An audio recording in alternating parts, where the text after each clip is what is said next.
me see where we at. Hey, what's up, everybody? Welcome to the Shake Up. We need a bounce back day today. Yesterday, like I said, I was going to obsess like crazy about yesterday. Fuck, I got to roll up my sleeves. My wife was asking me why I got all these smudges on my elbows. When I smoked a cigar, I ash on the table. So all my elbows been getting like really dirty. So I guess I either got to wear short sleeves or roll them up past the elbows. But anyways, all right. Hey, what's up, Peter? What's up, William? Oh, William's at Lone Star today. Nice. I think in Texas you got to be at the track to bet if I'm right. I think they're one of the states without ADWs or something like that.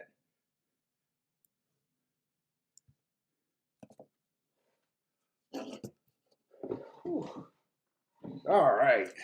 Shit. Let's see. Let me make sure I got I am on live, right? Oh, there we are. That delay is weird looking. Whoop. That delay is weird looking at that. Hey, what's up, Marco?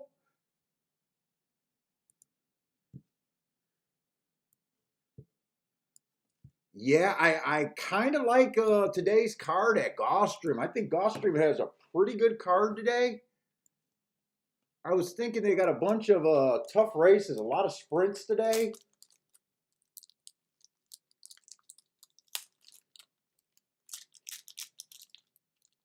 So you guys, if you guys played yesterday, you guys know that I got my ass kicked in yesterday. After reviewing the day and everything,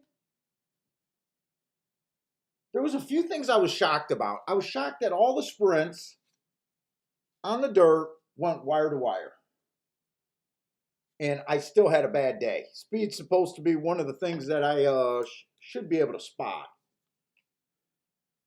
I know we tried to beat the 3 to 5. I'm not blaming myself for that one, but the 6 was a nice price at 7 to 1, and then that but he was tough to catch, and that 3 at a 14 to 1 but tough to catch, but definitely speed was okay. Let's see. What else do I need? Oh, I didn't do my let me get my I didn't send Churchill. I decided to get a cigar at the last minute. I was gonna be a good boy with no smokes today. Let me quickly send over my form, and let me get the scratches. It's easier if I do it on the tablet.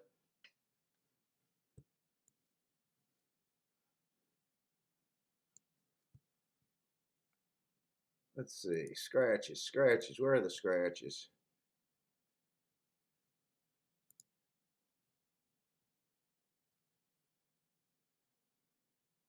Let's see, Churchill scratches. I hope they don't got that many. Yeah, they don't got that many. Let me just get these.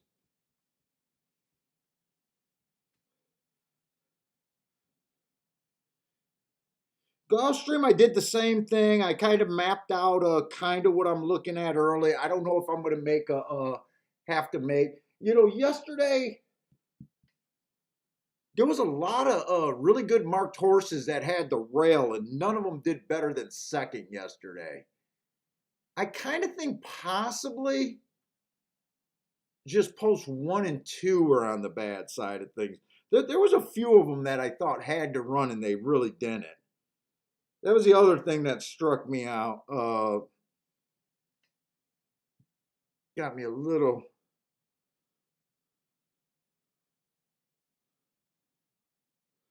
Oh, by the way, I got Gulfstream and Churchill today. And by the way, I looked at Aqueduct's results yesterday. Aqueduct was crazy yesterday. The payoffs. Just doing the charts last night, it really looked like that the turf routes were backing up. I don't think anyone would kind of miss that call. They were basically coming from a million lengths back almost every race yesterday.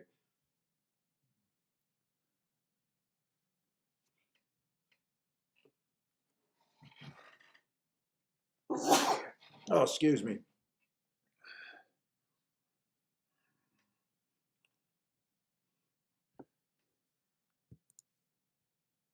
Hey, what's up, Louise? Let's see, I think I'm in the 7th race there. 6th, 7th race. Let's see. The 8 is out of that race. I think I'm going to try to really concentrate on Gulfstream today and then just use, we'll see how involved I get over there at Churchill.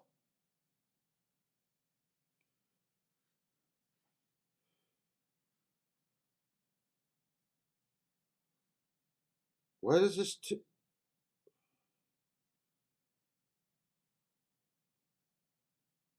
That's the 9th race. Oh, because I'm just going to send the form. The numbers in that 9th race must be wrong.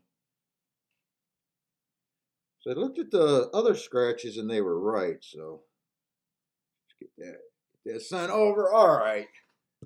Hey, what's up, Magic Cars?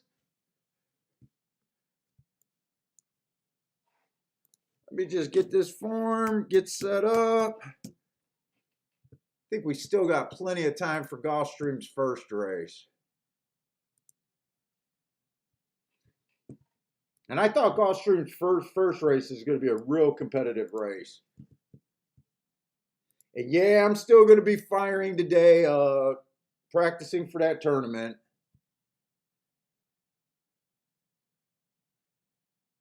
I had one bad day. That day on paper, it got me profitable, and then we put it all, but that was on paper. And then I had a big Monday, Tuesday, or Monday, Sunday, Monday, and Wednesday. So it's been working, and then I got my ass kicked yesterday, big time. So I still think it's the way for me to start thinking of probably even for the long run, really. Try to get some better bets down.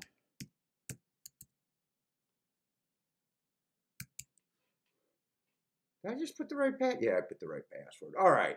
So Gulfstream, we got 21 minutes for Gulfstream and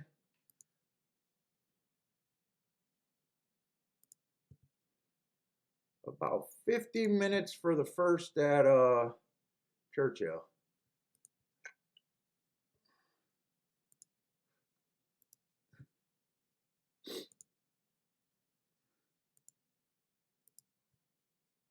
I got Gulfstream here. Let's see. Churchill.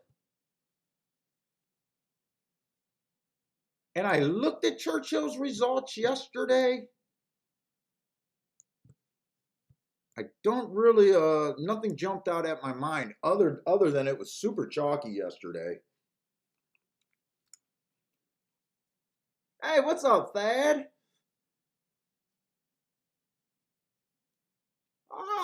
Yeah, I was gonna say I remember Thad. Okay, that was you. You haven't been on for a while. Well, welcome back, JW. What's up, JW?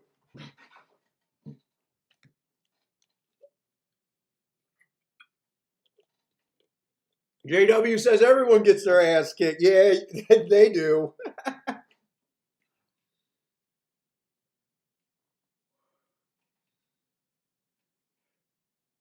I'm glad he added once in a while. I hope you're not getting your ass kicked every day, day after day after day. Hey, Mo knows. What's up, Mo? All right, where's my little mapping out shit? And let's get going. I think I'm all settled in. Let's have a nice bounce back Friday.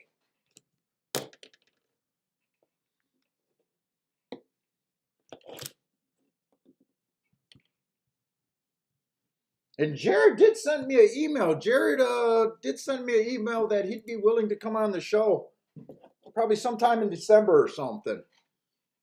Maybe December or January. If you guys don't know, I'm going away. Next week is Thanksgiving, so I won't be on Thursday. And then Friday, I'm going to a tournament.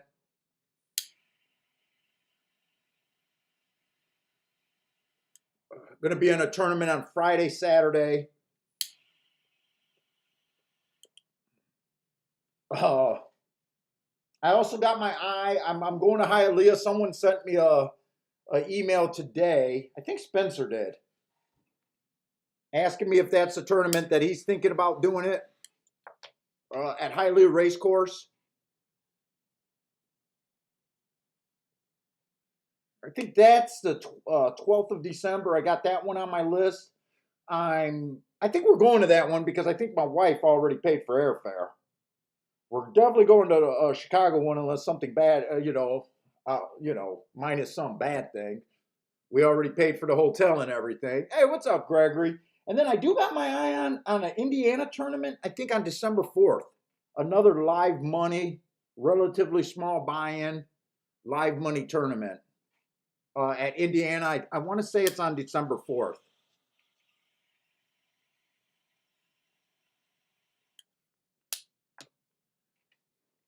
But that's probably the one that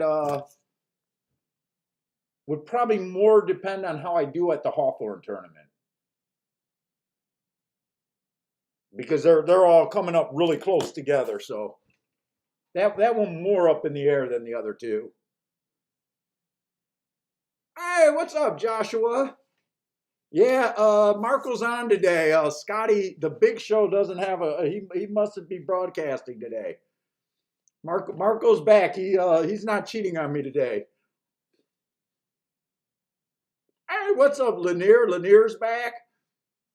Lanier, if you guys don't know, Lanier's been giving out lots of winners in his horses.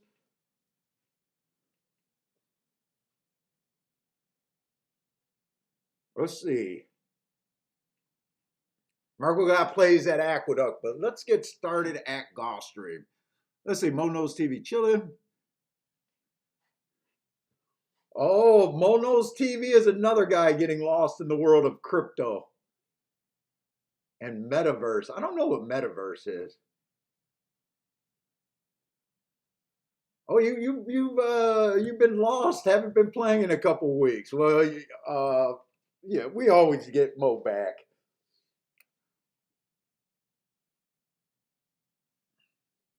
All right, what do we got? We got a Tapeta. Race one's Tapeta 5 furlongs, claiming 20,000. Nice little sprint. At a glance, I did think this was a really, really competitive race. I'm just scrambling around because I charted Gulfstream yesterday. I was obsessing about it, but I was mostly assessing about the dirt, what was going on the dirt. So I think there was a couple Tapeta races yesterday. I'm pretty sure there was only one route that came off the pace. That winner wasn't really a surprise. No, yesterday wasn't. Why the fuck do I gotta? Oh my God, did I save this one? Don't tell me I did it and I forgot to hit save.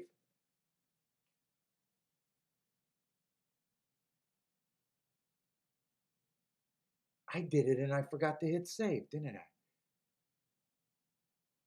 Oh no, there it is. All right, I was ready to flip out. Yeah, so there was the two Tapeta and both of them went wire to wire too. They were both chalks though. They were both fairly big chalks.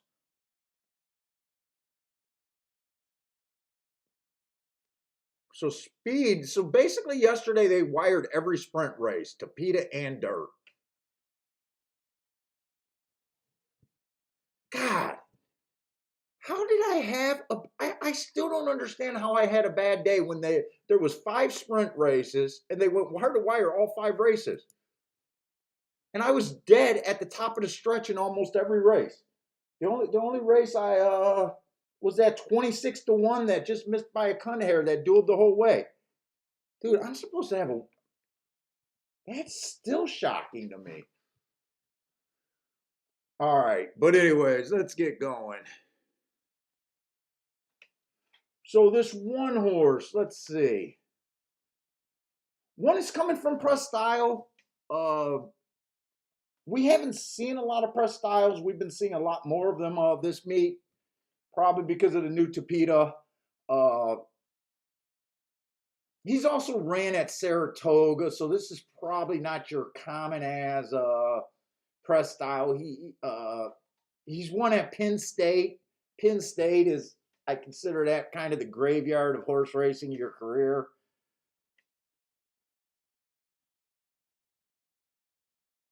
But he's kind of hard for me to get a range at. This is a $20,000 race. He did have to go down to 8,500 at Press Style. He was the fastest winner of the day.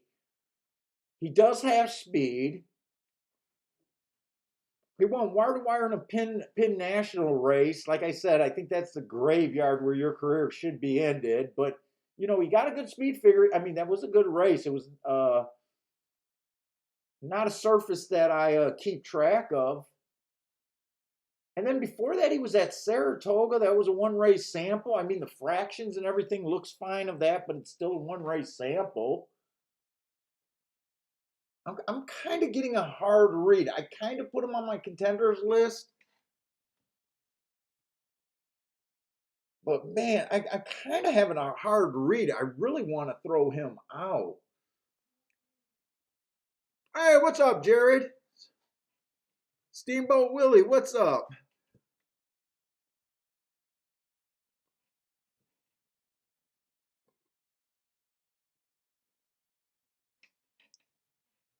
Yeah, so I got this horse on my contender list, but he's kind of a weird call to me. If it wasn't for his last race where he was the fastest winner of the day, I probably wouldn't even like him. But fastest winner at all three calls, I think I got to respect that. The two horses tricky too. The two got really good marks, but he's a Press Style horse also.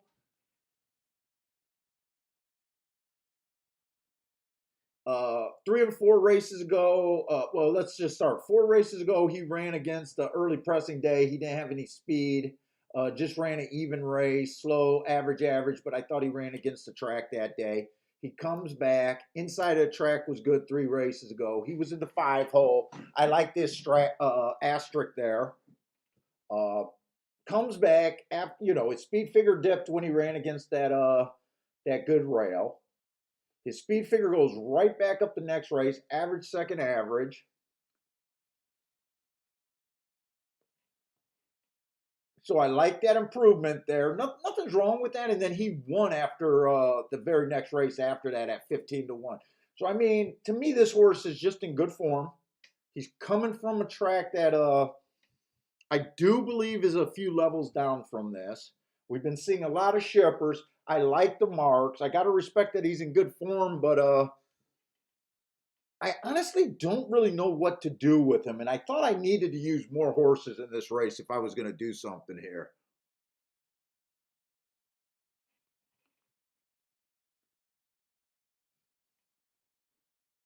Let's see. 3 is just coming off a super long layoff. I don't. Last race is a little annoying because it's a one race sample, but that was legit adjusted times that he ran on 21-2, 44-1. That's what we expect at Gulfstream. Before that, he got a speed favoring track. He ran against the bias there. He's taking a class drop. But basically, he's been off pretty close to a year, and I think that's why I would be against him. Oh, and he's the favorite right here.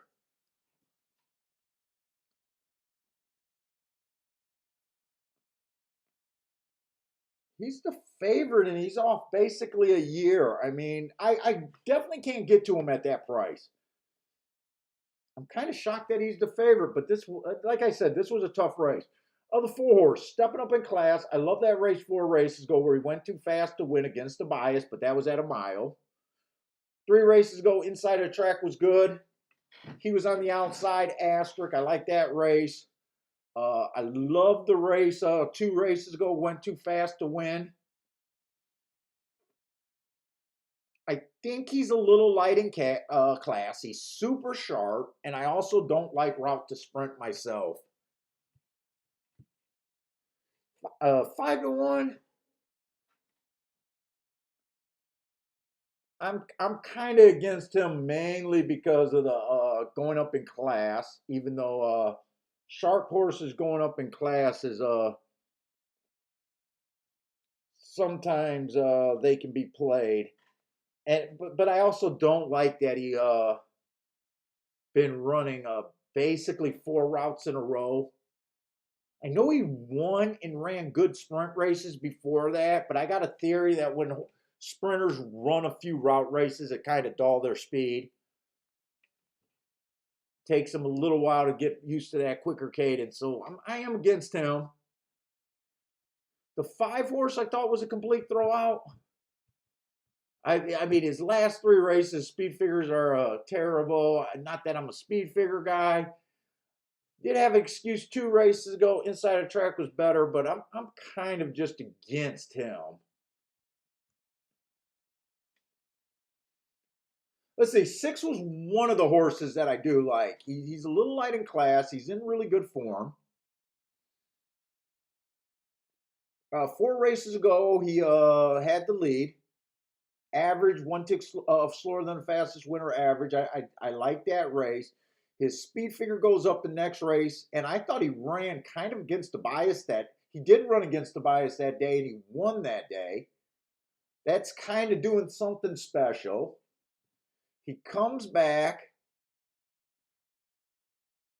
match strides with the fastest winner on a stalking day, and then he match strides with the slowest winner of the day. So that race right there, I kind of think started out fast for that day, and then it kind of got slowed down. 23-2 usually doesn't look fast, but I guess that day, according to my marks, it was. And then I like last race, but I kind of like the 6 horse.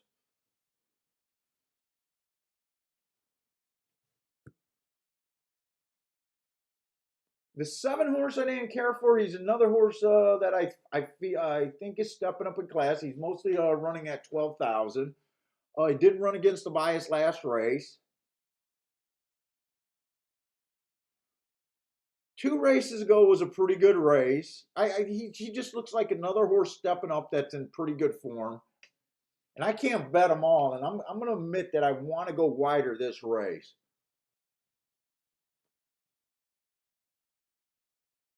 The 8 horse was the other contender that I liked.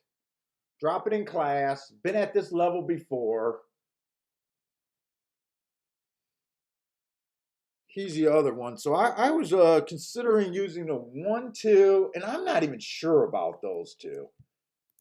I'm really not even sure about those 2. I think the 8 and the 6 are the 2 that I would like the best there.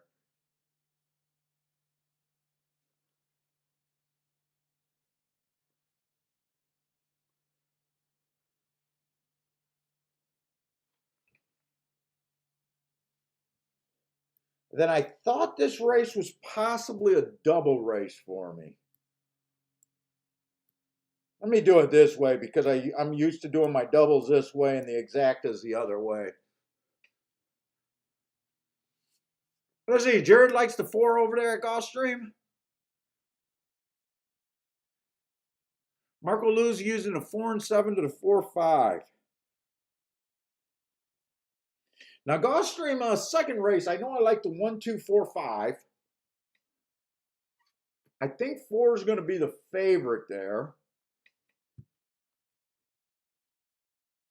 I'm a little nervous about the rail because that was the biggest surprise yesterday. How many heart horses that I thought had to run that really didn't run? Oh, by the way, that race where I bet that 21-1 shot, had to lead the whole way, and then watch that 8-horse get me. And then he got passed by the 5-horse late, but I said I thought that was after the 8 swung by and took his heart. That race was insanely fucking quick. All I had to do after the race to keep my head in gear was look at the fractions of that race. They basically went 22 and change, 45 and change. They went around that first turn going 20, 21 and 1. They just went insane too early. I let that race confuse me because I never looked at the fractions, and I thought I just got a bad beat and it was a bad day at the time. But that race ended up making real sense to me after I looked at it, when I didn't have any emotions involved. Hey, what's up, Frankie Tubbs? Let's see, I'm running out of time here. So I wanted to try to use the 1 here. I'm going to have to go quick because I am trying to build better tickets. I like the 1 in this race. I like the 2 in this race. I'm a little nervous about the inside. But I also like the 4-horse. I thought the 4-horse should be chalk in that race. But then I like the 5 also.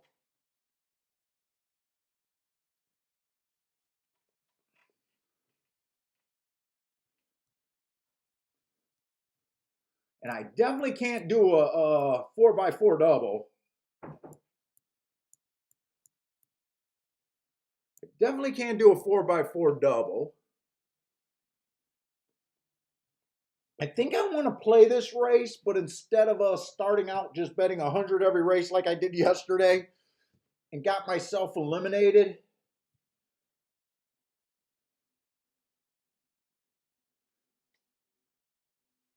I think I'm going to do this race a little bit different. I like the 8 and the 6 the most. I'm pretty sure I can play these exactas to the, or doubles to the 1. Let's see. Shit, I'm at Churchill. That's why there's no 8-horse. Let's see. 8-1, 8-2, 8-4, 8-5. 8-2 is the lowest one, paying $18.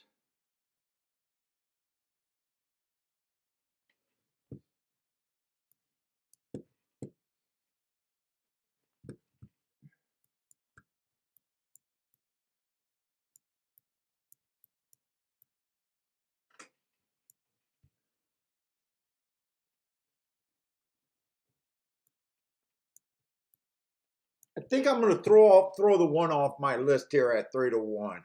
The 1 I was just going to use defensively. The 2 at 14-1, I'm still going to bet him to win. Let me start getting these in, actually. And then I'm just going to do the doubles with the 8 and the 6. If the 3 beats me here, let's see. So one of the things, I thought maybe $100 was too aggressive. So I think I'm going to start out with a $70 base because remember, I'm practicing for a tournament. So what is 40% of 70? $28. I'm putting $28 on the doubles. So if he's 20%, that'd be only 14-1 on the 2. So I guess I'm playing the 7 and the 8 to $7 doubles, which give me $28 running through both of those horses. And I'm only going to bet 14 to win.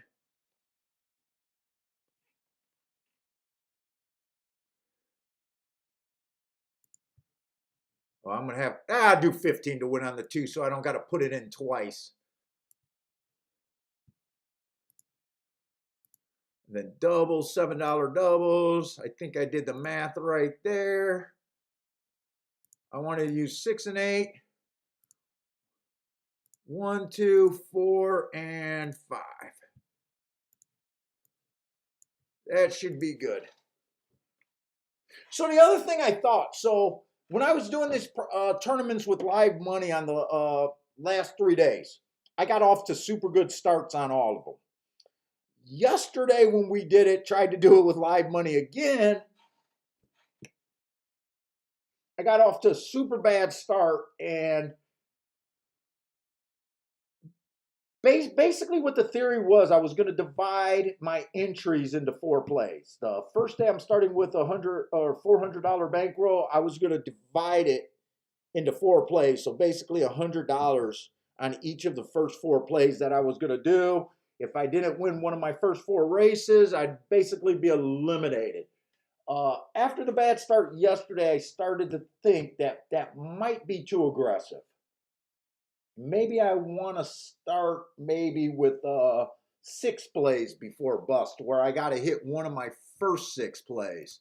So that's why I don't know if the math is actually right. Let's see, how many times does 7 go into 400 or 70? No, I did the math. 400 divided by 70. That would be almost 6 plays right there. So we'll see. I'm definitely just trying to take a stand on the 1 and the 3. And of course, the rail horse right off the bat gets the lead on me. I do like where the 6 is at, but I definitely wanted pressure on this 1 horse.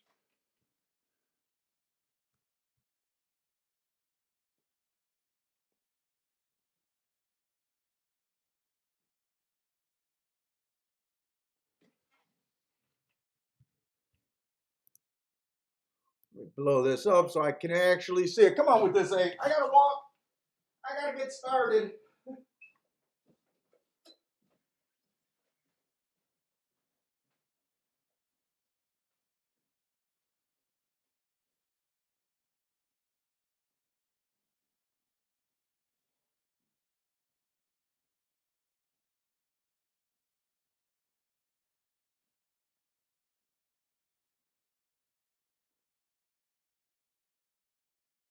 Get there.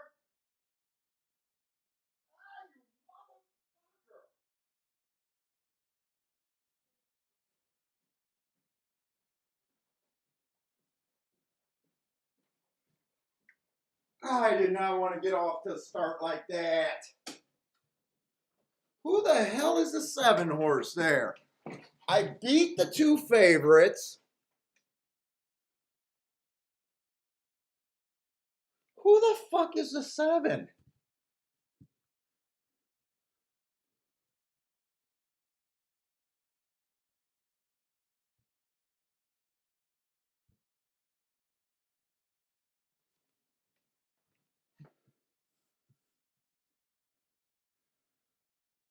He was one of the sharp horses that was stepping up.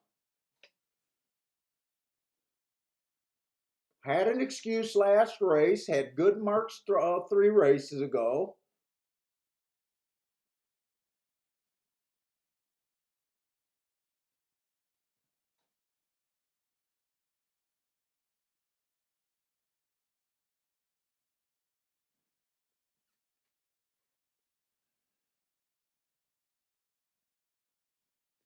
Eight ran good. I can't take anything away from the 8. He just wasn't good enough. I really don't have a problem with that result. I was basically did it just start pouring over there at Gulfstream? I thought the 8 was home. I thought the 8 was home once the 1 got put away. You know what? I don't mind this bet. I think I made kind of the right bet there for me. I didn't. The 3 actually went up in odds. That wouldn't have made me like them. I thought the 3 was bet to the favorite. He ended up going up in odds. So did they end up betting the 1 to favoritism there?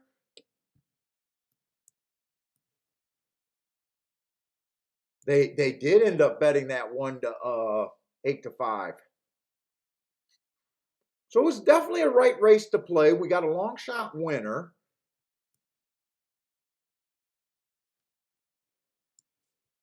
One of my top two choices almost won. Okay. Did anyone have that?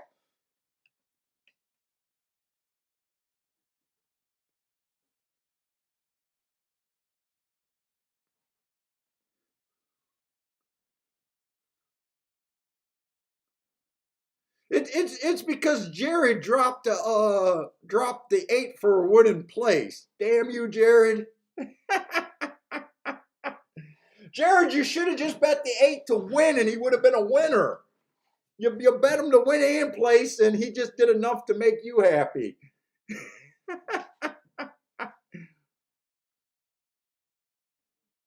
Yeah, you get some place money. Oh, you know what, Marco? I was actually gonna say something about that. The poly, the Tapeta races, the times have been a lot slower for the sprints. I know definitely at the start. Let me see what they were yesterday. I do think that was a super fast pace on the Tapeta, though. I really think the 8 ran well. I really do think the 8 ran well. So I'm not disappointed, but I do see 21 flat, or I'm sorry, 22 flat, 45 and 2. Let me just look up the last few days. I know it. I know definitely when the early in the Tapeta meet, they were all going about 23 and change. I don't know. I honestly can't tell you if they got faster, so I didn't say it myself. Let's see what they did yesterday. Yesterday they were going 22 and 4 at the first call. So this was 4 lengths faster and 46 and change. So it was definitely faster than yesterday. Let me just look up a few more days, because I'm going to stay in tune today. The other thing that I definitely got to try to do is not let my emotions get to me like they did yesterday. And during tournaments, I've been known to get to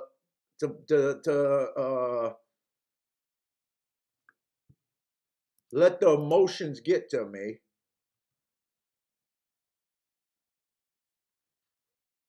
So when I was done reviewing it, I thought there was a couple missed opportunity. Uh, the 7th race at Woodbine, I was kind of done betting then, and we were so busy watching that horse at Gulfstream that we didn't get to play it. There was a real opportunity to hit that late double for me. I think if I would have been willing, but I wasn't willing, and if I would have had enough time, that double could have been hit, and that double was decent. Wanted to put me up back to not even close to even, but it would have been a decent hit and took some of the sting off of the day.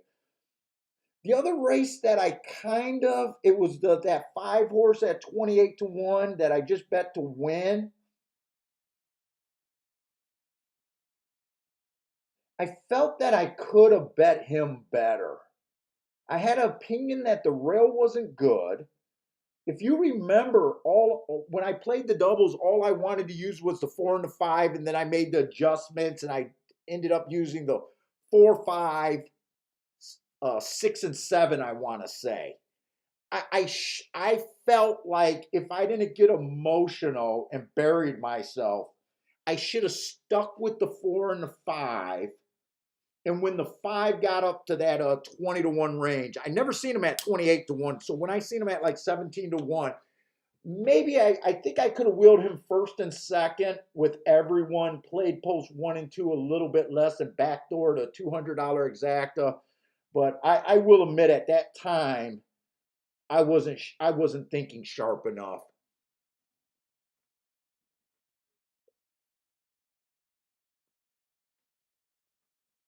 And then, I would have had the 3 in the all, and maybe I would have did that one for $5, or maybe I could have done it for 10 with what I was firing at that race, depending on how I spread. But even if I did it for 5, that would have actually put me to a little bit of a baby winner that day yesterday. But so I did feel good. Like late in the day, there was some opportunities. Like I got to take positives out of it because I don't want to get myself where I'm just gonna turn into a losing streak. I always try to protect the mental part of the game from losing streaks.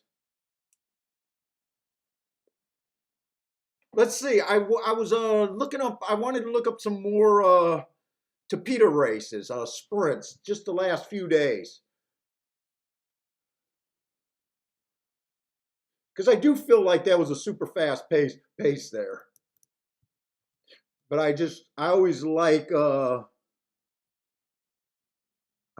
looking it up and not guessing. I like knowing for sure.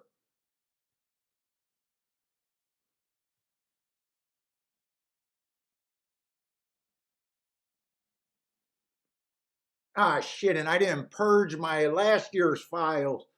So in my folder, I got to make sure I'm looking at the right year. Ah, that's fucking annoying.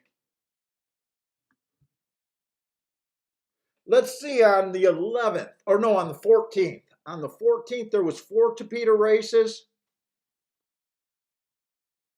The fastest fraction that day went 22 and 4. And 2 of the races went 47, one at the half, one went 48 at the half, and the other one went 46 and 3. So yeah, this race was definitely faster than the last 2 days that they ran. 3 days ago, that would be the 13th. They did have one fast race there. That was an outside bias day.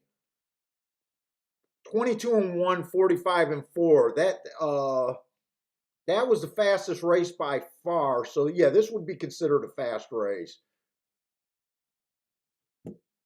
So, but I really don't feel like I got to really justify that bet to myself. I got what I wanted. I beat the 2 horses that I wanted. I think even the 7, I said he was a sharp horse stepping up, but I couldn't bet them all. So he beats me, but I think he got the benefit of the pace there. I do think the 8 ran good enough.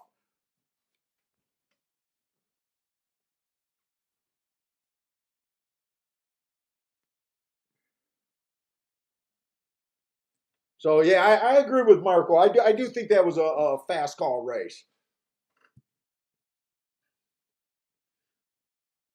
So I kind of got on my list that I don't think the 3rd race is playable. The other thing that I tried to do yesterday was play every race.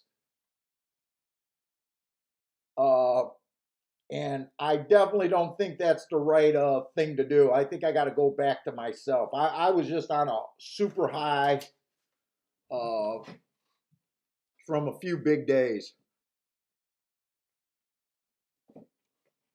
But let's see. I think we still got a lot of time for Churchill. So I kind of already know that I'm not interested in the 3rd race. I thought this was going to be another tough race. I'm still not sure about the rail because I'm not sure that the 1 and the 2 were really the horse. Oh, wait, that was on the Tapeta anyways. That was on the Tapeta. So this is going to be our first dirt sprint of the day. So like I said yesterday, I think post 1 and 2 were not great yesterday on the dirt sprints. Speed was dominant. So we got 5.5 furlongs, claiming 6,200. So I do like the 1 here a bit. I think he got speed. I'm a little nervous about the rail, but this track is potentially changing the more rain we get on it. In a way, maybe I might want to wait to see some races, but I did think that this was definitely an interesting race. 3 races ago, he got a fastest pace of the day. He ended up being the slowest winner of the day. But when you're talking about these 5 furlong races, that slowest winner of the day, that might be by a couple fifths of a second. So I don't really care about the slowest winner of the day. I like the race because matching strides with the fastest winner of the day for the first two calls. So I do think that's a good race, even though he might not look as good being the slowest winner of the day. Uh, 2 races ago, inside of the track was good. He was on the outside. I think there's excuse there. He didn't have his usual speed, which makes me think he was bet down to 3-1. Didn't have his usual speed. Could be from the slow break, could be from the rail, but either way, I think both of those things equal trouble that race. 3-1 might not be worth the price in a race that I think is fairly competitive. Let's see, two's definitely on my radar also. I like that race 3 races ago where he went too fast to win. I don't think he's not a need to lead the type. Actually, that's a rare race where he was on the lead. He was also 80 cents on the dollar there. But I like the race. When you go too fast to win, I think that was special. He then hits a race where the rail was, it was a bad rail day. You know what? I gave him an asterisk probably because I seen the step slow. Or I misinterpreted my notes, but he was not on that rail. I might have gave him the asterisk for the rail. I think probably that was an excuse because his speed figure went way down. And then last race, inside the track was good. It was an early pressing day. Didn't really have the speed that he's used to, but I was still willing to hope on that heart. He broke a step slow that day too. The 3 I didn't really care for. The 3 I didn't care for. 4's got great marks the last 2 races. I was just I was going to try to beat him. And maybe in real life, I might not be that brave right now. Because if post 1 and 2 is not that good, this horse went too fast to win last race on a stalking closing day. I love that race. I think he's the horse to beat. And then I like the 5 a little bit.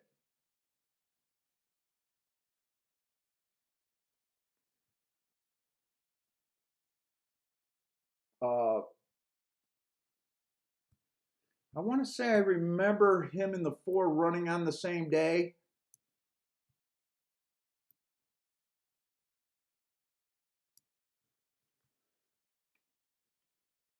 They both had the same excuse, trying to go to lead on the stalking closing day. 4 did get the better of him, had dueled with him, put him away, but we know how horses beat each other.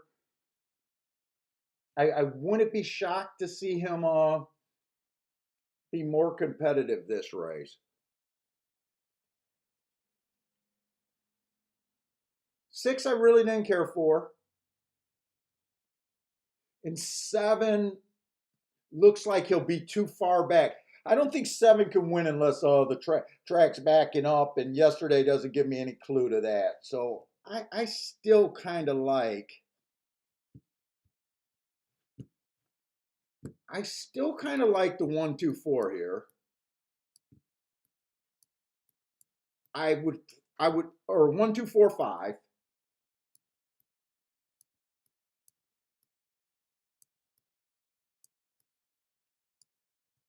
Jesus Christ, 5.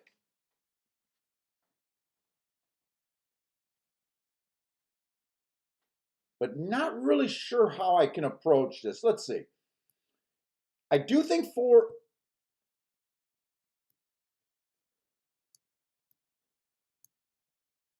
I don't really got enough room here.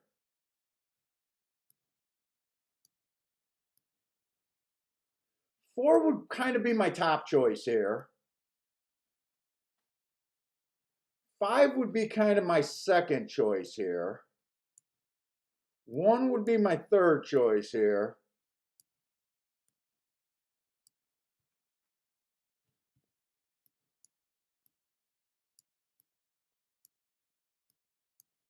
I don't even think I could play the 4-1 exacta. Let's see, if I started out looking at the exactas, could I even play that exacta? I know there's no double here for me. Yeah, 4-1's paying $7. I definitely could not play that exacta.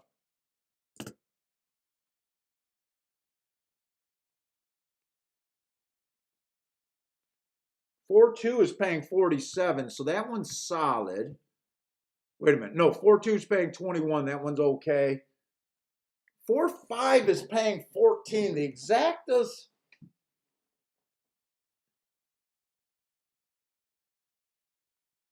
Those exactas aren't really that appealing.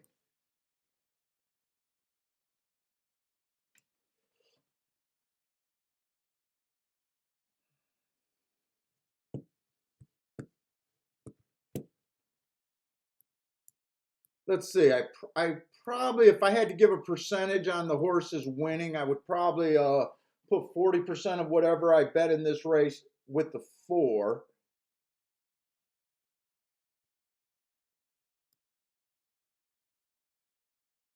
Probably 30% to the 5. And probably 15% on the 1 and the 2 if I was to do this.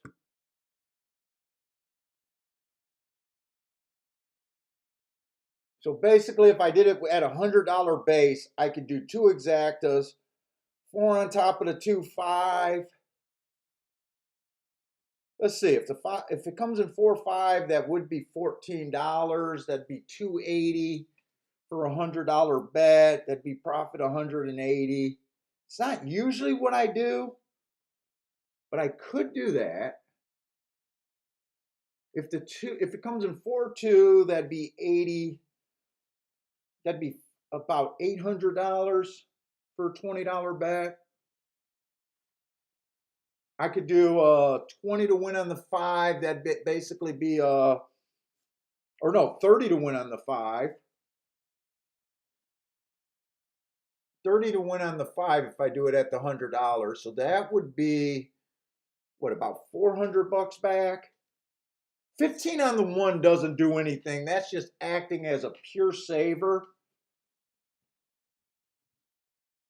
I think I would keep that money and not do that bet. $15 on the 4-2 would be a decent saver. Let's see, he'll pay 24. Trying to do math. So what? You get about 100. You get about 150 back at $15. Unless I just wanted to move this 15 over and do 30 on the 2. You know what? I'm gonna do this. Part of me says that I should watch this race in this freaking thunderstorm, or not thunderstorm, but this muck.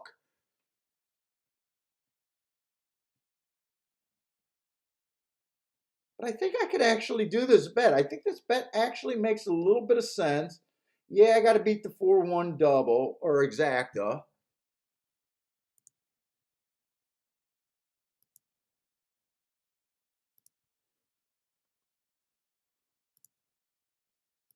Four on top of the 2 and 5. Now, normally, I would not bet this 4, and I'd probably just try to beat everyone with the 5 and the 2. But I've actually been having success with some chalks the way I've been structuring the bet. So this is just me trying to give the structuring another shot. Let's see, win bets. What was it on the 2 and the 5 horse? Let's see.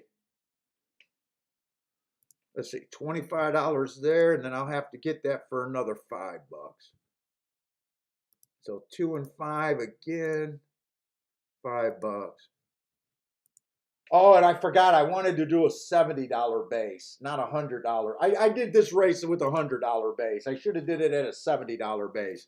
That was the plan, and I forgot about it. Hope I'm not boring you guys with extra thinking. I think some guys would probably appreciate someone trying to make bigger tickets with or better tickets with their opinion than just doing boxes and doing 3x3 doubles, no thought. I think some people would like it. I bet some people would probably just find this part kind of stupid or boring.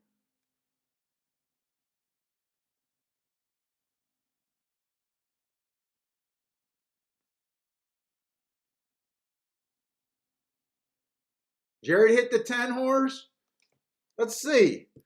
I gotta get Aqueduct up here because I gotta follow along with what you guys got going on.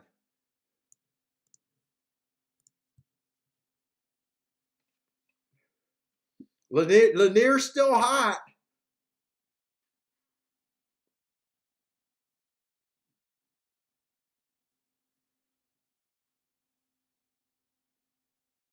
Hey Lanier, I wish I could communicate with you better. I think you say you listen through a translator. So if you can't really answer this question,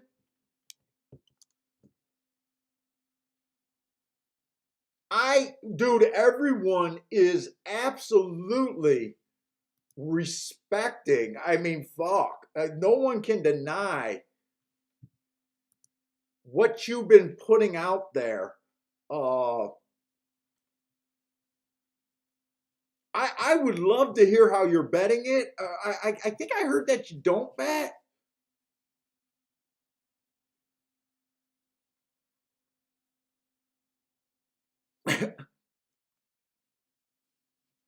If you don't bet and you're just doing it for fun, because I think you said that. Do you in your head? I kind of completely missed Gulfstream, by the way. And the one horse roared. The one horse won. That's not what I wanted to see. I took two opinions. I'm really interested if you're breaking it down in your head and doing bets. I would love to know that, but I do know that you might not be it might not be easy for you to answer that question.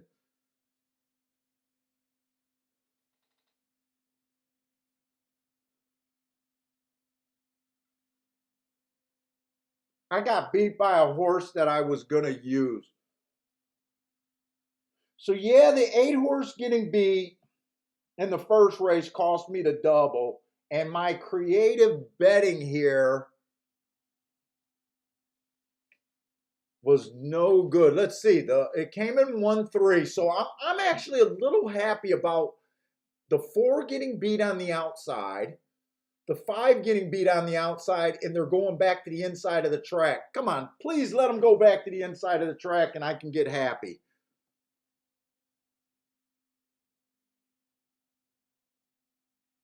Damien says if they find it boring, their opinion doesn't matter. Dude, like I said, man, this is a handicapping show. I like doing what the breakdown of the races, at least how I kind of see it. I love seeing what you guys do, but I do think the bet structure could definitely uh, get better.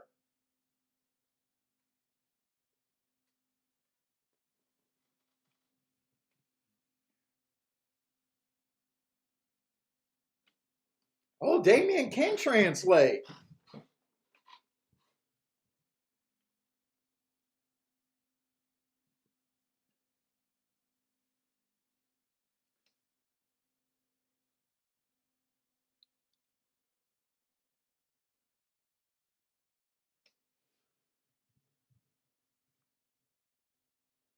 Let's see. So the 1-1, I bet the 1-1 wire to wire.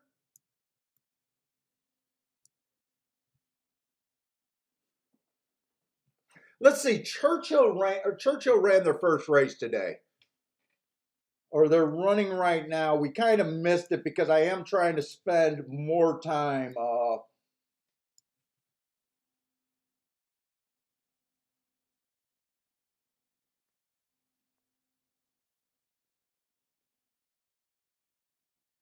And Frankie, if is Frankie here today? Frankie Tubbs. We know that Frankie was on fire during Belmont's turf. Yesterday, it was it was really hard for me to follow the chat room, being lost in my head.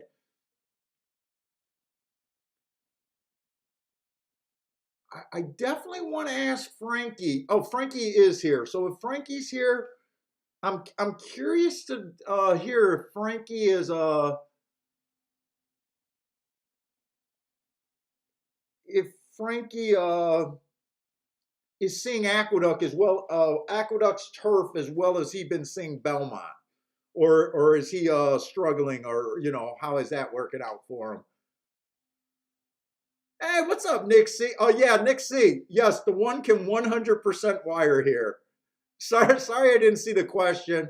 I think during the breakdown, I did say I thought the one could win this race. He was definitely a contender, but with the rail yesterday situation, that was my only thought. And I wasn't just willing to play him at 3-1, and he ended up going down even. Now I'm.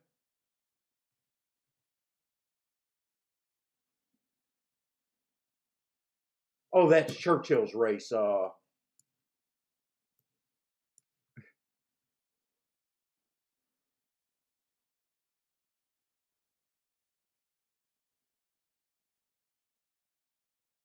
Let's see. I think the three, if the three gets second, I think that kind of helps me thinking that the inside of the track is definitely okay. Doesn't hurt that the one went and won that race either on the inside.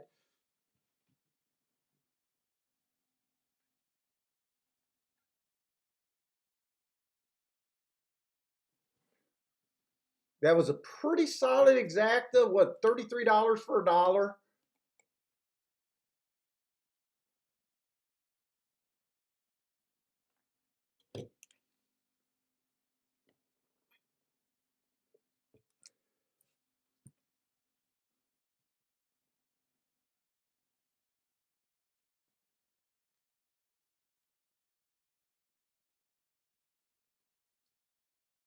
Let's see. I did want to look at the. We're going to red board handicap the first race at Gulfstream or at Churchill. If I had any marks on these horses. Let's see. The five won that. A Houston horse that they bet down to 4-5.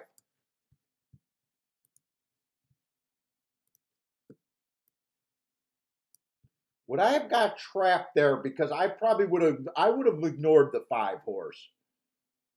Because I wouldn't have thought that Houston horses coming from Churchill was a real thing.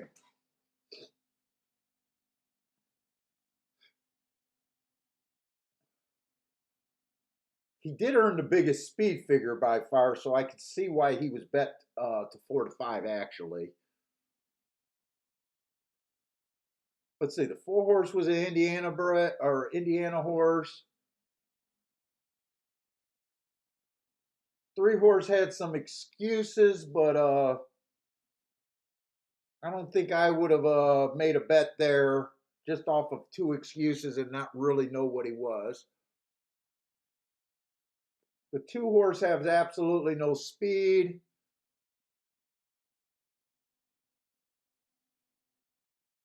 The one horse may have been the only horse that might have suckered me in there. But I'm not even sure. And depending on what he was bet down, if he was a long shot, I might have got suckered in for a little bit there. But that kind of looks overall like that would have been a sit-out race. Yeah, the one was 5-2 there.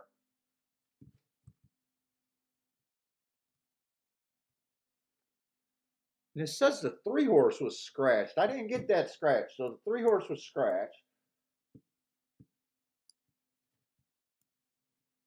Who got second? The 6?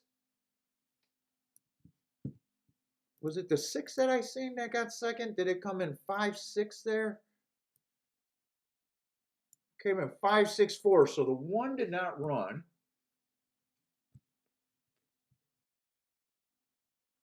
Six was a first-time starter, so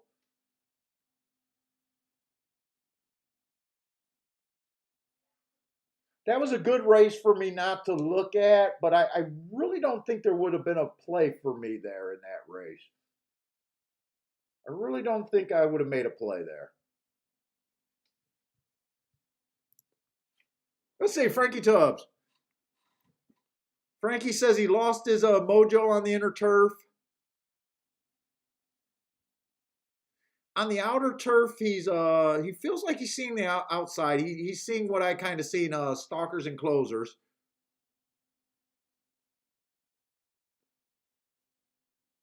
Well, it sounds like the inner and outer's kind of playing the same in a way.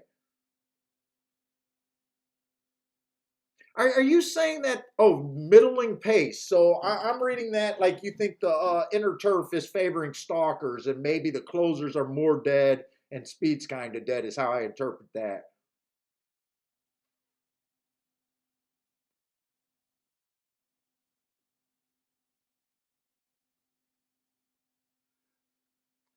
Lanier Papo Dice Hasses. Oh my God, I can't even figure it out. Oh, by the way, Grandma, I'm sorry I missed your call on that 9. I didn't realize. I'm sorry that because you put that you were interested in the jockey on the 9, that I did not realize until I was signed off the show yesterday. So I hope you did cash on that 9-horse yesterday in the last race at Woodbine.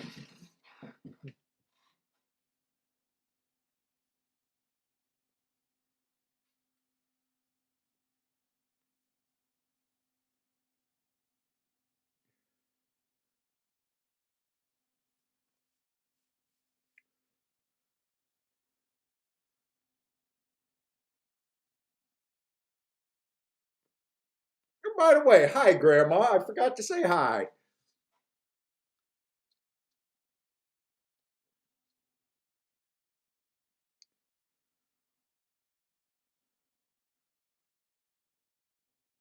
Let's see. Lanier has his play out at Aqueduct already. 5-10-1.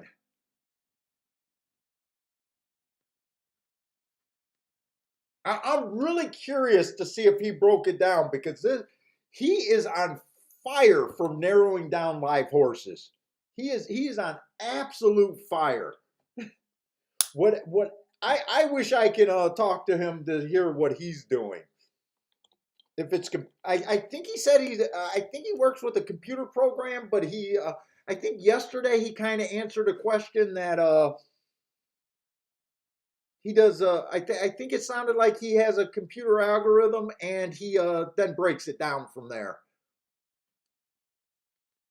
But he is on absolute fire for narrowing down contenders. I think even when Lanier's bad, he has the winner in his top 3. Even when he's bad, that's fucking good. And we've noticed he's been giving out a lot of tries and exactas. I think it's a shame if he can't play. If he's not allowed to bet. Yeah, Grandma, it was Emma on the 9-horse. Yeah, I picked that up. I'm taking it you cashed on her. Or Emma's a dude. I think the horses were girls that ran in that last race.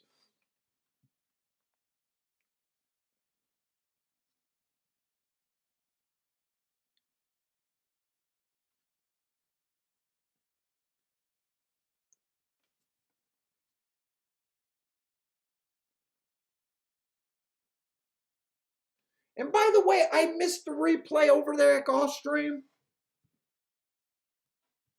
I do want to get a tic-tac-toe board going.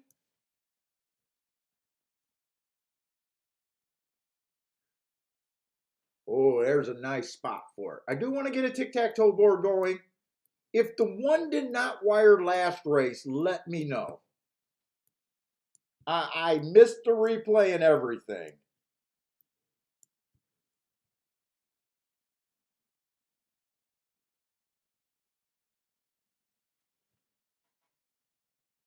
Lanier says he only forecasts. That's all he does. So I take it from that you don't necessarily when you forecast Lanier, do you put them in order that you like them, or I haven't been watching.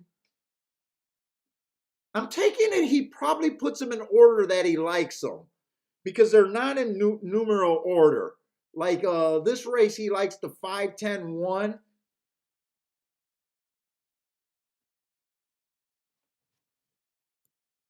John, Jared sent me an email. I'm sorry I don't answer emails all the time, Jared. I seen the email super late last night. Uh, but Jared did say that he does want to jump up and do the show, probably after the holidays, either in December or January. December, because I know that I'm traveling to go to December would probably be messed up because December we're gonna have Christmas, obviously. I don't know what days Christmas fall on, if that's Thursday and Friday. I don't know that. But I am leaving on the weekend of the 12th. So I don't know. We'll be taking a plane, so I don't know if we're flying down Thursday or Friday. I'm not sure about that. And then if I go to the Indiana tournament, I'm not sure. That's going to be on a Saturday.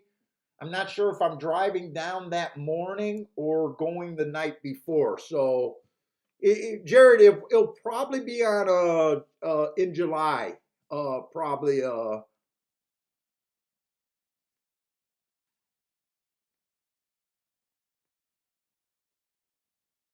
Okay. So Lanier is answering some stuff.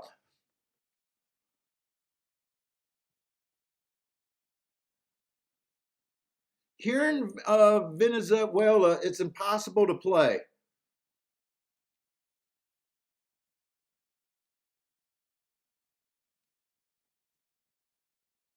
Everything I make money, I invest in things for the house. That's what I do, Lanier. I'm supposed to be remodeling this house that we're in.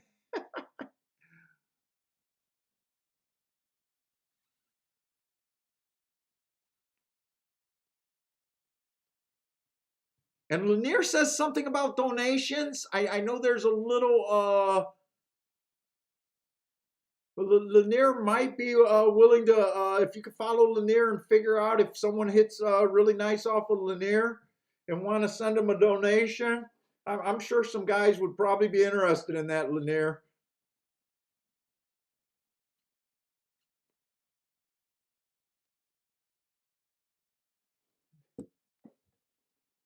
You're definitely picking up a fan base on the shakeup.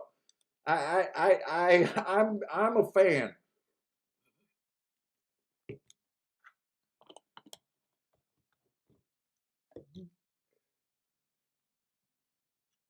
Did I say July, Jared? I meant to say January. Did I say July? July's too long. July's definitely too long.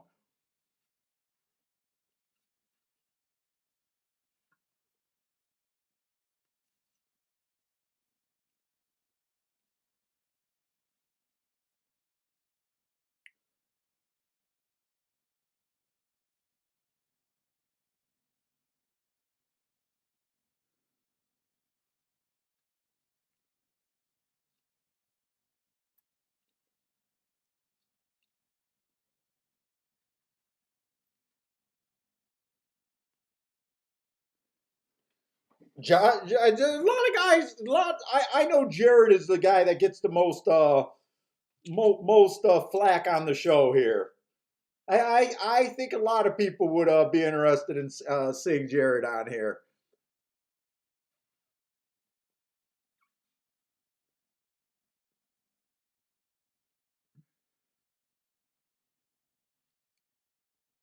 Jared, I tried to follow your plays yesterday. They were really hard for me to follow the way you type them so close together. Give me some spaces between the races, man. My eyes have a hard time reading some of your emails with your picks. They blend together, and sometimes I just get lost. Hey, what's up, Joshua Kuhn? So we got both Joshuas here today. What's up, Greer? Zero contrast. What's up, man? JW said Rittenhouse is not guilty. Oh, that's the riot kid.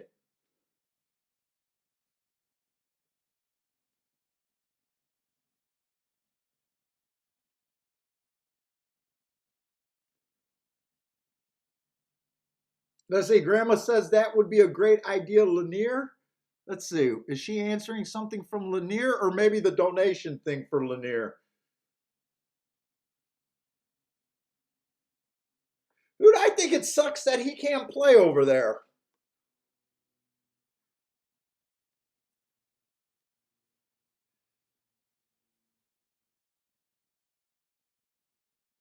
Dude, I would love to have Lanier on the show. It'd just be impossible for me and Lanier to talk. I think guys would be really interested in what he's doing.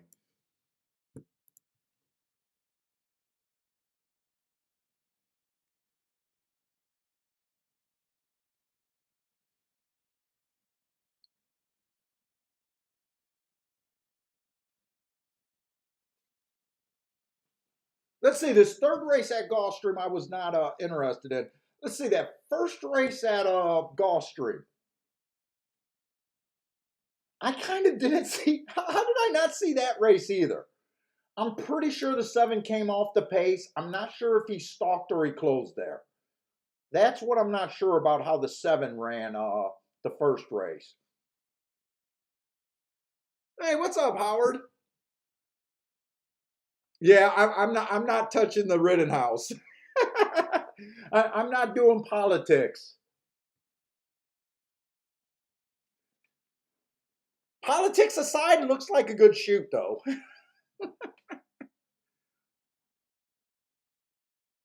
But that got wrapped up in politics, and I'm not willing to go any farther than that. Oh, Jared, you can do the show. Well, whenever you decide to go on, I definitely would do Gulfstream, but the other track would be whatever track you want to play. So you'll definitely have to get in touch with me probably a couple days before. Just tell me which track you want to play because I usually try to download my forms a couple days before. So if you come on, we'll definitely probably have Gulfstream on and then whatever track you want to do. Because I know that you're not really a Gulfstream player. You've told me that before, so that would be unfair for you on that.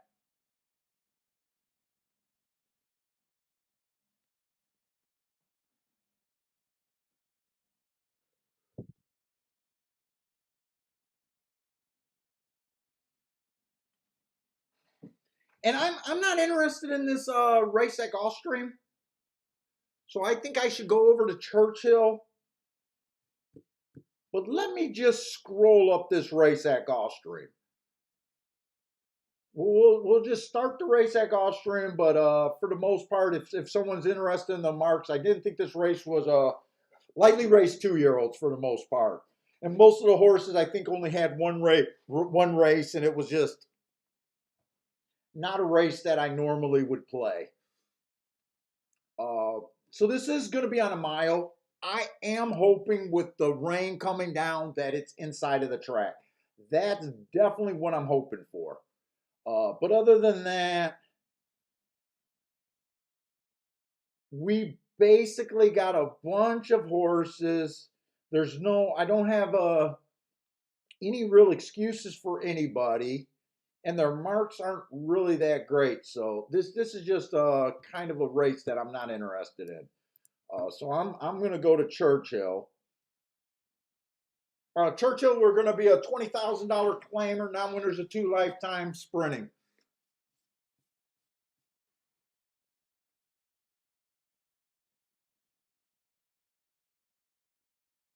Hey, what's up, Disco? No, Disco, I got crushed yesterday.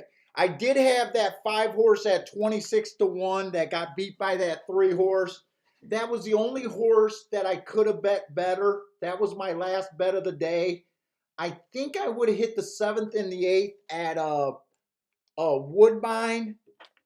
We missed being able to handicap the 7th race live. The race was already over. On my paperwork that I had my picks down that I was interested in, uh, that was definitely I could have got alive in the double, and then the last race I had the winner. Uh, I wouldn't have even came back to even with what I was gonna could have bet, but I really had no shot, and I already was already committed to not betting those races. If that 5 horse would have squeaked by and got me that win ticket, I would have missed. Would I have missed the double? Or no, I think I would have missed the double off of the adjustment. But I would have had $25 to win on them at that, and that would have definitely made me to where I would have possibly bet the 9 and then been profitable at Woodbine. But since I didn't, I shut it down completely after that. That was a heartbreaking loss right there.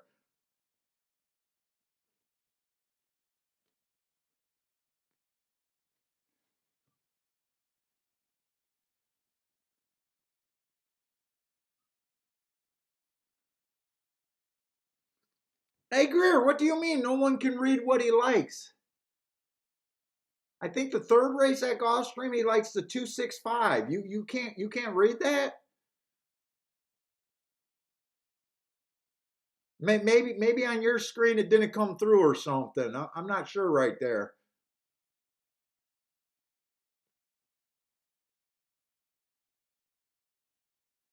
Let's see. Does he have any other bets that might have not been able to read? I don't know. At Aqueduct he likes the 5-10-1. Hey, what's up, C Money? Oh, and fuck, I didn't realize that they were heading into the post right here.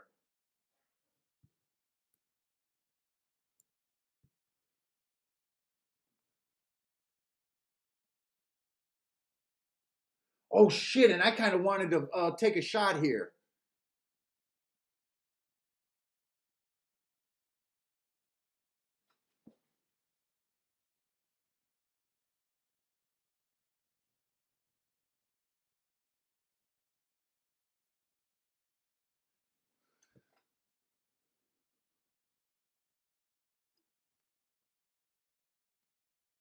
Let's see. I'm looking for speed and stalkers over there at Churchill.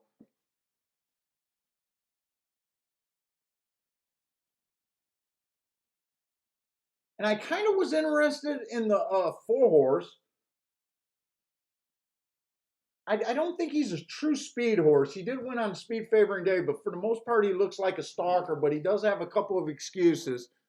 Let's see, 9-2. I could possibly make that play. 6 was the other horse that I was definitely interested, but at 3-5, I can't play him.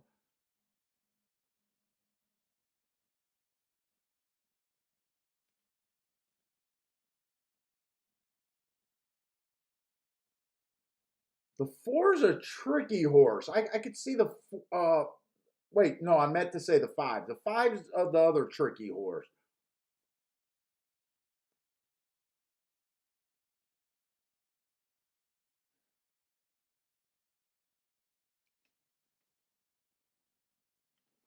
Let's see. Could I make a bet with that opinion? Let's see. Churchill, we're in race 2. I don't think I could play 6 over to 4-5. Those are paying 14 and 11. I would have to play those for about $30 each for me to even like them.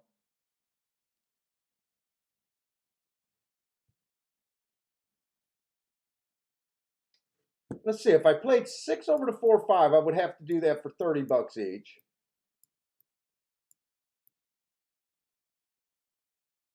That would only leave me about 20 to win on the 4 and the 5.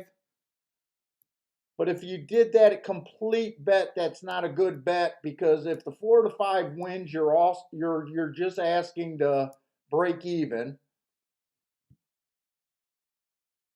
So basically, the only thing that's good about that bet would be the 4 to 5 to win, or the 6 over to 4-5 would be the only part good about that bet, or to throw out this exact and just put the money on the 4 and the 5 in a Dutch bet. I think I'm going to leave this bet alone, because I think I'm going to sit out that race.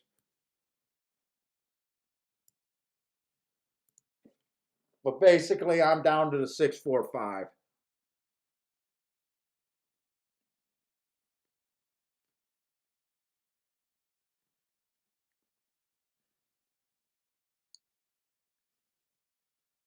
Let's see. Disco's focusing on the pick 6 over there at Aqueduct today. Good luck on there.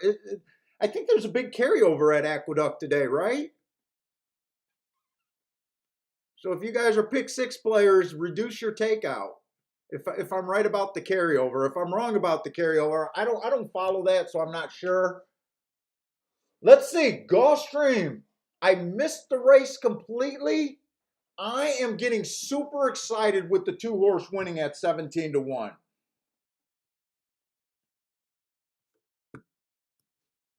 I am starting to gear up for an inside day today. I'm gonna have to watch that replay to see where the 2 was on the track.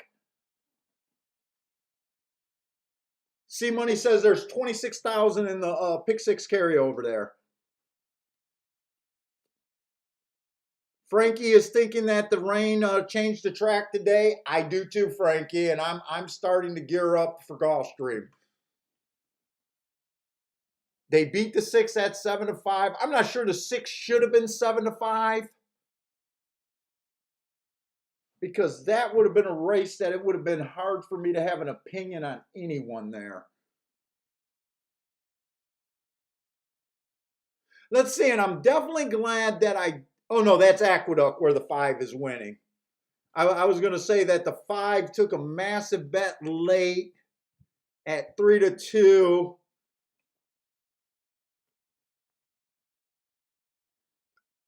So right now I'm still sitting out of church. I guess I'm going to root for the bets that I was thinking. The 4 and the 5 to win, or 6 on top of the 4 and the 5. That's what I'm rooting for, but I didn't do anything there. Disco said he'll post this ticket. Good luck, Disco.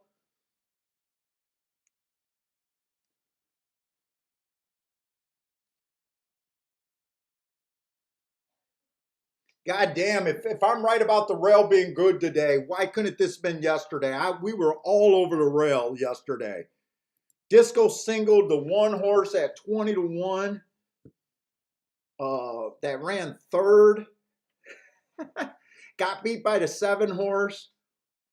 I like that one also.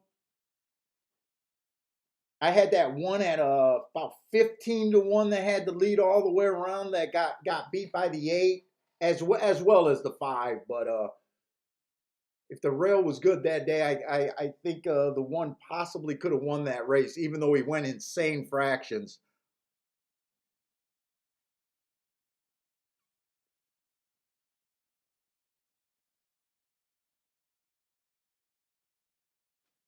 Let's see. Mo knows. What does Mo put it all to win? Who did Mo play? Oh, he put it all to win on Paul. Hey, what's up, Carl? Steamboat Willie? Yeah, the 2 won over there. I'm happy to see the 2 win at Gulfstream.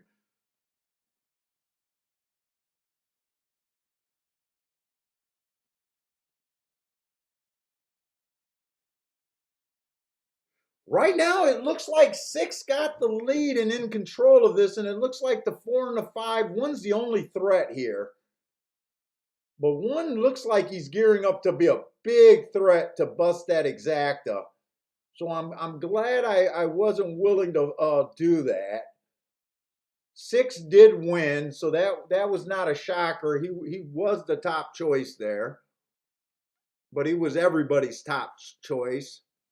So that came in 6-1. The one was I know that was a dead exacta. That I think that was paying like 6-1, something like that.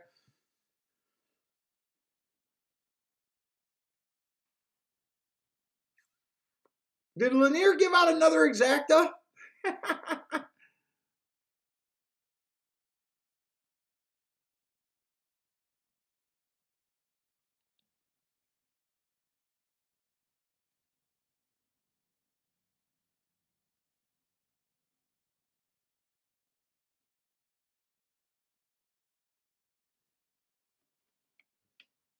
Oh yeah, that's right. Disco partner. I should be mentioning his stream, but I know a lot of you guys are already following Disco. I definitely want to watch this. Listen to his podcast this week.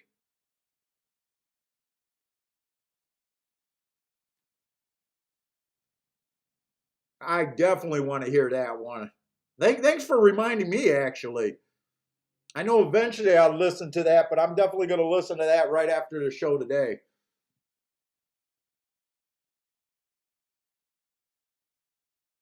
Yeah, C Money. I think he's been doing a show every Friday. I think Friday's his release date. Every Friday.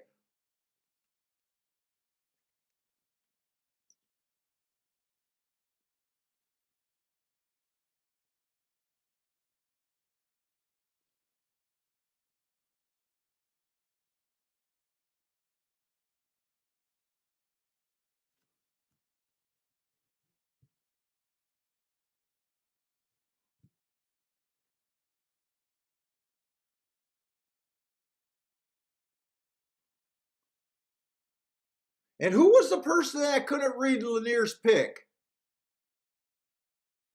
Greer, you better have hit Gulfstream. Please tell me, Greer, that you hit Gulfstream.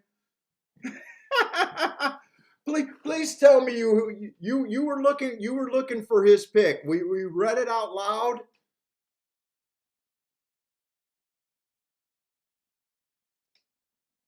He definitely gave out the winner. He gave out the exacta.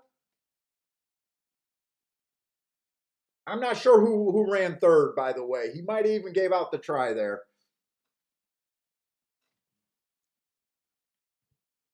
But Greer, you were looking for it. Please tell us you hit it, Greer.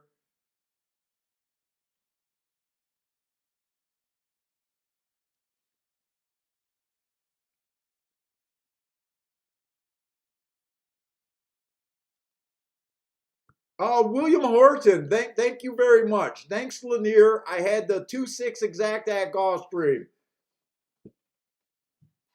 Nice hit, William. And if you hit that for because of Lanier's pick, thank you for pointing out guys that help you on this in the chat room. Trust me, guys appreciate it.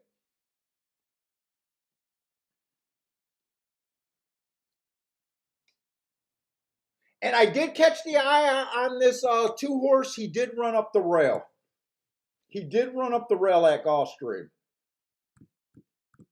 So I'm definitely on the dirt. I am going to be basically gearing up on the inside. I think I've seen enough to take the leap.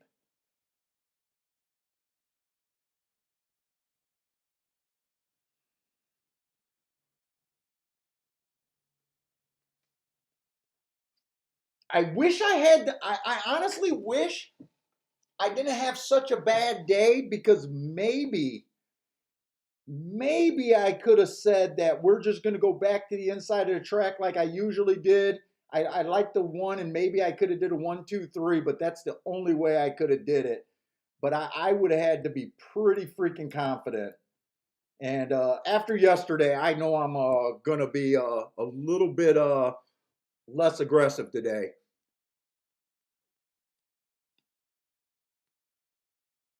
I'm still waiting for fucking Greer. Greer, I really want to know one way or another if you hit that.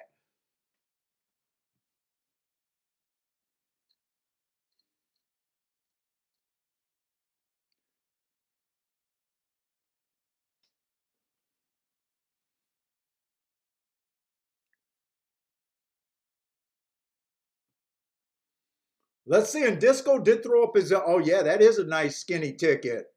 Thin is in. I think that's what Disco's been saying. Thin is in.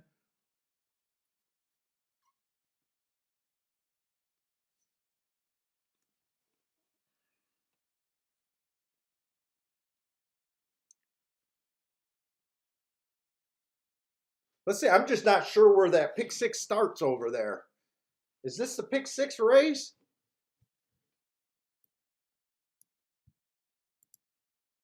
Let's see. I can figure that out by just going to the betting thing. Okay, so this is the start of the pick six.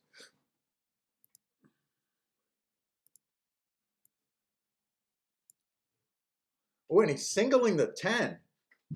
He's singling the 10 at 5-1 right now. And that's a great betting race over there at Aqueduct. That's a great betting race.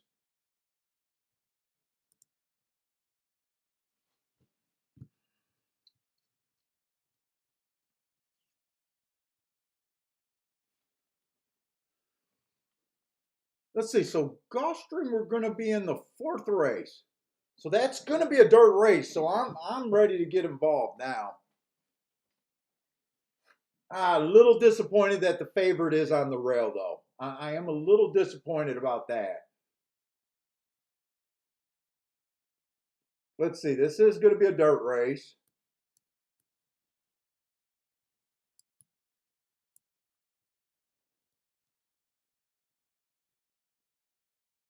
And next race is going to be on the Tapeta. So Disco says, "Oh, really? You always singled in the first leg."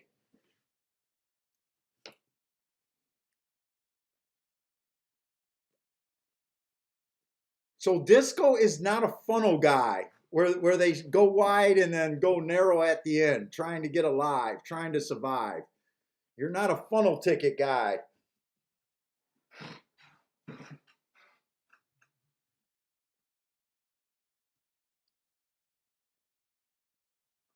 Let's see. So this race is going to be maiden special weight, 5.5 furlongs.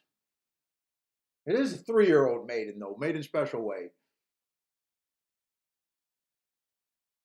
Let's see. So the one I like his first race out. It was Stalker Day. He came out a little slow. I think that was a useful first race. Improved his second race out. Did get a good inside of the track that day. Took a lot of money that day. Actually, he took decent amount of money both times he ran. If I'm right about the rail, he's definitely going to be tough to beat here.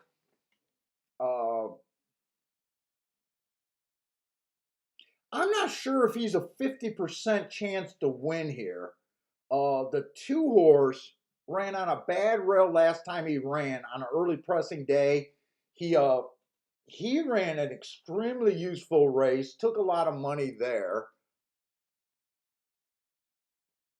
Those two were definitely on my radar. The 3 is out. 4 and 5 are going to be moved over. They're both first timers.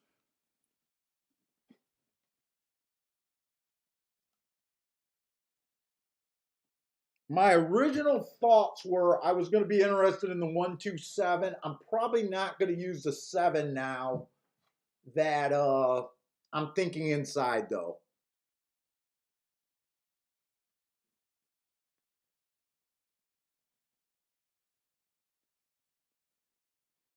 Let's see. C Money says too many exotics to spread too much in the first leg. Well, talking about ticket structure, I know a lot of people that play pick, the pick fours, pick fives, pick six, And a lot of people tend to go way too wide early and funnel it down. And that's not always a good strategy. You got to take your singles where you think they're singles. And if you lose the bet, you got to be willing to accept that you lost the bet. The bet's over. You just don't want to go wide just to go wide for no reasons. You know, if the first leg calls to go wide, then you go wide. But if you have an opinion, you actually get a better edge if skinnier tickets are better. But you know. So 4 and 5, I won't have any opinion on. 6 is going to be in the 5 hole. He does look a little interesting. I got him a couple of excuses. First race out 4 races ago, it was an inside speed favoring day. He did have speed, but he was in the 4 hole. He did get the rail, but we don't know when he got the rail without watching the replay. I just gave him an asterisk there. The next race, he got a speed favoring track on the turf. I got to put this down. This is actually giving me a little bit of a bellyache. He didn't get to break that race. I like the asterisk there. He comes back on a fair track, just misses at 13-1, almost 14-1. Average, 1 tick slower than the fastest winner. Nothing's wrong with that race at all. And then last race was a stalker day, and for some reason he broke slow again. Kind of hard to tell. Right now it looks like he gets the lead every other race, and then the next race he doesn't want to run. I don't really read much into that. I know some people would say he runs every other race, but wow, 30-1. I think this horse has some upside at 30-1, though. I was going to say I'm completely against him, but not so much at that price. 7 was one of the horses that I wanted to use here. He still has a decent price. His biggest drawback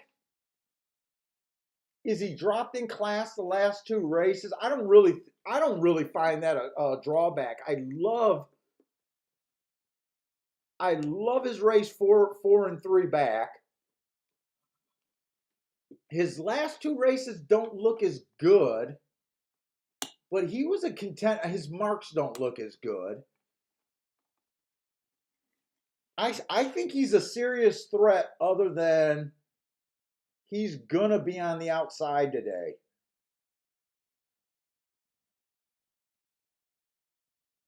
8, I have no opinion on. He just ran 1 race, doesn't draw my eye.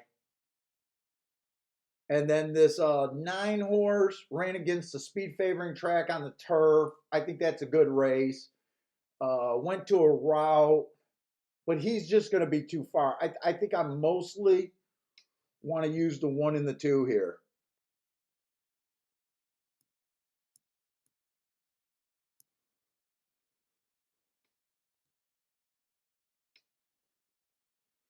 And 3 is scratch. Okay, I do got the scratch. I just seen Steamboat Willie throw that up there.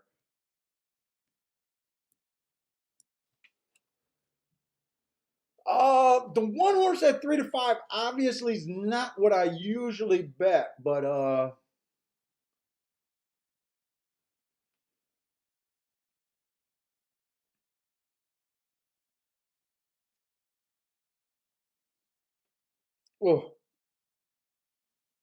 that cigar.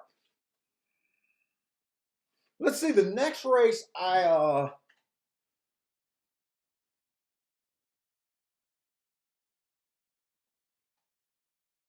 like the 2-3-5-7.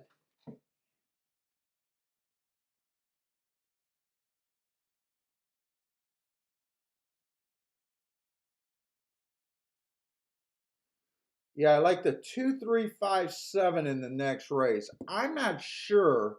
I definitely got to look at the doubles with the 1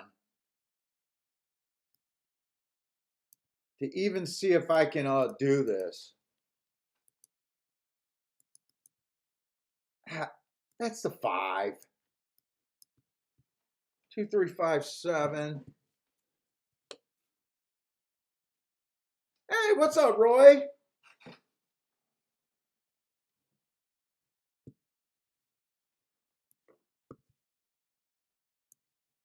Let's see. I got to get over to Gulfstream.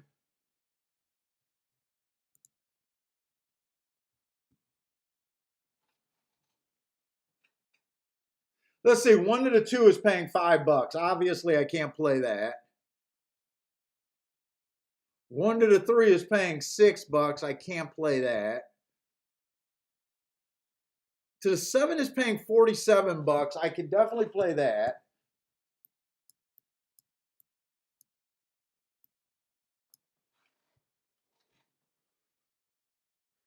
To the 5 is only paying $12.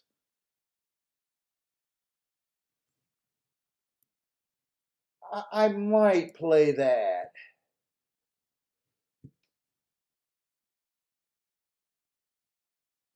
Let's see. 2 to the 2 is paying 15.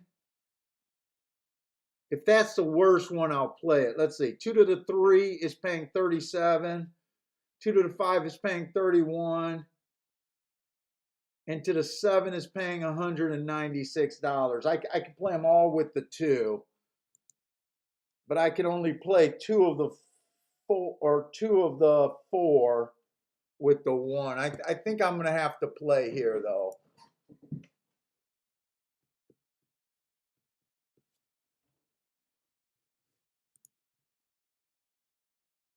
Hey, what's up, Ryan?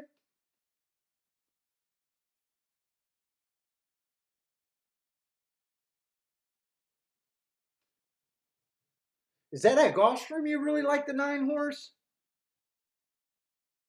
9 horse wouldn't shock me. It's just that he's if I'm right about the rail, if I'm right about the inside, I think the 9's a long shot. If I'm wrong about the rail, I think 9's a contender.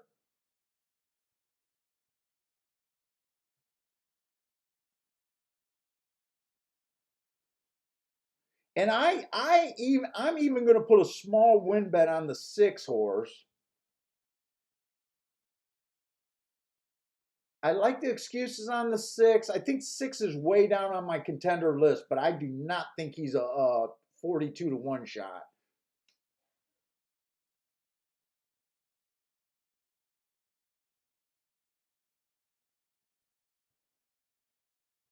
So let's see. I wanted to do my tickets based on $70 today, not $100.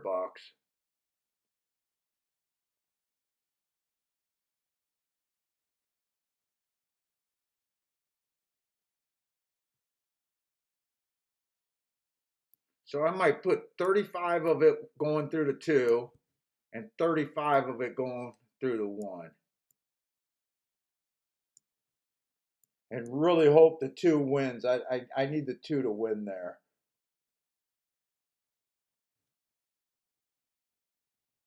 So what would that be? $17 doubles to him, to those 2.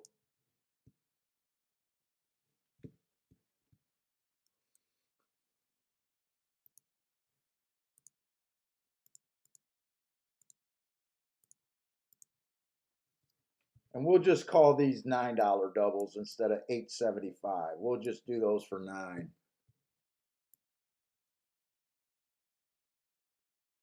I'm going to put that in now and trust that it doesn't go too far down because I want to look at Churchill.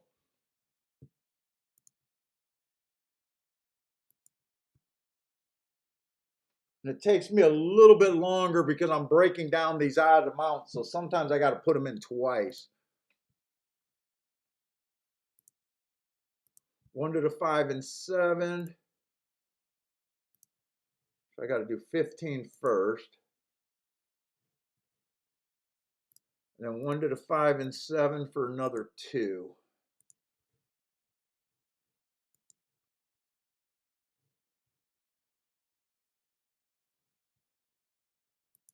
And then 2 to the 2, 3, 5 and 7. I said I wanted to do those for 9. So what, I can do them. Oh, they give me a 9. And I want to go over to Churchill.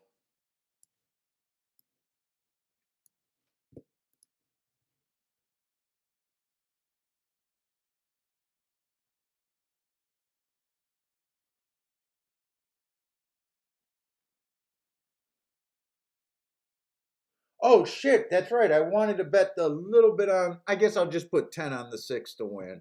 Just 10. I forgot about that one.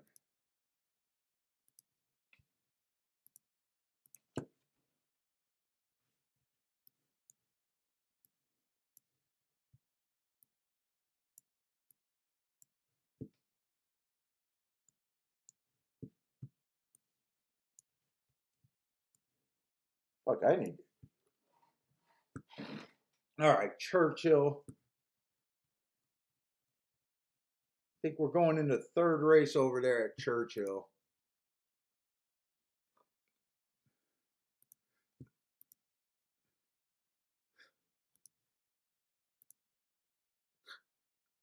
Let's see, we got about 8 minutes for Churchill, so. And basically, there's 3 horses being bet pretty heavy at Churchill. Let's see, third race, claiming 30,000, 6 furlongs on the dirt. I'm looking for speed and stalkers. One fits as a stalker. 4 races ago, he was average, average, average. Comes back, gets the inside of the track, wins basically being average at Tampa. He's kind of just been average the whole time.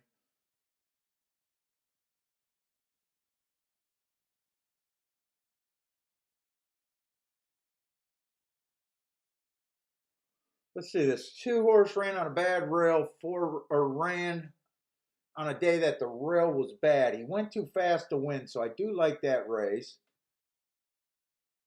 He hasn't won since that race, but he's basically been equaling what he does. So he's been a machine running the same race. Ran against a speed favoring track 2 races ago. But not really a speed horse. He looks like a stalker that can keep up pretty good with the pace, but I got to find the speed of this race first. 3, I think the 3 is just going to be too far back to win.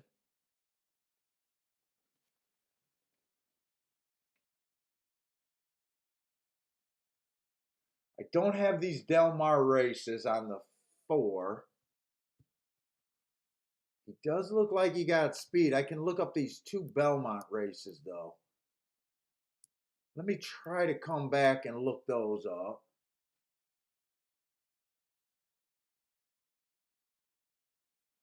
6 is another speedy kind of stalker and closers every now and then. Last race was his best race. I'm not sure what to make of that. It looks like 6 or 4 are the most likely to get the lead. I got a feeling I'm not going to be able to bet this race. Right now I'm looking at this race like whoever gets the lead should have a fairly decent advantage.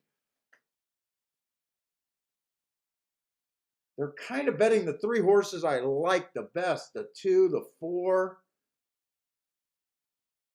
and the 6.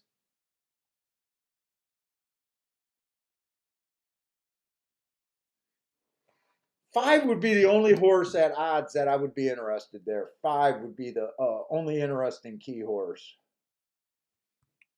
I think I'm going to let that race go. I think I'm going to let that race go.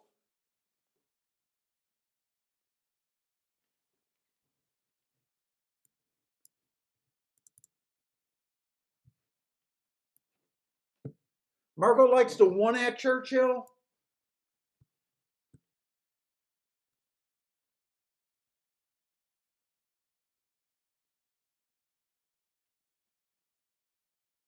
I can definitely make a case with the 1. Who did he just run with? That Tabas or something horse. He just ran with the 5.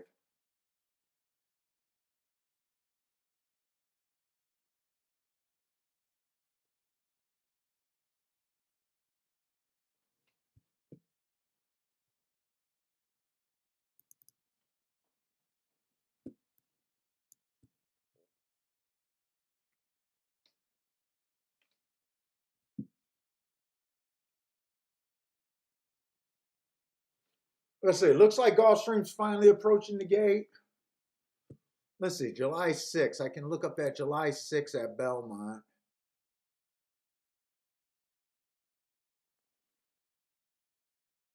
No, July 5th. That race where he won, that was a speed favoring track. He was the fastest winner of the day on a day that the track was blazing fast. Were favored front runners. So I still, like I said, I thought he was going to be a strong contender. Let's see, 613.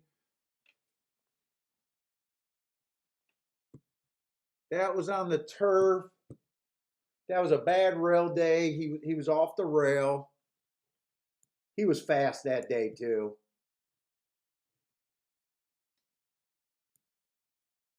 Fast, average, and average on a day that the rail wasn't good.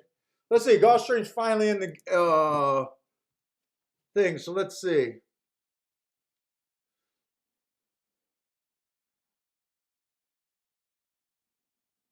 Let's see. Lanier has his picks for Aqueduct. Disco has a chance.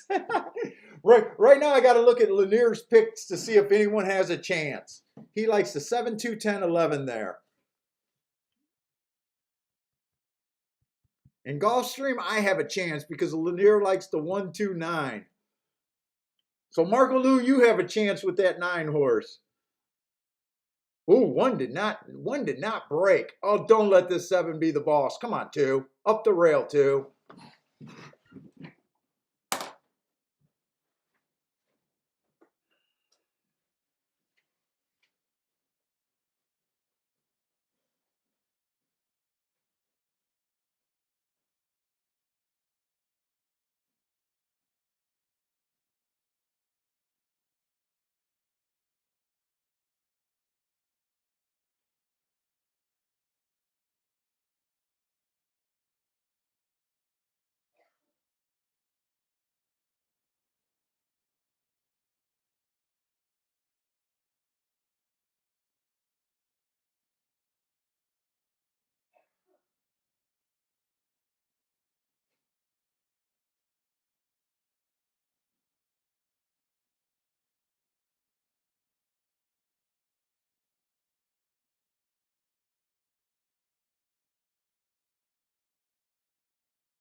It hurt me believing in that rail. I said I liked the 7. I made an adjustment. I couldn't have used the 1 and the 7. I couldn't have used the 1 and the 7.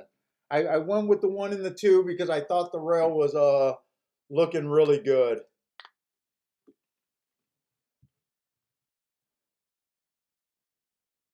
Ugh.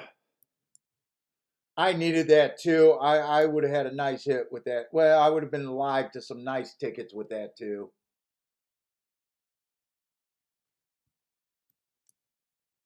I really have no problem with the 7 winning, other than he was an outside horse.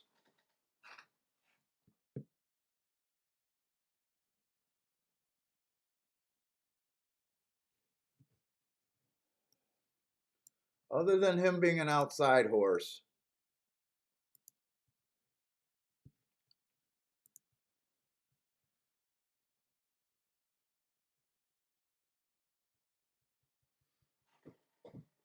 Let's see. My only thought was, could I have bet the exacta instead of the double? And I couldn't have boxed the 127 without. I couldn't have boxed that. The only thing I could have done was wheel the 2 first and second with the 1 and the 7.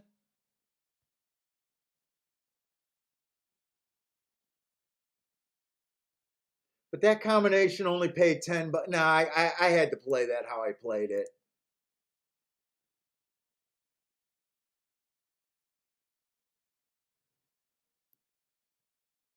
I had to play that how I played it.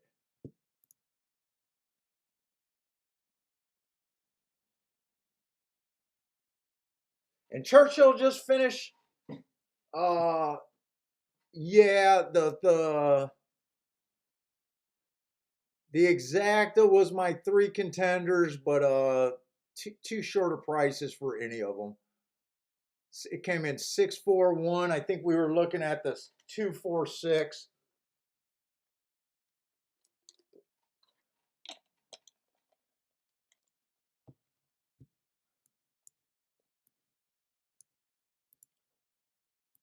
Well, I thought the 2 was going to have a chance when he shot up the rail and got the jump on the 1. Actually got the lead from the 7 for a little while, but he was just flat.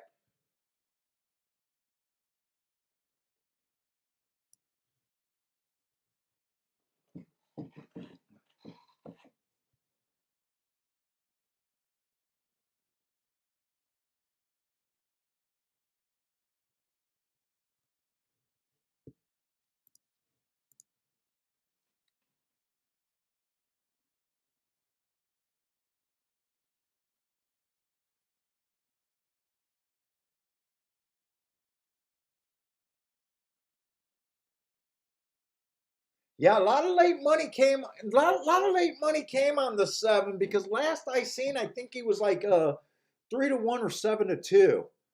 I put that bet in early because I went to Churchill. I'm not sure when he got bet down.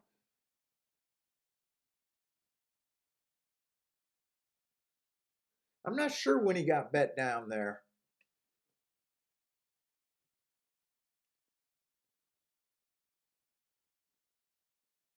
Grandma got the super. She keyed the 7 horse. Hey, what's up, Spencer?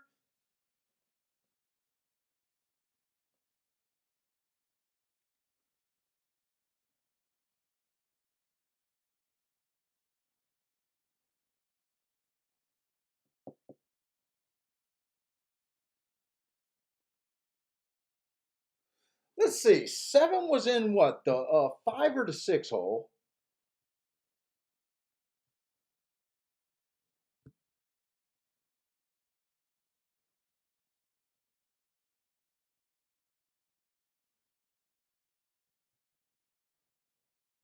Seven would have been in the 6 hole.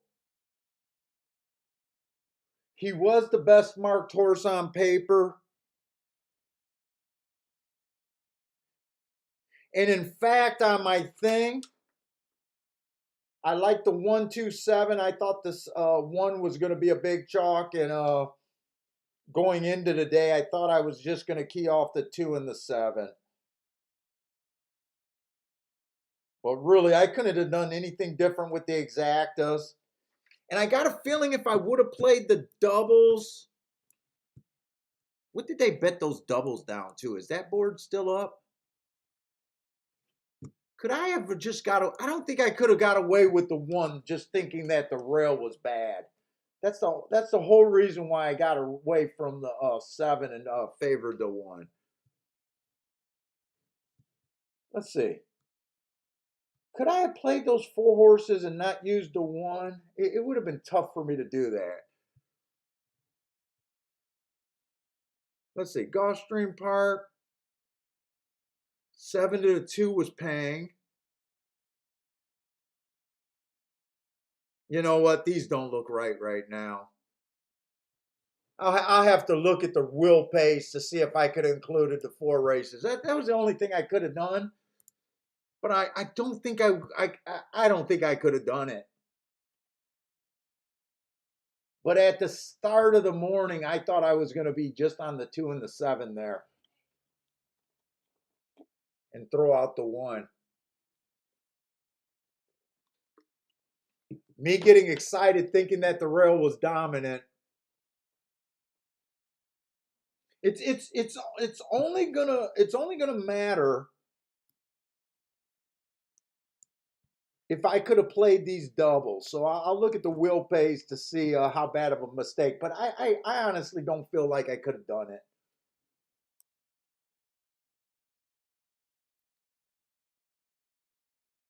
Oh, Grandma, did you do a fat finger mistake on your ticket? You thought you had it?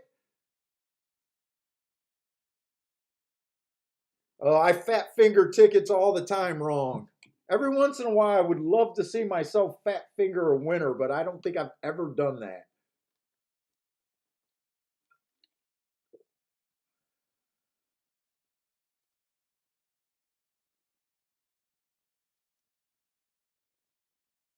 Steamboat Willie had the 7-2.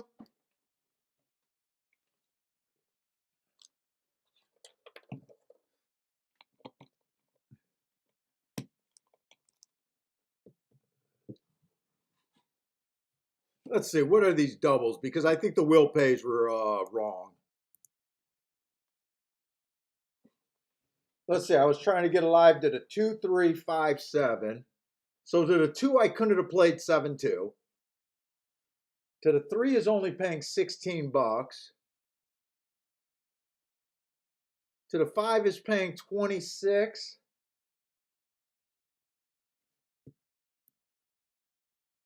And to the 7 is paying 40. So I definitely couldn't have played the 7-2, but I think I could have played the 7, 3, 5, and 7 again. But I don't think even if I thought about it that I would have did that, because I was pretty convinced that the rail was the place to be. I did have a thought. I did have a thought that I thought the 1 was beatable because I wasn't sure if the 1 was necessarily a speed horse. In this race, he had no speed, and I can't even say that's a jockey mistake. He only ran two races, so it was a little tricky to know for sure if he was a front runner. He went wire to wire one, or almost went wire to wire one race, and the race before that, his first time out, he was a closer. I did think that. That's why I was planning on betting the 2 and the 7 there, but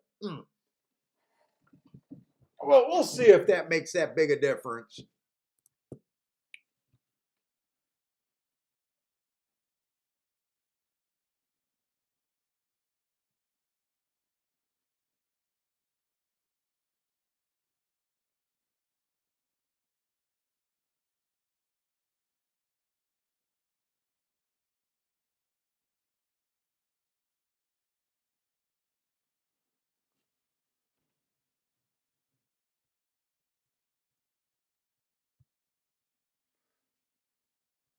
Well, I can't believe how good Sunday, Monday, and Wednesday. It was like I couldn't miss.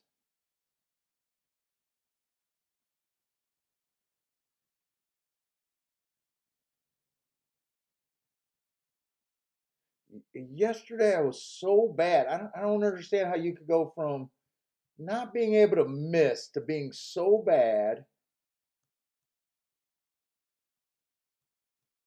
Let's see. Today, I only made a few plays.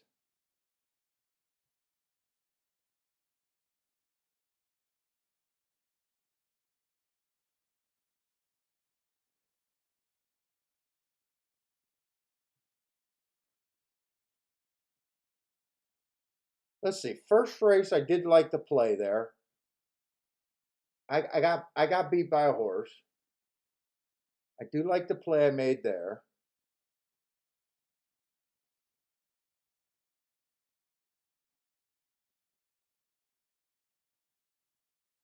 The second race,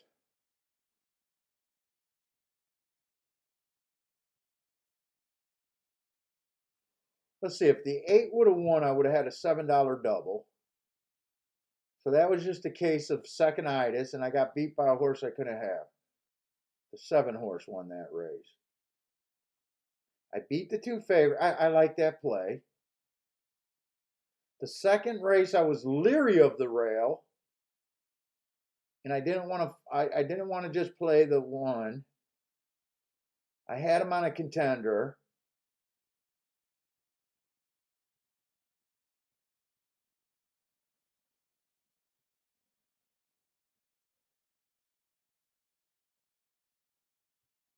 I get why I did that bet. I get why I did what I did there.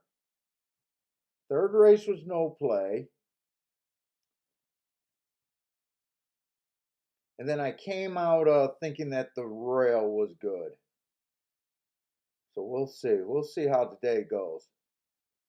So definitely speed is okay. Definitely speed is okay. Really got to talk myself through it because I got to fix this. I got to fix this problem I got right now.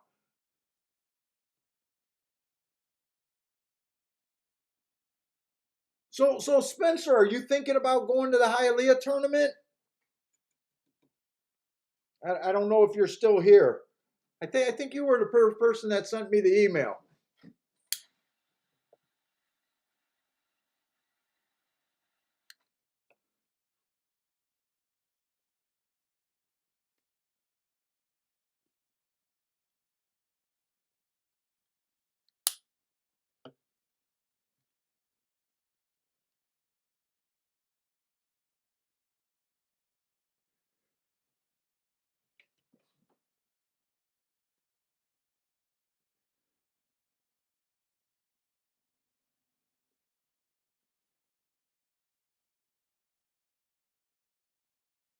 Let's see. Lanier likes the what is that? The 562 over there at Gulfstream.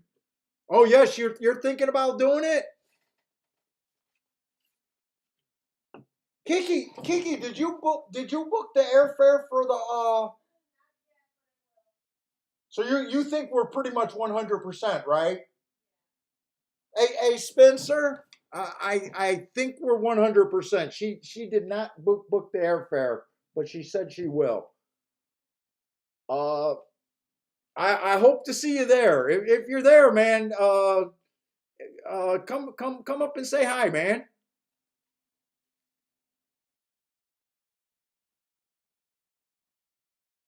Oh, you're out there with the local crew. Have you ever been to Hialeah? I've never been to Hialeah.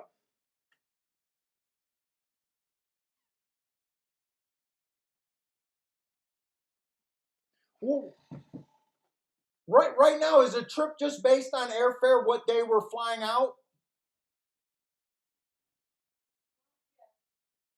What are you kind of looking for now? Are you thinking about leaving? I'm sorry, I didn't hear that. What day do we arrive? You think?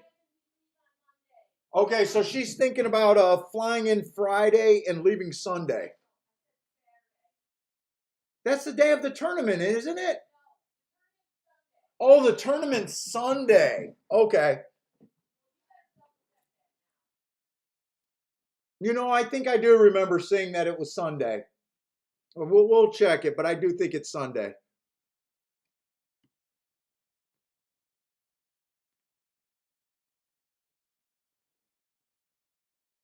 What, Spencer? You're saying no? You're not going to say hi?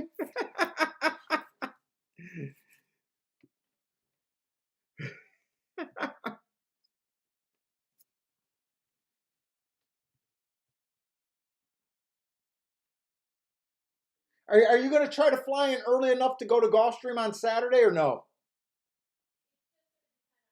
Just going to depend on price. My travel agent.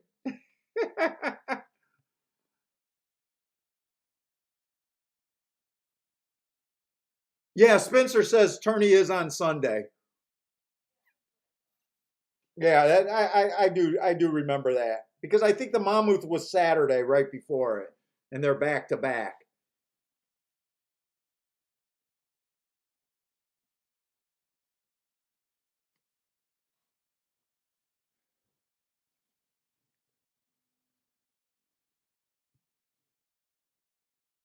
Hey, Spencer, have you ever played a tournament before? Will this be your first live tournament, or I've never played a win play show live money tournament.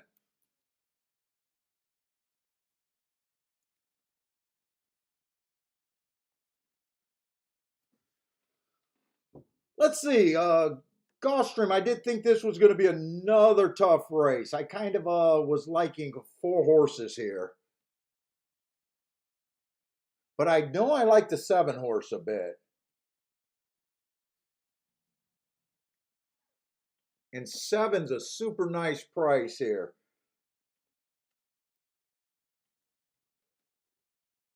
In fact, I like 2357. 2357. This does not look like that bad of a race.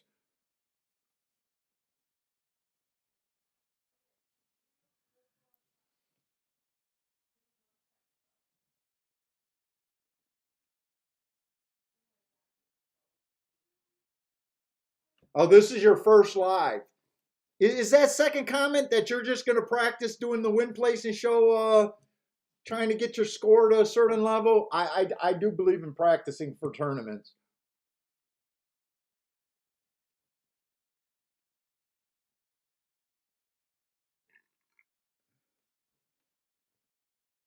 Let's see. This is an optional claimer, and it is on the poly.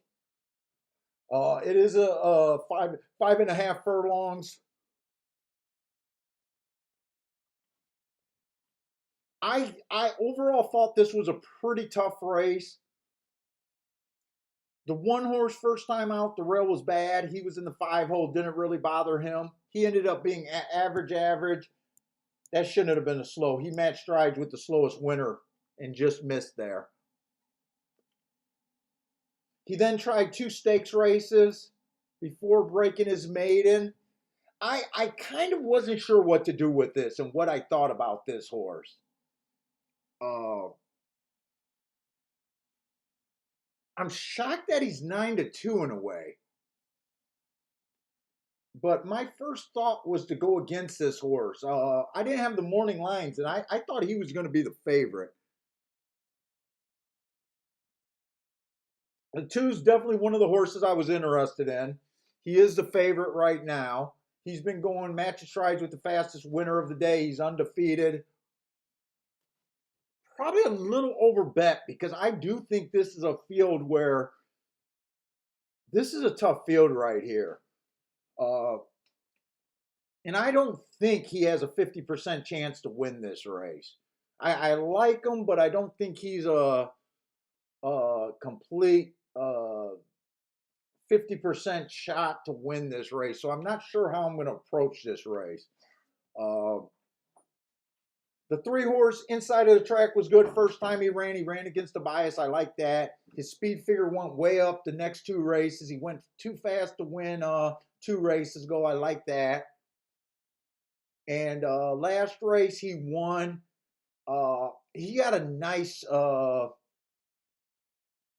kind of a soft pace. He was average match strides with the slowest winner of the day. He won, but he was a horse that I was interested. 7-2, a decent price.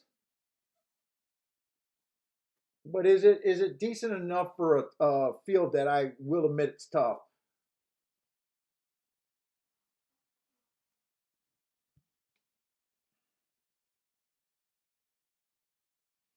The 3 horse. I think he's going to be too far back. If this was on a dirt, I think he's going to be too far back. I was going to try to get around him, even though he ran against a couple biases. I'm not convinced on this horse. Even though he has some stakes in the background and might be considered a class of the race here. Is this a maiden race? No, this is an optional claiming 7,500.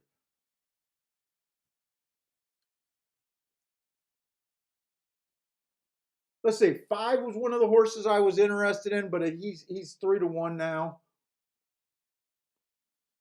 And really, he's probably he's making a jump up from maiden special weight. I like the first time out he ran against a bias. Technically, this horse isn't a winner. yet.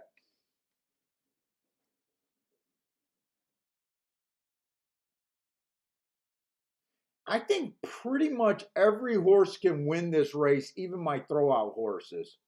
I think 6 is kind of a throwout, but he wouldn't shock. No, nothing would shock me in this race.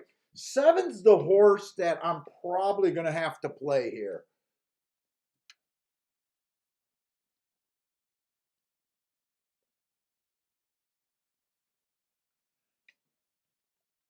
I'm definitely interested in a win bet here.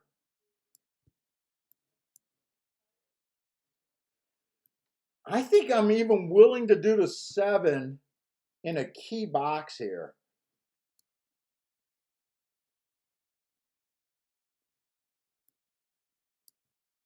I'd probably use the 1 because the 7's still a nice price. But I'd probably do a key box that way and just play it like this.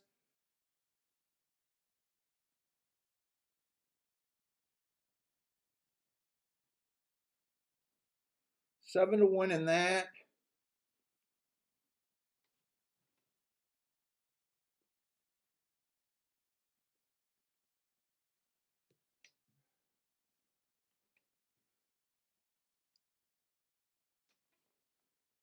Yeah, Hialeah is where they taped Let It Ride. I always wanted to go to Hialeah. I think the flamingos are still there. I hear it's a beautiful track.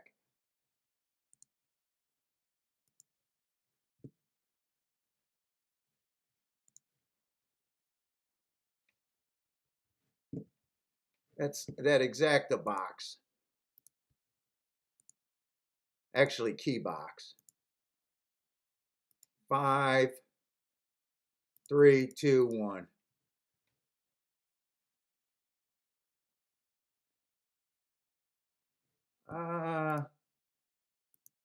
Do we have, and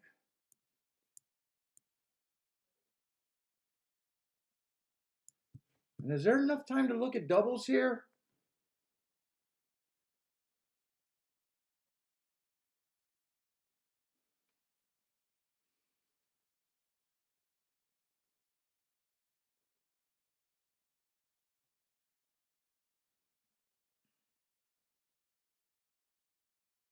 Let's see. The next race is going to be what? The 5th race? 6th race.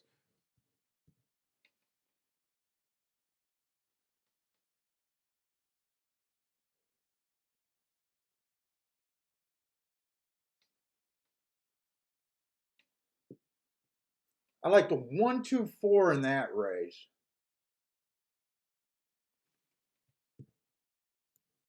1, 2, 4. Let's see. Those are the exacta probables. 1, 2, 4.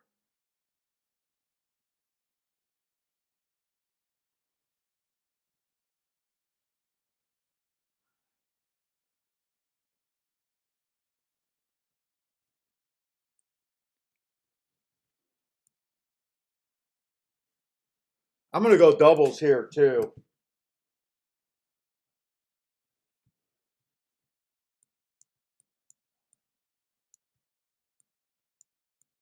I think if this was a tournament, this would almost be like pretty close to half of what I do in the tournament. I think this is my spot.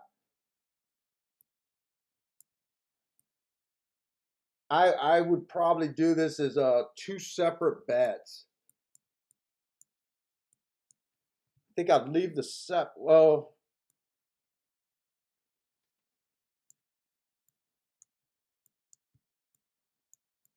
fuck, it's going to be hard for me to get these amounts right. Fuck, they're going in the gate. 2 to the 1 and 4 next race. I'll do that one first because I have no coverage with him. And then what was it? 3, 5, 7. 3, 5, 7 to the 1, 2, 4. God, I'm just going to do that for $5 because I can't even do the math. I don't have time to do the math. I did the 2 to the 1 and 4 for $10, but I did these for 5. We'll see. This is almost like a double play here. Let's see, that would be 20, 20 and 45. Oh, I pretty much did the math right if I'm doing $70 bets. So I got 65 of that in.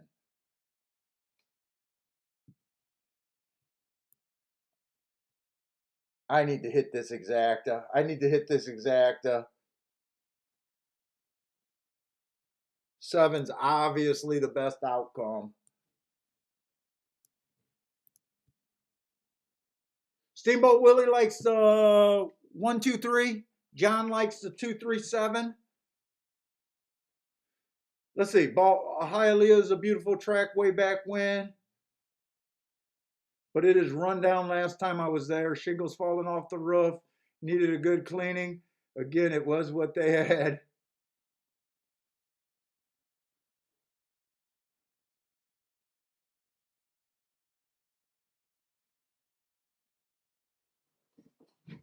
Seven's interested at least. Come on, 7. I need 7 first or second here.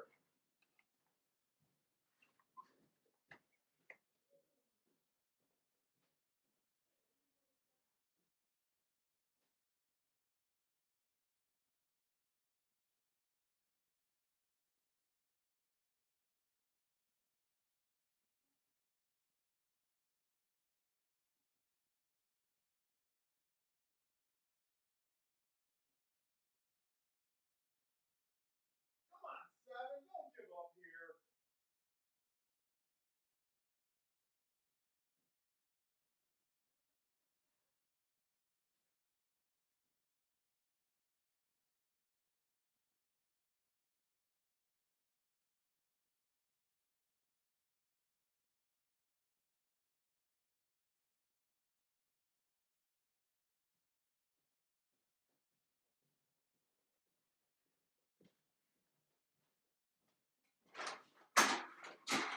Fast pace.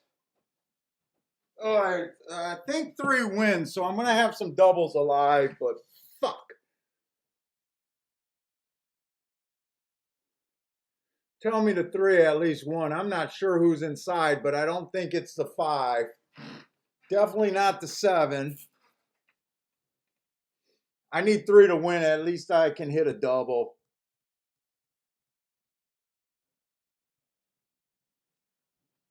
I picked a tough race to play a double play, but what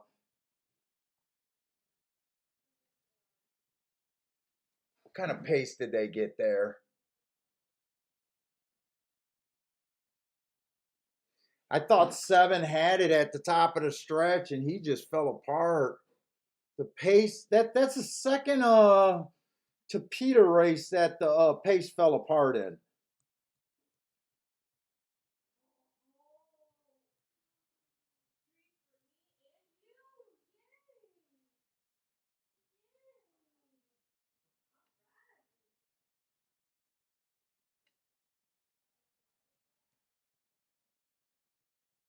Ooh, that's the play I wanted to make.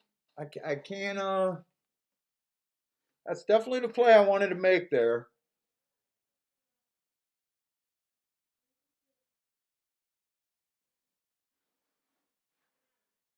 I'm not sure who got second. It must have been either the 1 or one of the horses that I didn't use. It was the 1.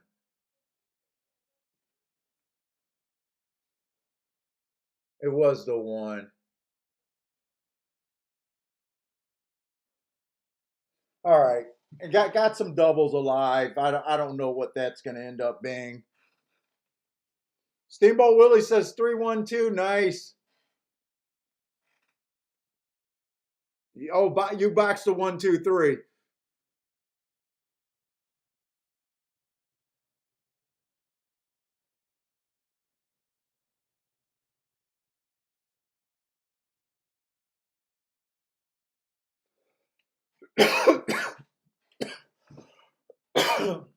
Oh, shit.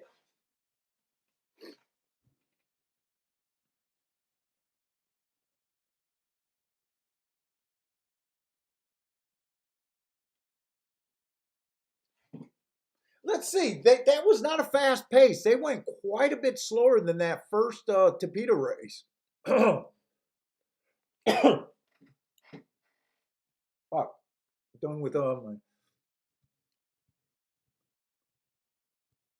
That was quite a bit slower, and I think these were better. Weren't these better horses than the first race? These were optional, claiming 75. What was the first race? Claiming 20,000.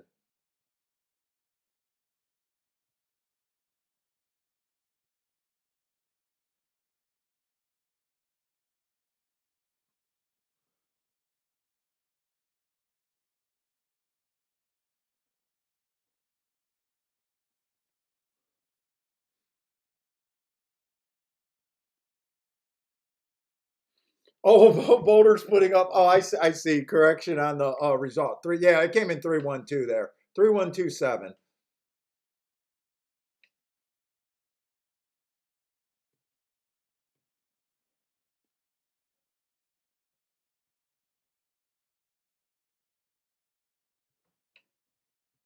Let's see. Do I have enough, and do I want to?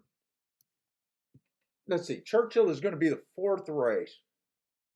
Oh, fourth race is kind of a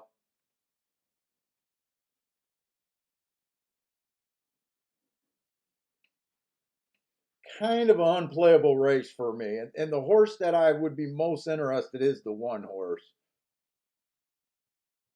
9-5. I definitely not going to do anything there. Let's see. Howard likes the 8 over there at Churchill.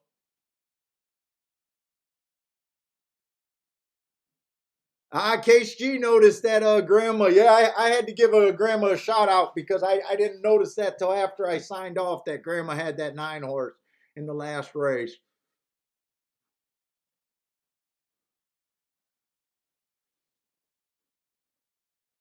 Hopefully, I got some doubles where they're going to be okay with this 3 horse winning.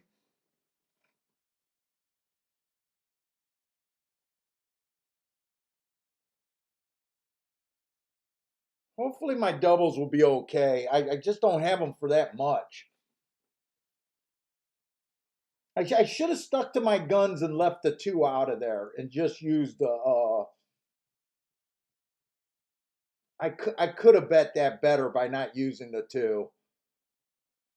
I was trying to beat the 2, and I still used them in the double. I was beating. I was. Oh, but I did get my money down on the horse I wanted to. Let's see. Gregory likes the 12 over there at Churchill.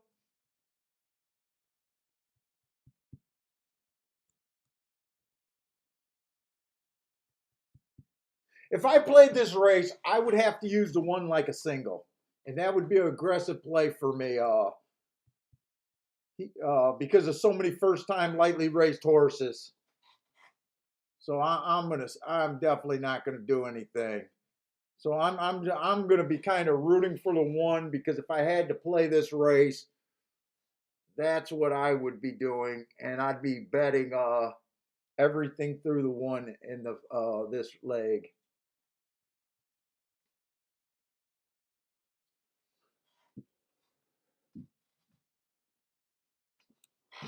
What's up, Bentley? Did Mom give you a snack over there? Did you give him ice cream? Oh, what do you got? Doggy Orioles? I thought those were long gone. Oh, they came in the mail then. Bentley gets more packages delivered to the house than anyone in the house.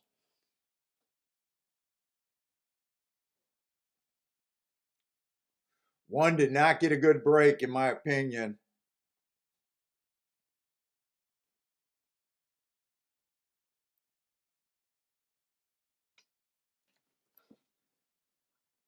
One did not get the break.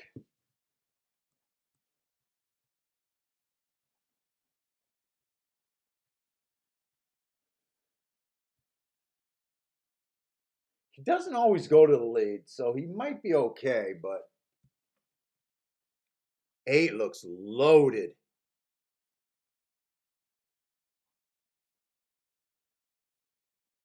8 is absolutely loaded. I think someone was on this 8 horse too. Howard's on the 8.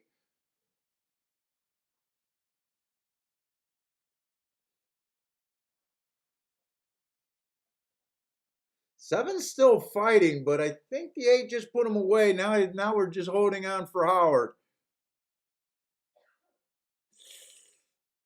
Wow, 8 could. Wow, the 7 came back. I can't believe. I thought the 7 was dead 3 different times in that race.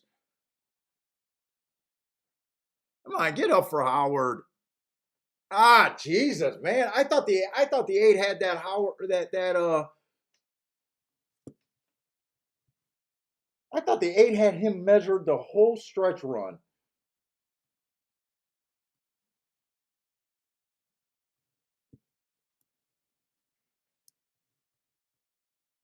Steve S. Sousa.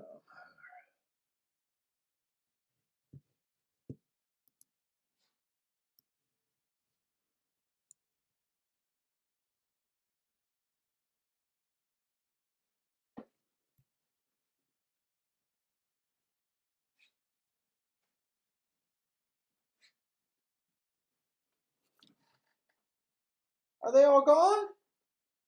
You huffing and puffing looking for every crumb.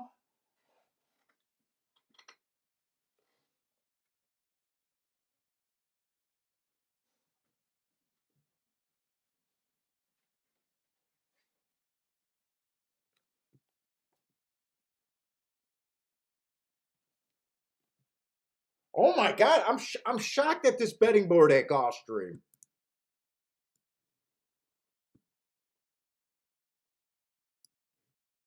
I like the 1-2-4 here, but I'm shocked this 2 is 6-5.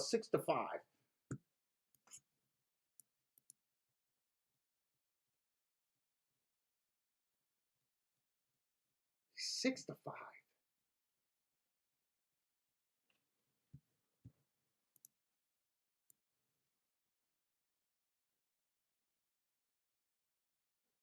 I can't tell if this 3 horse stalked or closed. I did not see the first call of this 3 horse at any time. I was so live. I was watching the 7 horse so closely.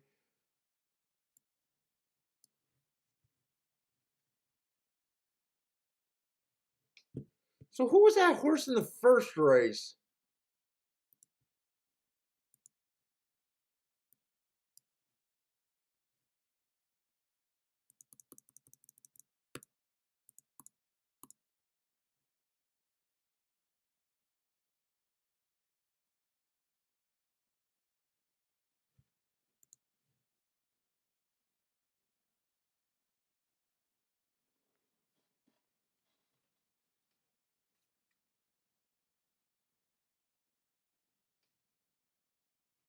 That's not the first race. That's the second race.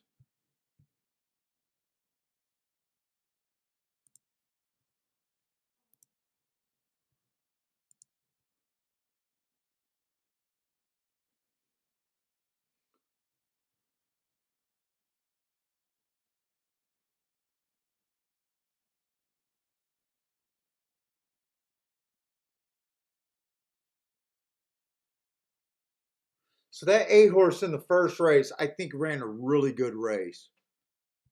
Because that poly race was so much faster than this last one, and I think this race was better horses. That makes me like my losing bet even more that I did in the first leg. Hey, what's up, Shane? Shane is just teasing the hell out of me while I'm going through a losing. Shane, you're killing me, man.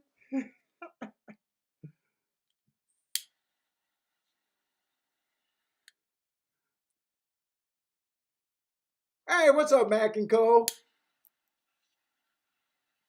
Yeah, no, I got a double live. I don't think it's going to be a bailout double, though. Yeah, a few people had that 17-1 in the third leg.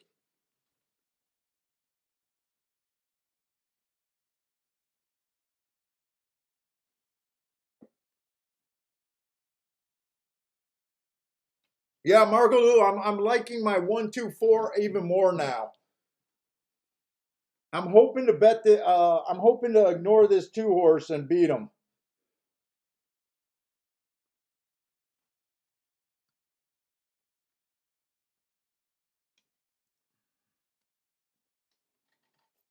Mac and Co, are you on rehab right now?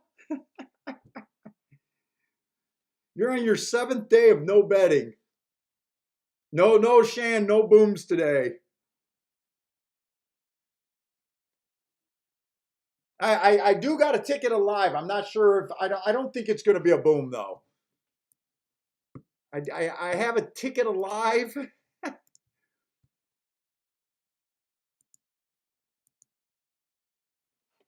I didn't bury myself like I did yesterday, so I'm still in a I'm in an okay spot. I just got to find something.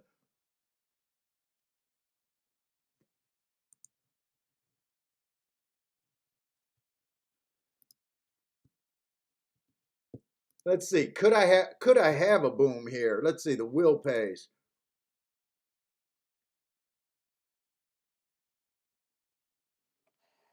I'm on some tickets that could feel like a boom.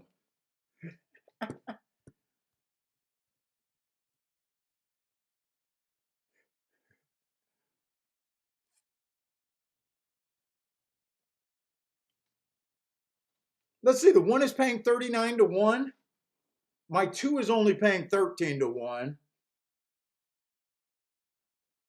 And my four is paying 46 to 1.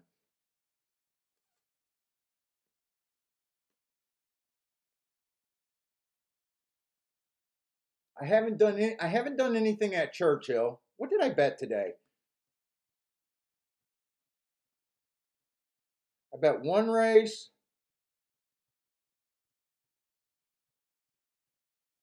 I came back and bet 2 races. I sat out. So really I only made 4 plays today because I bet this one as a double play. So right now I'm definitely down 3 bets, but I'm still live in 1 bet. So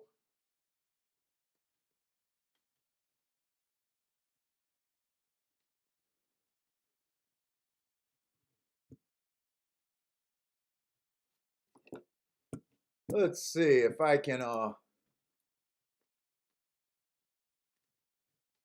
Let's see what is where would this put me?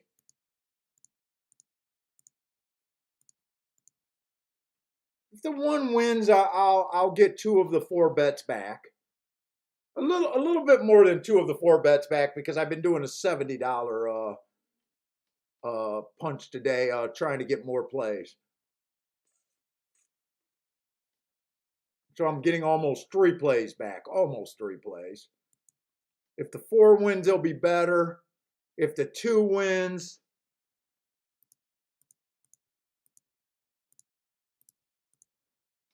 I'm only getting almost 1 play back. So 2 is definitely my worst outcome. 4 would be my best. 1 would be my middle ground. Can 4 make me profitable today? I don't think 4 can make me profitable today.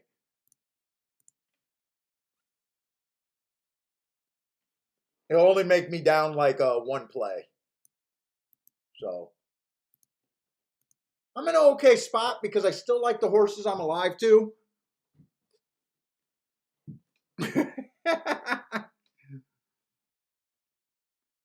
Oh, you hit so Mac and Co. So are you saying that you're not playing again till January?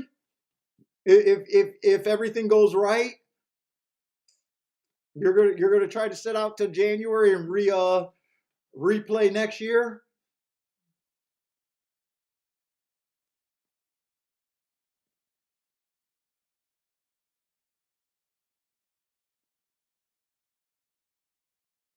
Dude, that'd be sticking with a bankroll right there.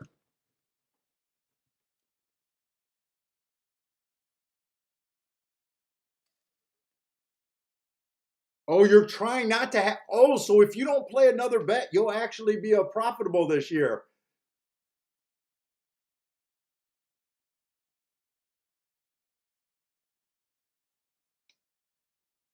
Dude, that's pretty solid.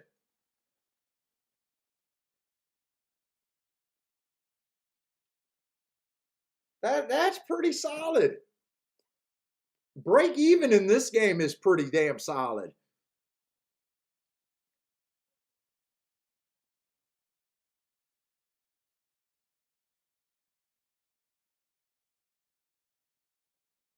Oh wait, no in the red. Oh wait a minute. Oh, how did I misinterpret that so bad?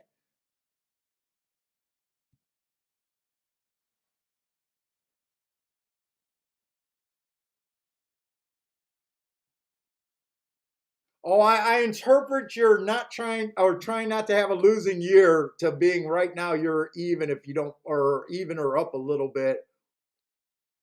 Oh, okay. So I misinterpret that. Still cheaper than a boat? Dude, if you can play, dude, I even think that if you can play this game all year, depending on how often you play, if you're even anything less than $5,000 loser, $100 a week, and you play 3, 4, 5 days a week, you're right there to breaking through. You know, you're right there. It won't take much different. It's probably not a handicapping problem. Probably more race selection, that kind of stuff. I probably would consider about $100 a week a good thing for a fairly daily player. Now, if you just play one day a week, that might be. It's probably still not that bad.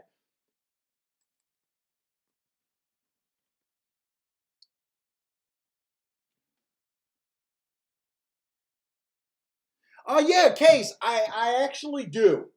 I'm coming into my best part of the year, but you got to remember most of that is because of Turfway, and I might not have Turfway this year.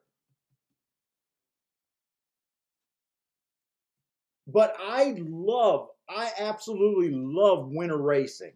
So I usually do really good at the beginning of the year and late in the year, and then in the middle of the year, it's not. It all depends. But usually, it's spring and at the start of when it really starts getting cold and when remember Gulfstream does not start until like December. Gulfstream, or I'm sorry, not Gulfstream. Uh, Turfway doesn't start till like December. I usually put quite a bit because usually at Turfway, I usually start on fire and I usually shut it down before the final when they start closing Turfway down. I think they stop in March. I usually don't even play the last few weeks or even the last month at Turfway. So I expect to have a good fairgrounds.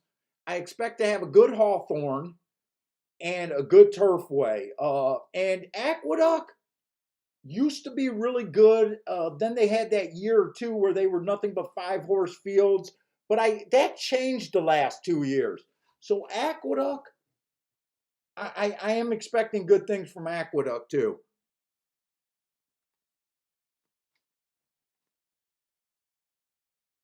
And then this time right now at Gulfstream West, I usually hit up. I usually do really good at Gulfstream Park West too. I'm pretty far below my pace from last year though.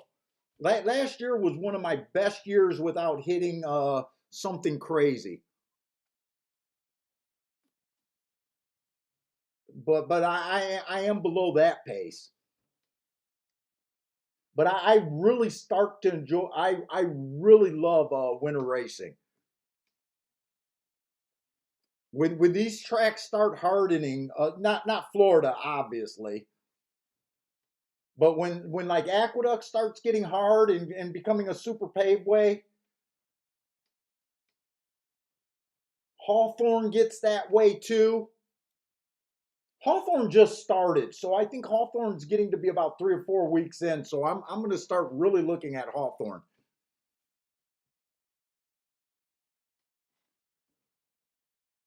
Oh, Brother Man says that they went down to less days a week, and that's what solved that. Remember when they were basically having like 2 years straight of nothing but 4 and 5 horse fields? That's when I walked away from Aqueduct a little bit. But traditionally, of the New York tracks, I love Aqueduct. But there was 2 years not too long ago. I think 3 and 4 years ago where it was almost an unplayable product for me. But we also lost Gulfstream Park West, and this is actually hurting me a bit with the Tapeta right now. Even though some of my most recent big hits came on the Tapeta.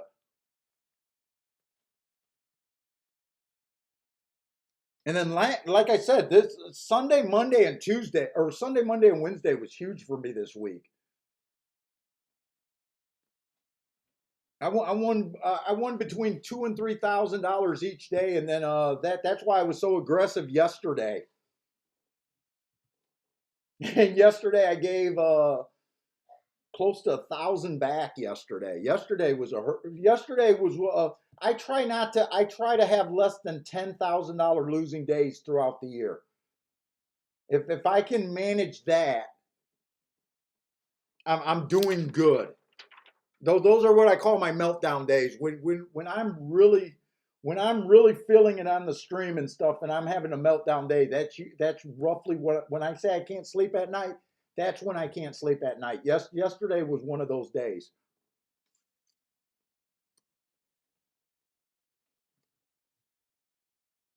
But luckily, like I said, I was coming off a really good 3 days.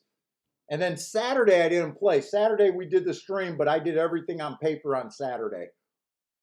And that's just because I was working on the tournament and wanted to do this theory on paper, trying to get ready for the tournament. And then I started doing it with real money on Sunday.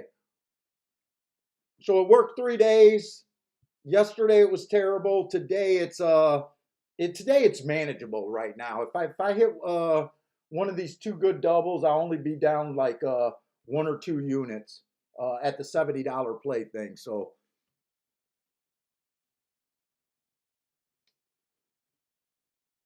my big thing here. Wait a minute, am I in the right race? I'm in the fifth race.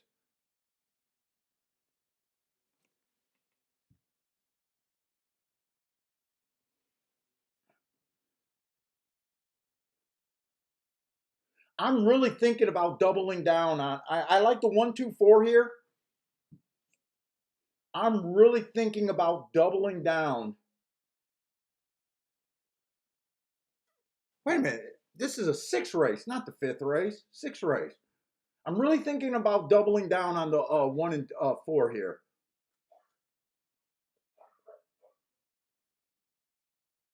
But I am scared to death of this 2 getting the lead. I think there's a shot that this 4 can get the lead over the 2.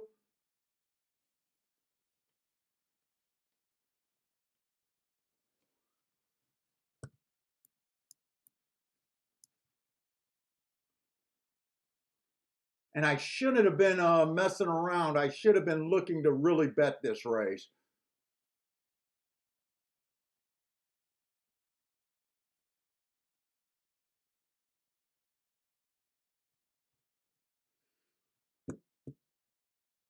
So I like the 1-2-4. Right now, I'm thinking about betting the 4 and the 1 to win. And I'm even thinking about spreading it out and going 2 on top of the 1 and 4. But I got to look at those exactas. Fuck, I am at Gulfstream. I got the probables here. 2 on top of the 1 is paying $12, and 2 on top of the 4 is paying $12. Fuck.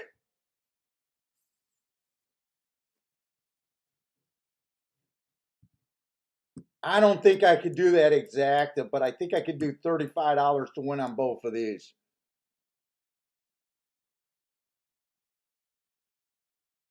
The only way I do this if I'm playing for a saver, and I don't think saver tickets, protection tickets, are necessarily a good thing to keep doing.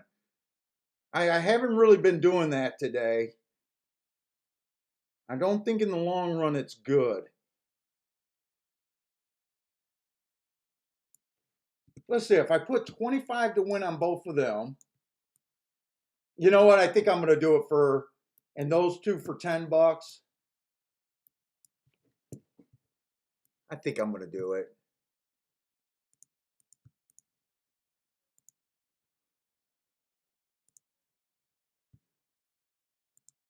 I think in the tournament, I probably would definitely do it, or I'd have to just sit and wait for a spot. Now, on that tournament, I think I'll be able to play. I think they're basically is having every race from the start of the day at almost every track, all the way to the last race of Hawthorne. So I got a feeling there's going to be at least 50 to 70 races would be my guess. I'm going to start handicapping. I think Friday's forms come out on Sunday. I'm going to start handicapping on Sunday so I don't have to do no marks or nothing.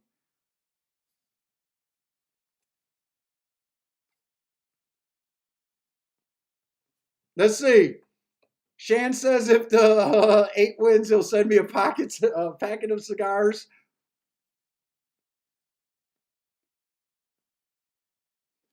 Joshua, it really varies. Obviously, on weeks that I'm doing better, I can spend more. My play,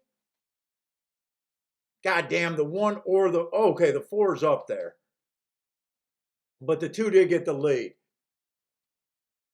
Now, on any particular day, $1,000 is bad for me. On any particular day. Now, for a week of racing, if I lose $1,000, that's actually below. That actually would be kind of below average, because I'd look at that like that was $200 a day, or $250 a day.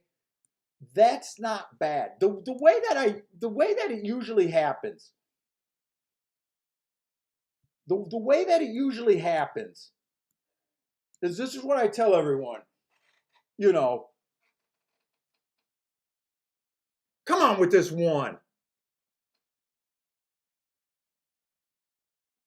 Come on with this one. Get them home for me.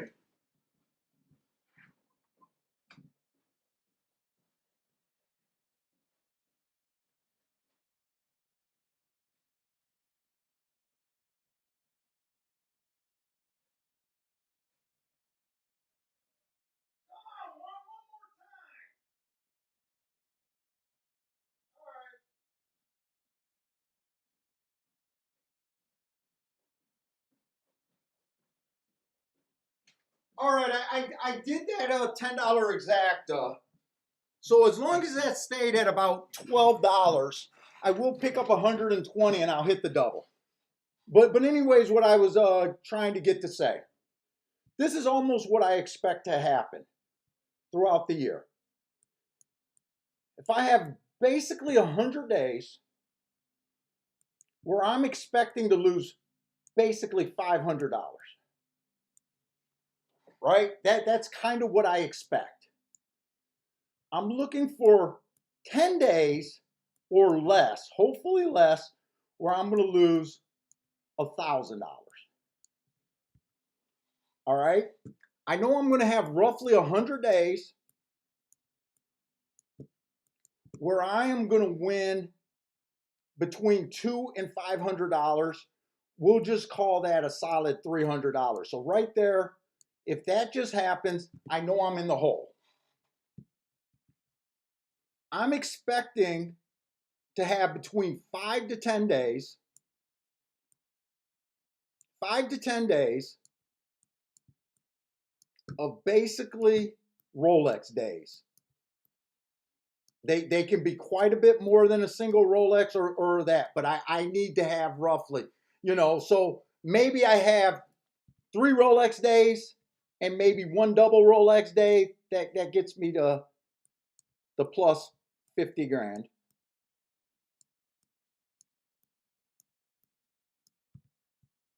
Right? This is minus 60. This is minus 60. Right? So basically, these big Rolex days are just wiping out what I expect, right?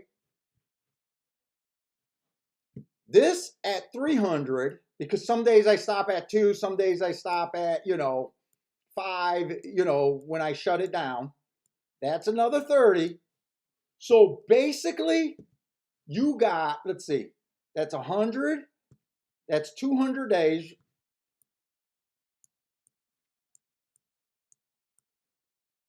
I'm trying to do the math here. That's 200 days, 220 days.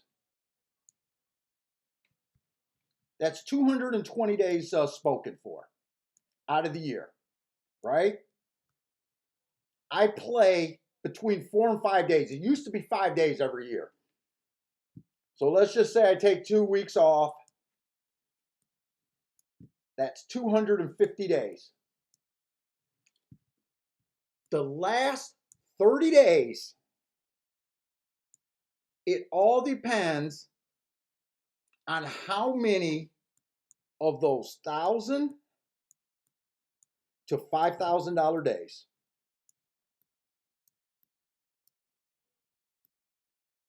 that you have that were better than your average winning day,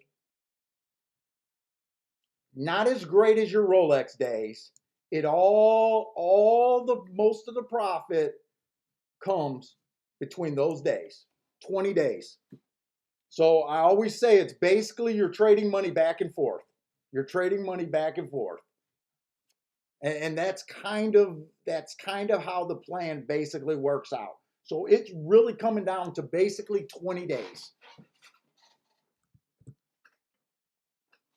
Though I don't know. There's probably because talking to Disco is like opening my eyes to some of these way bigger guys than I am.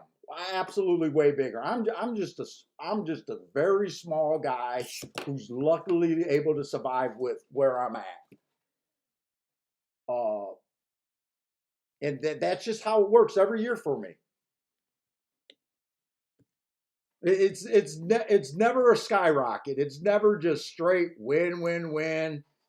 Basically, you're just bouncing back and forth.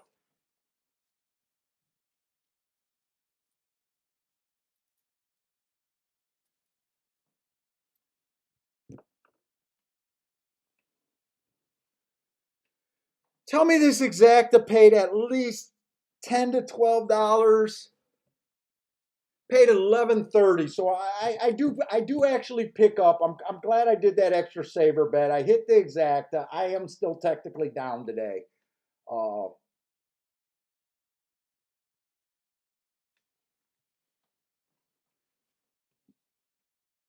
but I hope my little graph makes sense.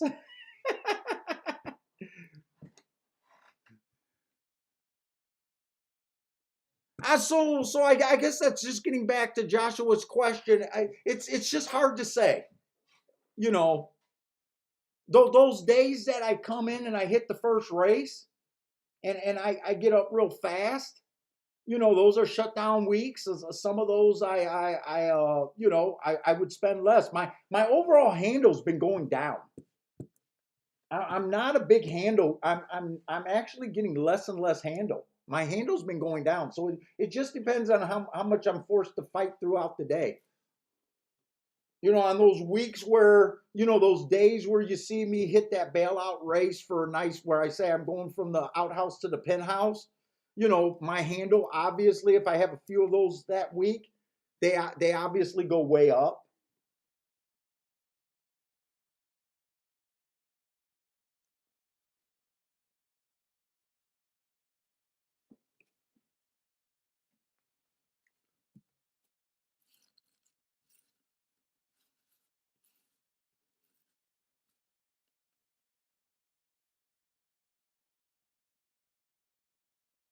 Yeah, Marco Lou, I'm with you. If the one, so I think I basically got what I think I got. I think I basically got 167 back, combining the maybe 177, maybe 180, something like that with the breakage.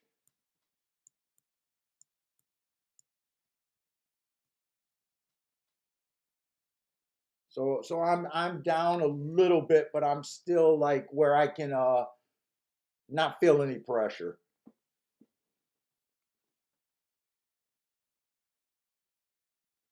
Let's see, in Churchill, we missed looking at Churchill, but that was basically the exacta was probably useful there, but I know I liked the one.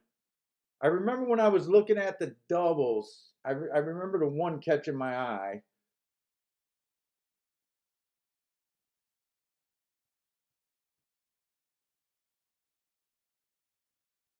Who was the two?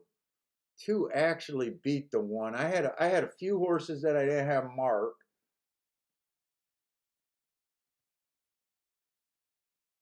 That was a fifth race, right?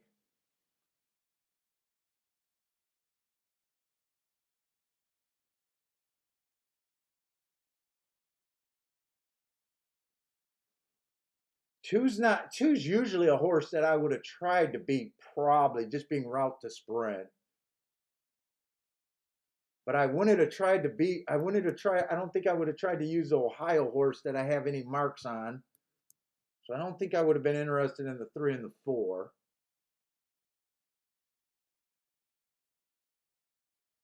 The five and the two would have been the same horse. I don't know. I might have just set out that race. Seven's another router.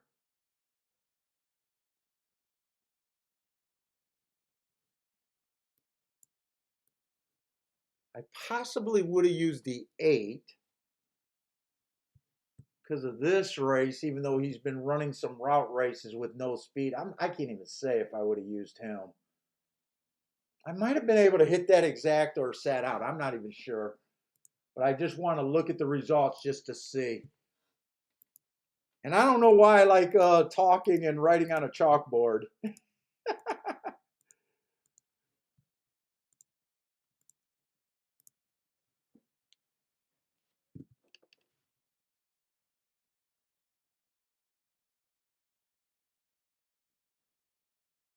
Yeah, yeah. So that's what I kind of learned to a few shows, a few different shows. I think this was a first race, first day that I actually kind of broke it down where I expected to be. So I mean, I'm even saying at the beginning of the year, I expect to lose $60,000. I expect it. You know, that's no small feat to overcome that.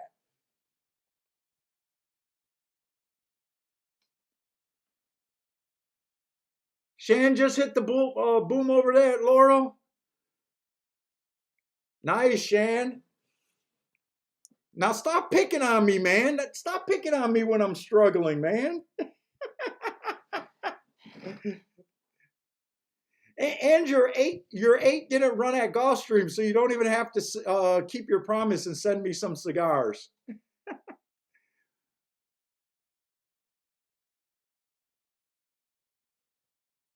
Yeah, but I guess if you were comparing me to Goodwill Hunting, I would be that grinder guy, the grinder that the dude borrowed the money. You don't take big shots. You try not to do big swings. You stay in the game. Uh, and Disco just keeps telling me about people he know that are complete opposite. That they are like their handle is insane. Yeah, yeah, it is. It's like being in business with anything. I wish I could tell you that it was more sexy than what it kind of is for me. When I'm talking to Disco, I'm like, God, some guys are just at a different level, and I believe what he's telling me.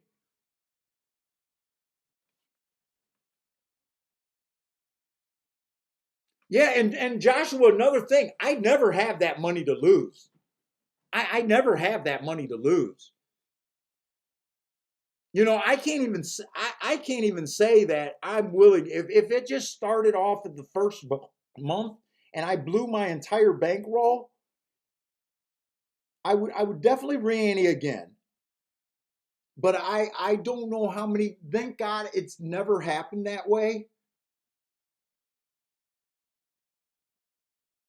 That's why I also don't go and take out money every winning day. The money's just there. You know, the money's just there. Even on my worst days, I don't have to refuel the account again.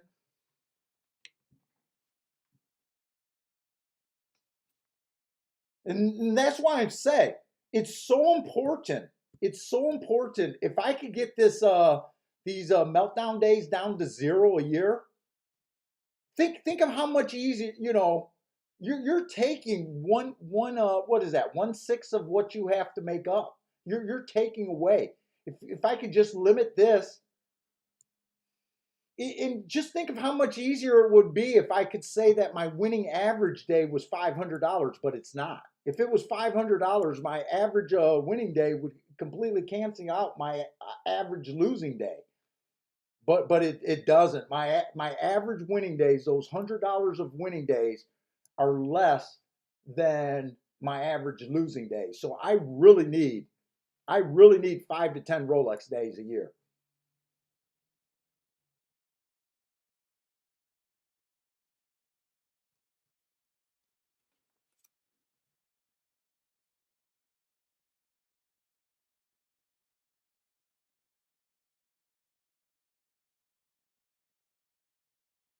Oh yeah, Gregory, it wasn't Goodwill Hunters. It's Rounders.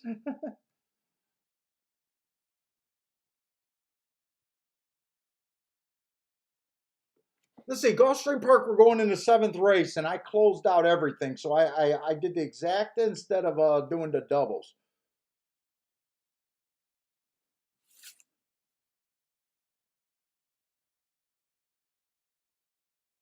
Could I have done doubles? Dude, I'm wondering if I missed an opportunity because I kind of got this race down to two horses. My initial thought was just to play the 2 and the 7 here. So a 2-2 double probably couldn't have been played. Yeah, so that one horse, if that one horse would have won with the extra bet on him and the double difference in the double payout, that probably would have been enough to be profitable right now. Too bad he couldn't go by that too.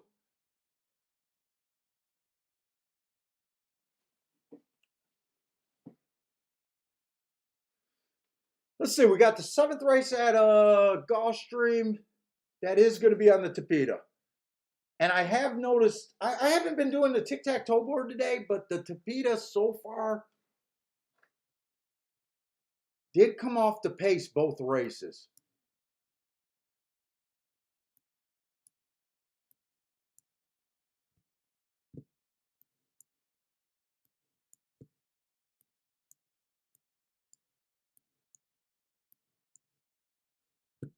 Let me see if I think I got enough time to get this caught up.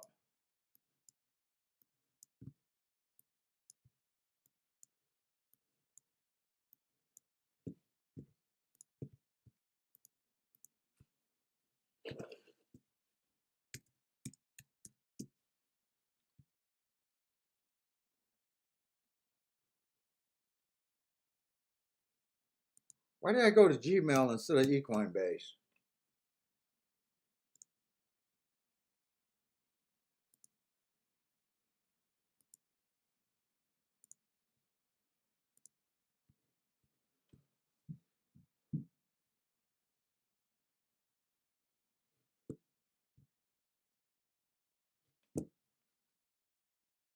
Why am I looking at Churchill instead of Gulfstream?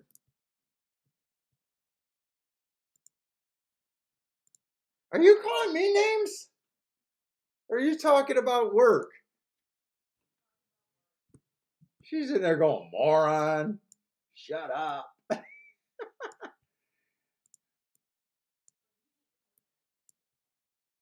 Now she just said, I need to organize my shit better.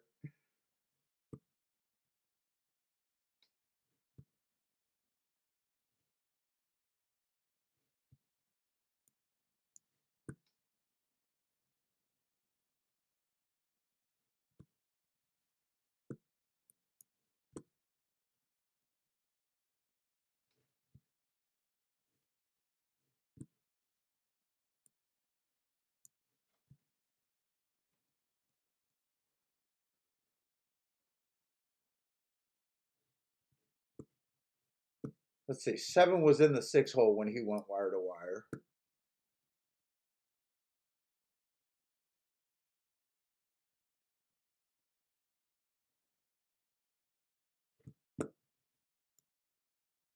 So they did stalk the 2 Tapeta races.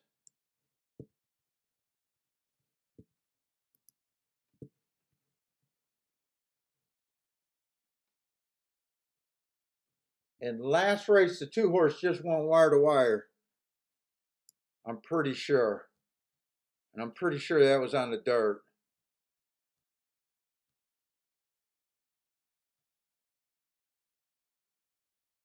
Yeah, that was on the dirt.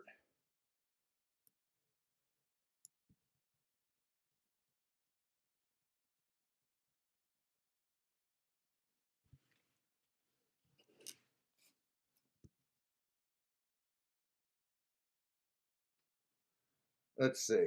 All right, let's look at this race. So this race is going to be on the Tapeta. So I am a little nervous. I've been thinking the track's been favoring speed and stalkers for the sprints, but they have stalked both races. One from inside, one from outside. One of the races I thought went extremely fast. The other one went average to slow. So I'm not sure what I'm going to read on that. Let's see, the one horse, I don't have any marks. I don't have any of those tracks.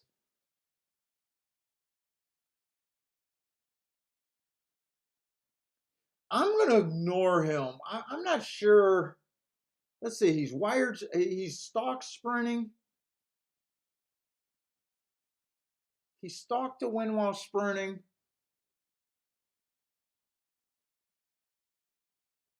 I don't know what to make of him, really. The 2 horses are router. 2 horses are router here. Wait a minute. He's a router stretching out. That was one of the horses that I thought I was going to love here. I do like his marks. Went too fast to win yet last race, but that was on a route. He ran against the bias 2 races ago and ran well. On that 5 furlong turf race, that's a horse that's in form. They usually don't close on the turf sprints. I can't wait till we get turf sprints back, by the way. I need the turf sprints to come back soon.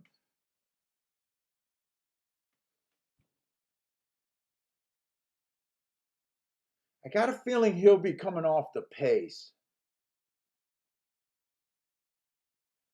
I really thought I was just going to use the 2 and the 7. Let's see. The 4 horse is another horse that I'm not sure what to do with. I'm kind of just ignoring them. I'm kind of in a dangerous situation. The 5 horse is going to be, I think, too far back unless they are really rolling. Wait a minute. Am I in the right race? This is 7th race.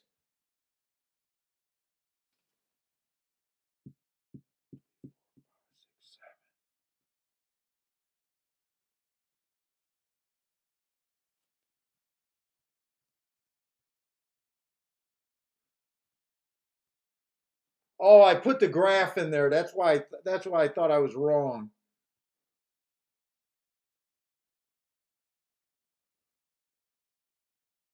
Seven horse.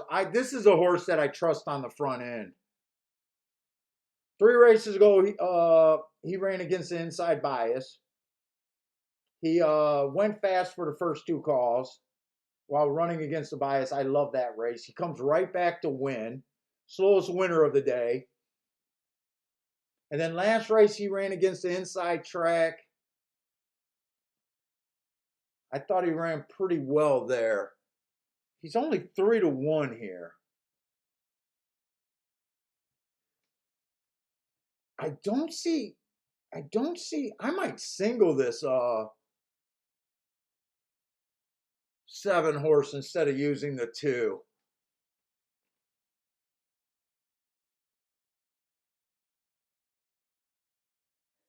If the 7 gets bothered early, I think it'd be either the 2, except I don't believe that'll happen. I think the 2's probably going to rate here. So unless the 1 can surprise me and show more speed,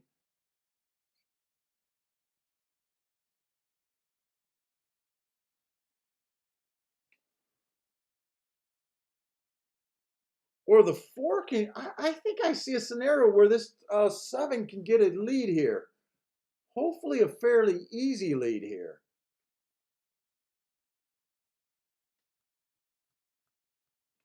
I'm a little nervous about the 3 horse.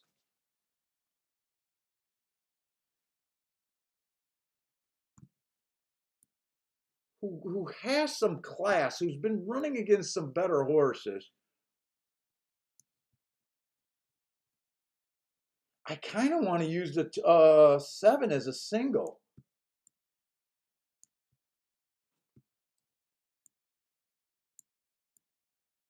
I don't think I want to use all of those. That's what I got this race kind of down to. Those are kind of the 3 horses that are betting. I'm thinking about using him as a single here.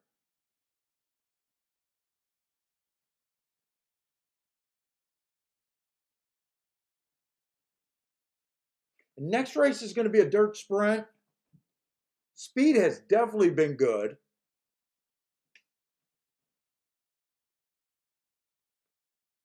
I kind of like the 1-6. I think the 3 and the 5 are going to be favored. I kind of like the 1-6, 3, and 5.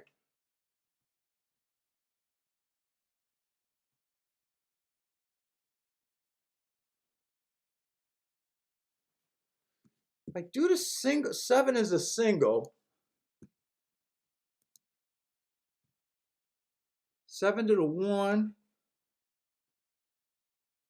is paying good. 7 to the 3 is only paying $10. 7 to the 5 is paying 16. 7 to the 6 is paying 130.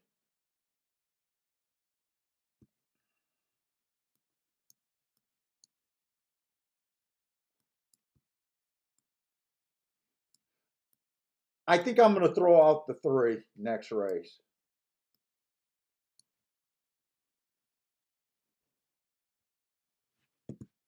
Do I want to use him as a single? Let's see, I got 0 minutes to post.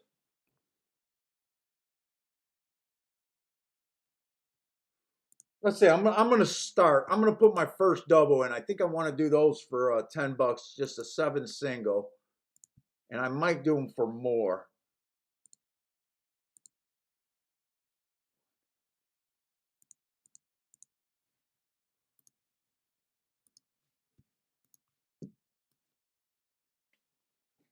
Shit, they're going to get to that Tapeta fast.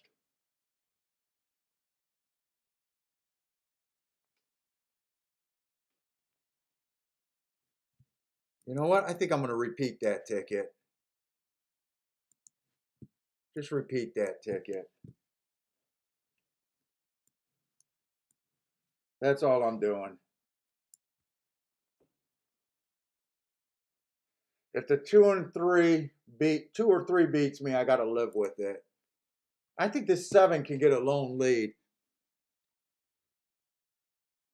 Let's see. John likes the 2 and the 3 here, making me nervous about my 7. Oh shit, brother man, am I on your horse? Am I on that jockey again? Ah, fuck, I am on that jockey. Oh man, I never look at jockeys. I've been warned by brother man about this jockey. Oh God, I singled him. Too funny. You should book the bet. Oh, yeah, I've been warned. This jockey, I have not seen him give a good ride ever since you mentioned that. I gotta walk.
Yeah, I'm putting cans in the bin. Yeah, brother, man, you warned me, man. You warned me.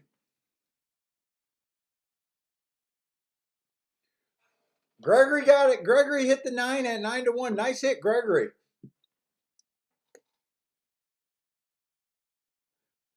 You know, I started saying that I think the speed wasn't holding, and I got suckered in on lone speed.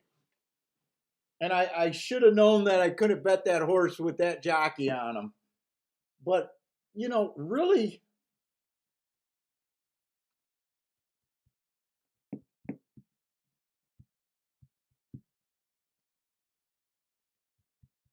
that's thinking Cowtown.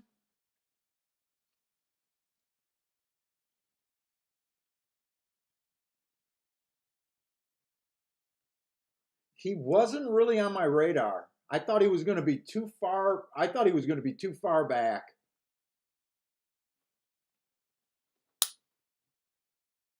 22 and 3, 46. I'm joking saying I know Brother Man hates this jockey, but I got what I wanted. I got the lead. I got a lively pace, but not the fastest pace. Maybe I should have saved myself by not the only way I could have saved myself is actually not betting the race. Because I would have probably went with the 2 and the 3. I made the only bet that I could have made that ended up being a loser.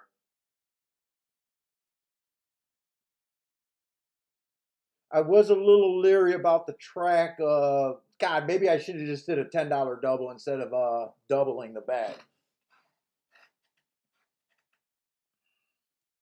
I can't say that I didn't have enough evidence to think that the track was backing up, though. I even did the charts. I even did the charts there. I really got no. I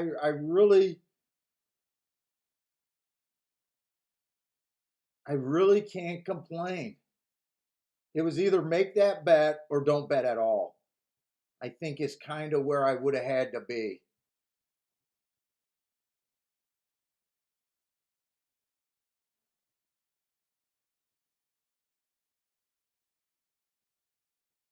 I was right about the 7 getting the lone speed, but it wasn't good enough today.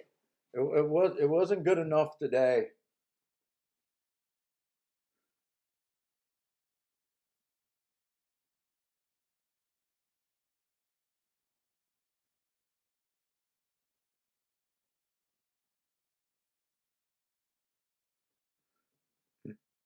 Yeah, well,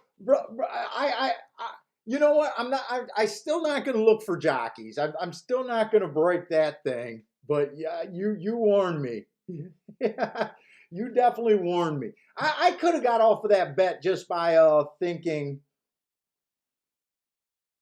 that they were backing up.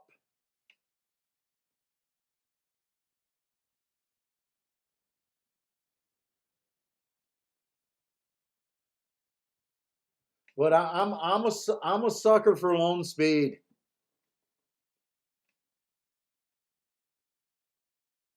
I thought it was funny. As soon as I made the bet, you said, "I can't believe that I'm singling them."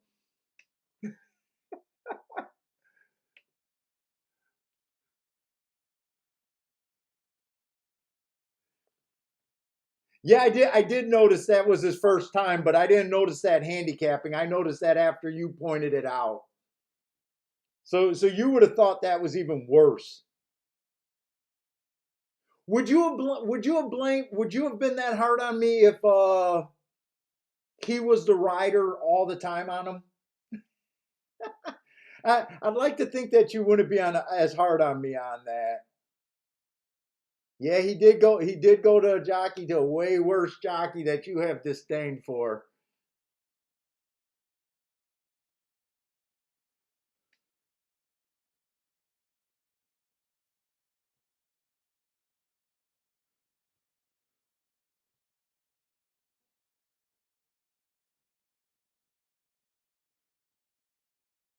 The other thing that was kind of loose about that call,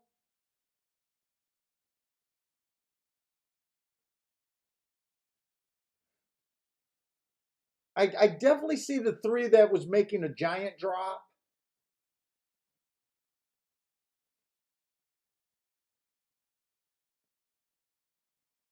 But after looking at the 9 horse, that was basically, was that a claiming 10,000 claimer? Because that's what it was, right? Yeah, that was a claiming 10 or 12,000 claimer.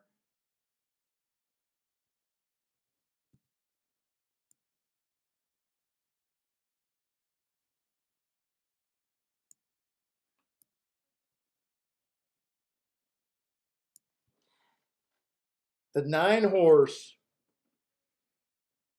the 9 horse was definitely had some class. Definitely had some class there. In fact, I think the class handicappers should have nailed that exact. Did that come in 9-3? I think that came in 9-3. I don't think the 2 got second. Did 3 get second or the 9 got second?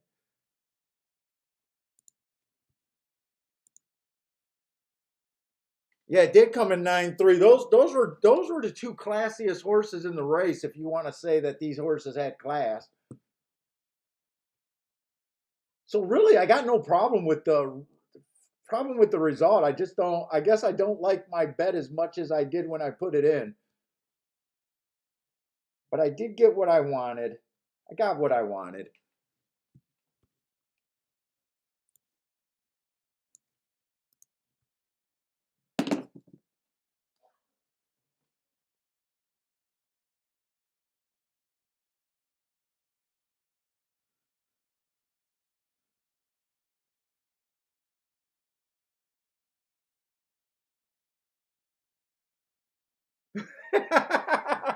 Brother Man says if you handicap a race, you narrow it down to that jockey, you pass the race. It's a no-brainer. Oh man, I should have let you book it. I should have Venmoed you the money and let you book it there. At least it would have stayed in the chat.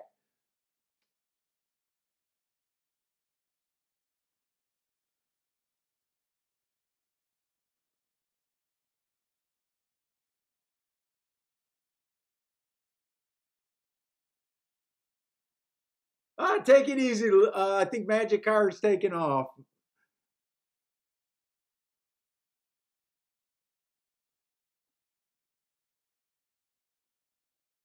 Hey, what's up, Larry?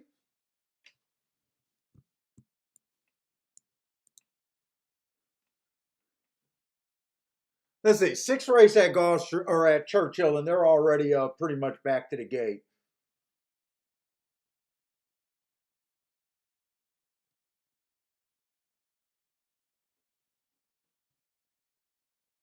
I can't even see the odds right now. They're going to be off. Anyone got? Let's see. Larry got to play at Churchill. 5 to win, 5-9 exacta box. Let's see. Gregory likes Laurel. The 10 at Laurel.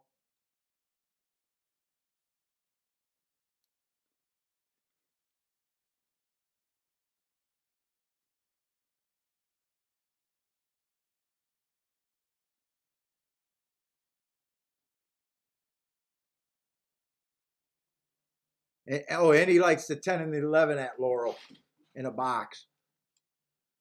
Oh, let's watch this night. Oh no, that's they must be going to Scrunch. I wonder if that's Laurel right there. That's on the Gulfstream feed.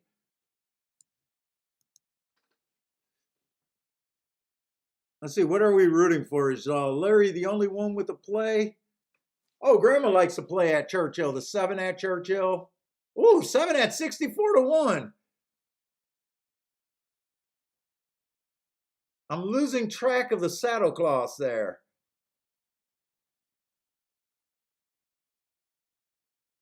I can't tell who won that race. I just seen that they had the 7 Chicklet in second, but I think he might have got third. I'm not sure.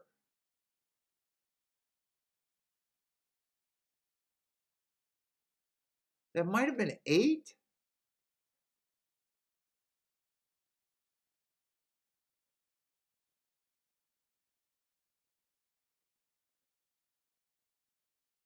Well, I still can't tell what color these saddle cloths are at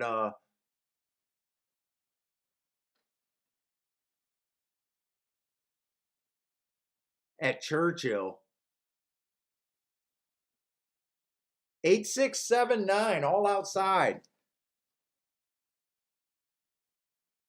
Grandma really liked the 7 at Churchill. Grandma, did you get a show bet at least or backdoor something?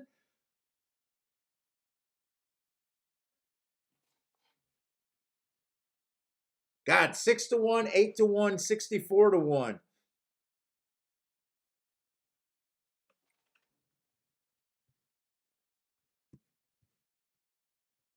Ooh, seven actually had a good mark.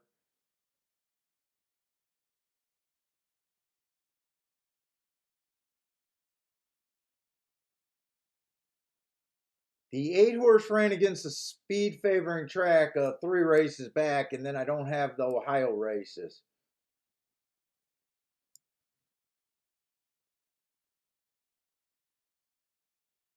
Two undefeated, ran 2 wins at Ohio.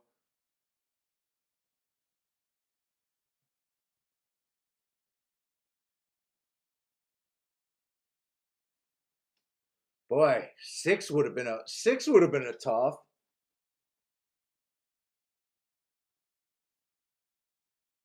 I think the 7 horse could have been on my radar. Grandma, did you hit a show bet or backdoor anything? Nice handicapping on that 7 horse. He ran a third at 64 to 1. Let's see, they bet the 9 in that race. 9 ran 1 race, won that race. Wow, he took a lot of action that first race out. The middle of the track was good that day. He had the middle of the track.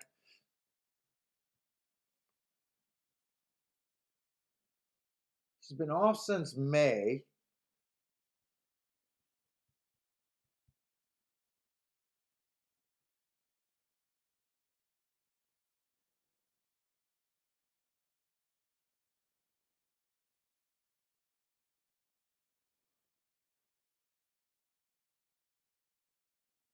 This These Churchill races right now are kind of tough with all these horses coming from all different feeders.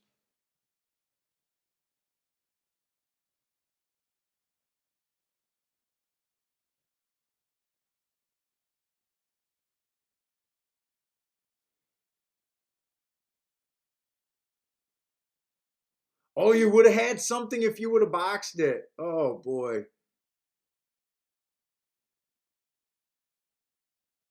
Let's see, Larry. Who's the 5 horse? Or is he talking about this race? Let's see.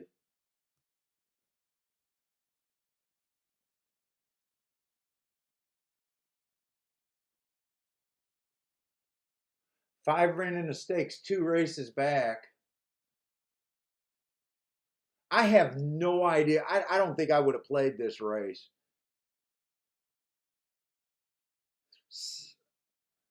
The 6 horse even ran in the stakes 2 races back at Canterbury.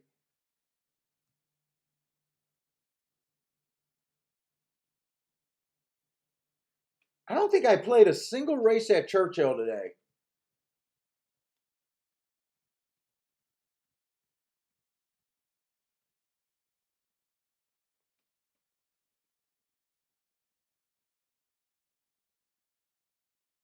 Oh, nice, Gregory. You're 10-1 at Laurel. Yeah, I can't throw up the fourth screen over there. I got Aqueduct Churchill, but nice hit, Gregory. Gregory, you're on a little bit of a heater. Didn't you hit that 9 horse too? You came back with a 6-1 and a 9-1 back to back. Nice.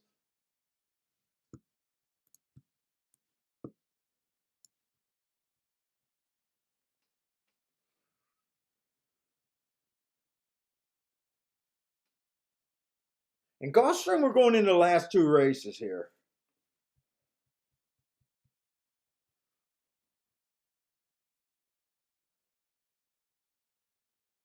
God, Gulfstream felt like it went fast today.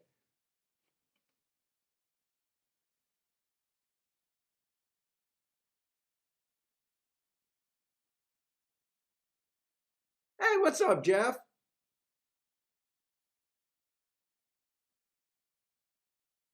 Shan hit at Laurel too. Nice, Shan. I think that's 2 in a row for Shan too. Unless I'm rereading a comment. All right, let's see. And now I got to remember to throw out that jockey if I land on him again. I can't take any more of Brother Man's abuse.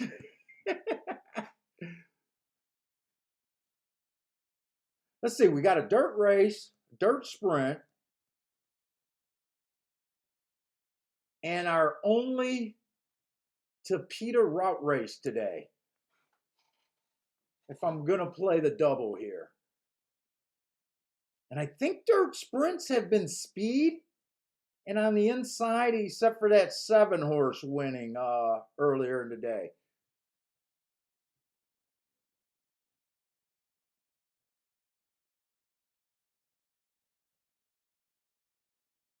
What?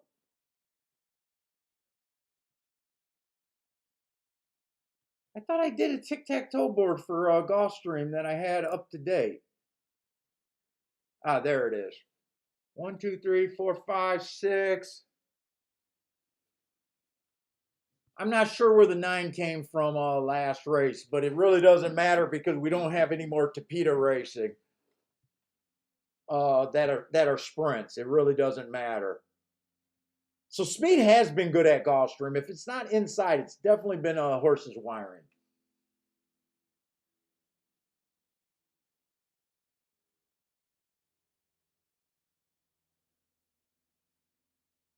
The problem is, even though it looks like speed, I don't think any of them paid more than 2-1. I think the 1 was the highest price winner today on the dirt sprints, but he was 2-1 if I remember the payouts right. Hey, what's up, Billy? Billy, I don't pay any attention to other countries racing, international racing, but I'm sure there's some guys in the chat that does.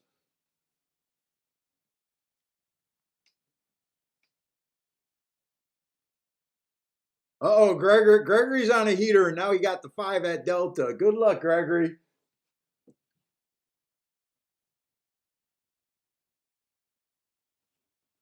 All right, so this Gulfstream race, I am looking for speed, possibly the inside, but definitely I am convinced that speed has been good.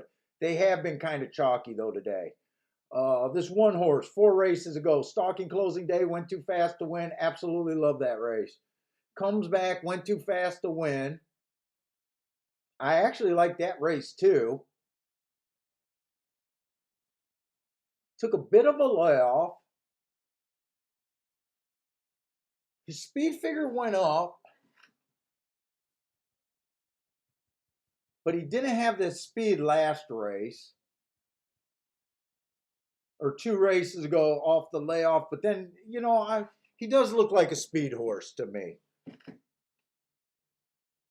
Last race, he went average at the first call, match strides with the fastest winner of the day, average at the finish or at the 6 furlong mark. I like that race. I think I'm going to do something with the one here, depending on what the rest of the field looks like. On my pre-notes, I thought I was going to be looking at the 1, 3, 5, 6 as the main contenders. I think the 3 and the 5 are probably the favorites, right? 3 and the 5 are probably the favorites. So I probably won't be able to rely on them. Hopefully they don't have the running style I'm looking for. Let's see, the 2 horse, he looks like a solid stalker. He does have the inside.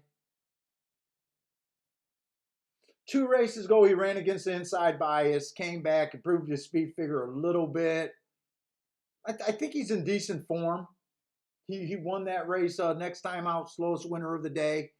I think he'll get a stalking trip here.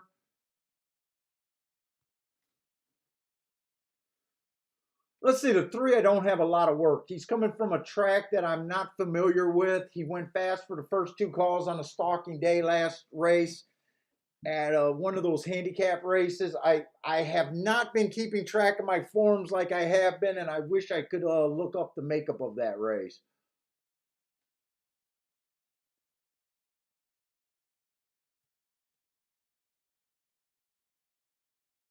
The 4 I don't think has any speed, so I'm definitely against the 4 here. He does have an excuse last race. He also looks like a router with not a lot of speed, so he's a horse that I generally play against. 5, 4 races ago, rail was bad. Stalker day. I like that race off 4 races ago. I love it. His speed figure took a dip on a day that I thought the rail was bad. He's definitely a contender here. Last race, inside of the track was good. He was in the 5 hole. He was 1 tick slower than the fastest winner all the way around. That's a race that jumps out on me, except I'm not sure what I can do with these horses. And the 6 horse I think got a shot. He's a fast stalker. I like that race 4 races ago. I think I'm going to have to let the odds dictate what I do here. I really like the 1-3-5 here, the 1-3-6 here the most, but I think I'm going to try to tee off on the 1 and the 1 and the 6. 7's a fast stalker too, but I think he's going to be too far out, and I think he'll be stalking.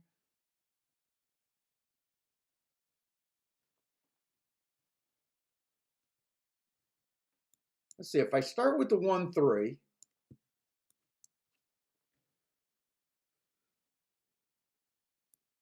No, I got to get my numbers right.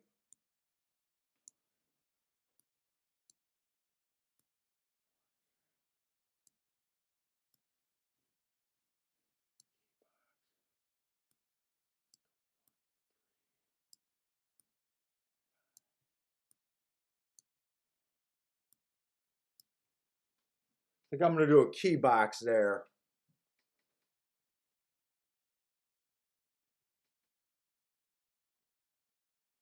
1 and 6 to win. I'm definitely doing that. In fact, I'm going to have to start putting these in. I want to look at doubles too.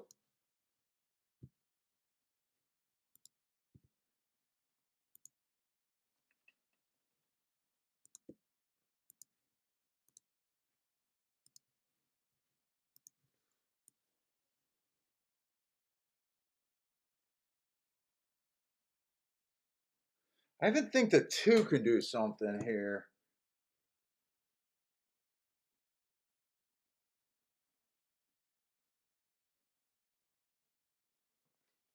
I think I want to put a little bit more on the 1 to win.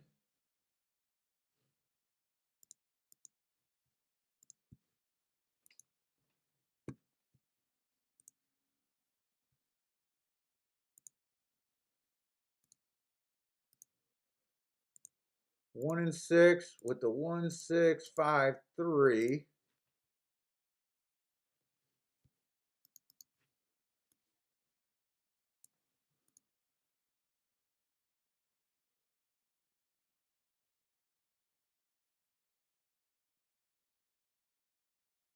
No, no international race. I know nothing about South America racing, European, Australia racing. I think those are the big ones. Nope, I'm in my own little world. or Hong Kong racing. I would like to play Hong Kong racing, or at least go to Hong Kong track. I can't stay up that late.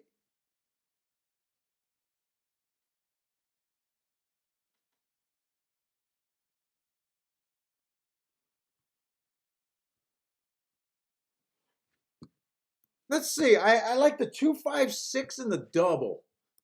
I'm not going to be able to see if I made any mistakes early, but let me just see. 3 to the 2, 3 to the 5, 3 to the 6. Those aren't paying great.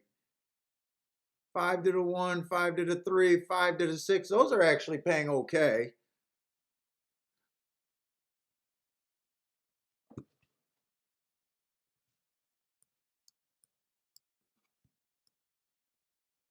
I'm going to play this like a double bet again. I guess I'm sticking to being aggressive. If I can even get it in. 2, 5, 6. Yeah, 2, 5, 6.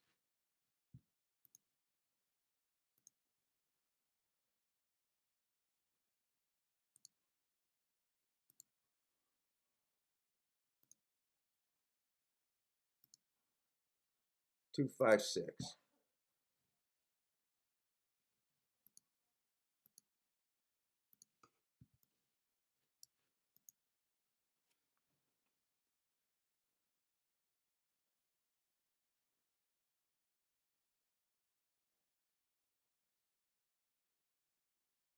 Oh, you've been is that Argentina races you've been looking at? I'm not even sure about that abbreviation. I'm so ignorant on that. Oh, Shan, you were at Hong Kong in 2004. Is it crazy to go to one of the Hong Kong tracks? I heard that it's absolutely crazy. Hey, what's up, Unforgettable?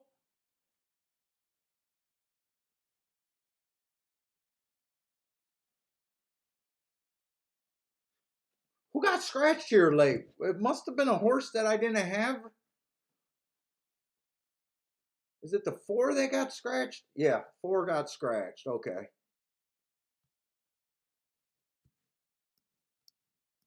Come on, can 1 get the lead easier? I'd rather the 1 win this race. I think it will be tough. I'm hoping the 3 horse stalks, but this horse is able to go to the lead. I had to play against them.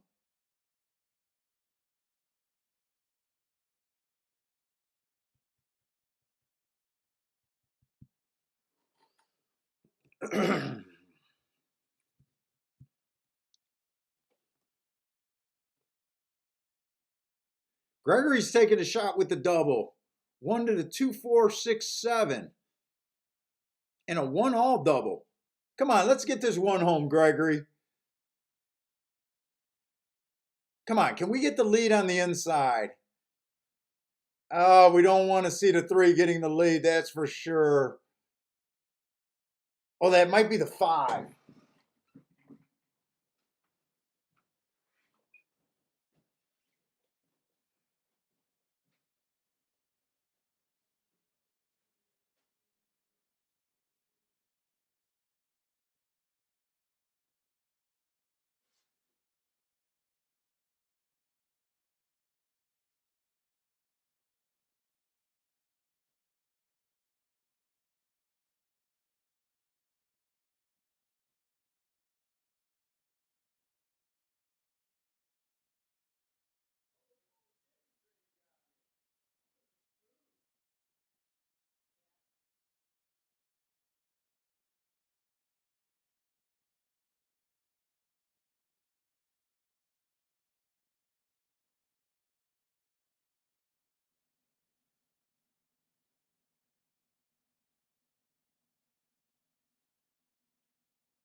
I'm going to be smooth with all that shaving cream, Kiki.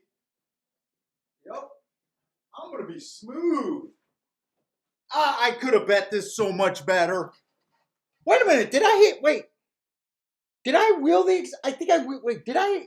I wheeled the exacta.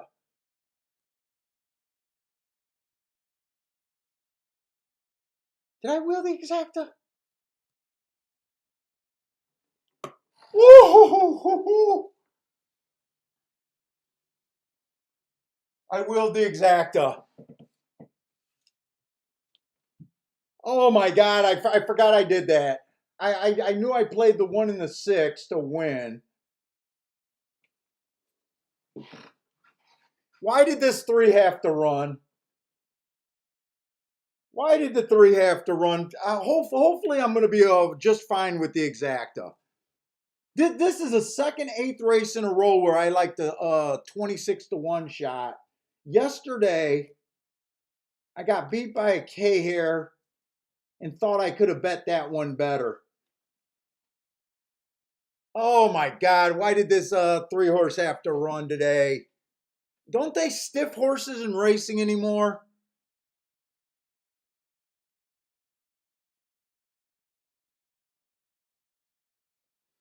Tell me this exact is paying good. Grandma got second-itis with the 6. This is the second 8th race at Gulfstream in the last 2 days that I keyed off of a 26 to 1. Luckily, this one I'm getting something back on though. Oh my God! I was thinking I just paid the 1 and 6 on top of the 135. Whenever I do this thing, I'm doing a key box. I know you guys probably already know that, but whew. So I am going to be out of the double. I will be out of the double.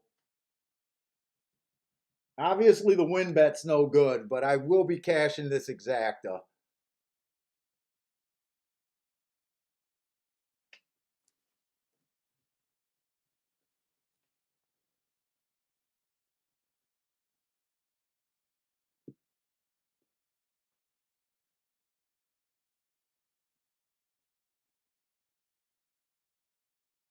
Yeah, Steamboat Willie. If you did a key box, you win. That's the exact same bet I got. 1 and 6 on top of the 1, 2, 3, 6. So if you key boxed it, you got it both ways. Yeah, that's what it is. So the 1 and the 6 has to get first or second. 1 and 6 has to get first or second in those horses. So really, it looks like you know. So if you did it on a dollar base bet, it's not going to be a big hit because I think someone just said it's only paying 27 to 1. So you got to pay for a lot of losers. So this is a instead of a that's basically a $12 punch for every dollar, and you're only getting 27 back. I mean, but we're backdooring. You know, we backdoored it. If the three doesn't run, you make box cars, and if the six actually was able to win that race, we make box cars. We kind of got the worst result we could possibly get and still have a winning ticket.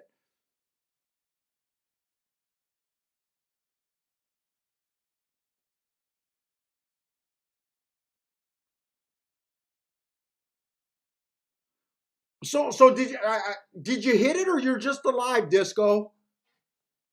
And are you alive to a pick five, pick four, or pick three? Okay, so you're alive to a pick three at the Aqueduct. Is this your payout leg?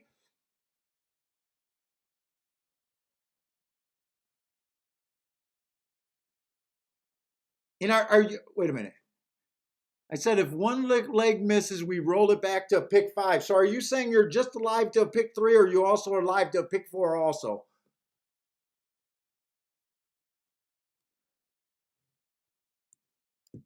Hopefully you're alive to a pick five.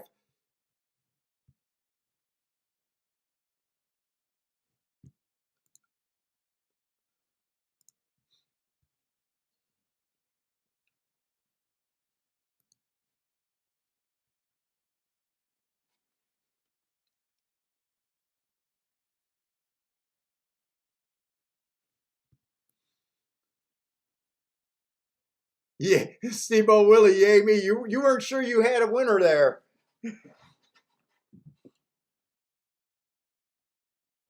Oh, nice. So you're alive to the pick three, pick four, and pick five. Dude, that ticket was so long ago. Now I gotta. Okay, Disco. You know what? Obviously, I'm pulling for you. I don't want to be called a jinx, so I'm not gonna look up to see what you're alive to. Not till after the race.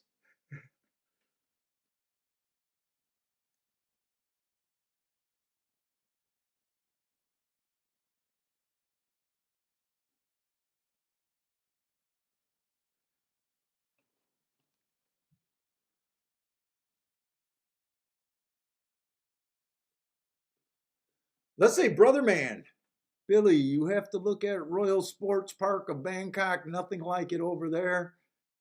Post parade is strange. Paddock is strange. The Royal Sports Park of Bangkok.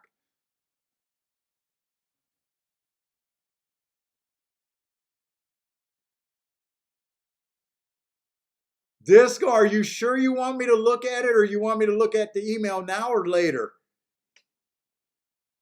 I'm taking it you're on a monster hit because I don't believe you play any of those for 50 cents.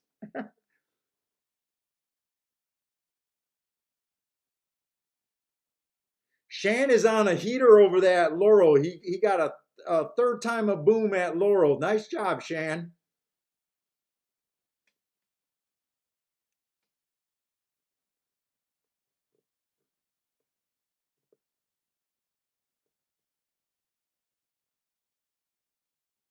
So let's see. Even with that, let's see. I'm hoping you guys are wrong about 27-1 on that exacta, but I'm pretty sure you're right. I think I'm still going to be down a bit, but it's getting better and better.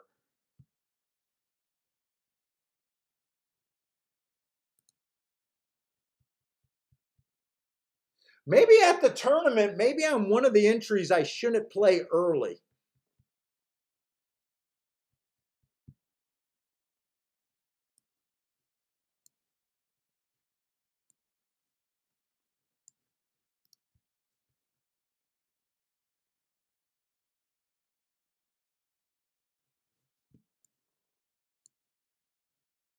Let's see, that's the eighth race. Yeah, 27-1. Okay, better than nothing.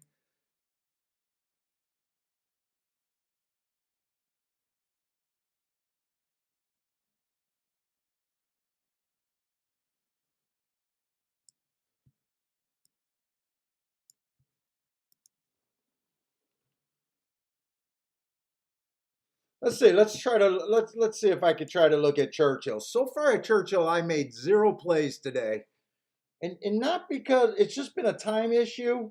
I kind of think I'm okay with not playing it because I think there's been a lot of races that I probably weren't that interested in today. Seems like there was a lot of 2-year-old racing.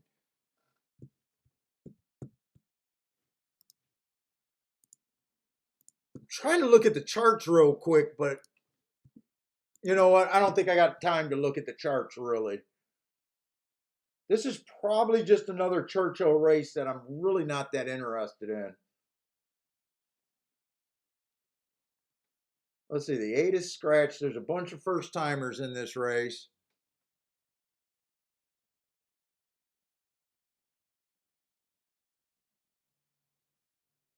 11 is the favorite. He ran on an inside day that the stalkers were good. He did get steadied in the backstretch. He was average 1 tick slower than the fastest winter average. I don't think that's a bad first race. He did get the help of being on the good part of the track.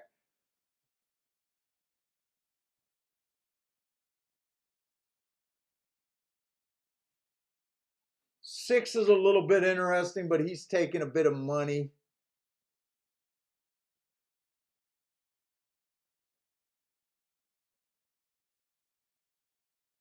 But this is just a race that I'm generally not that interested in. I guess I'll be rooting for kind of the 2 horses that I can see on paper, the 6 and the 11.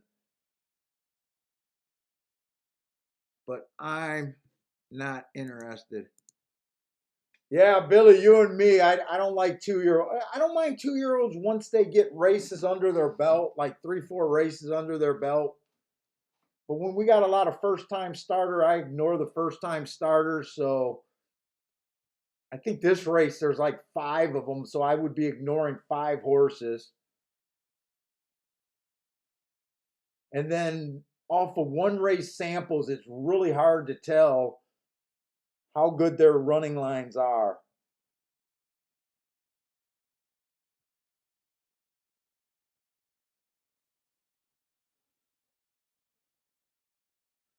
Yeah, they are unpredictable. I'm more willing to play them on a track that I think I got a real good read on a bias. At Churchill right now, to me, the bias is just speed and stalkers. That's a little wide of a bias, especially on a lightly raced horse with a bunch of first timers.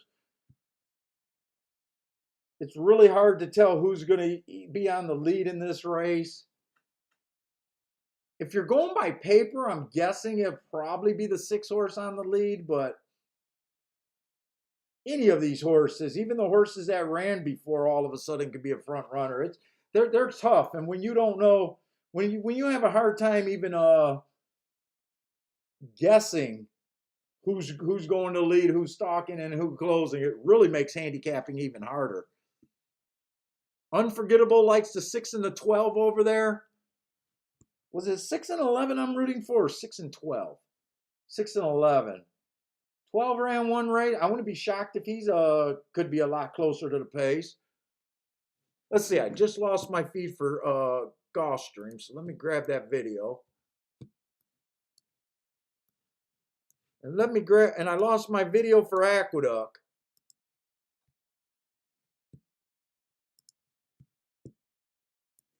And I'm guessing Disco's on a real hit here.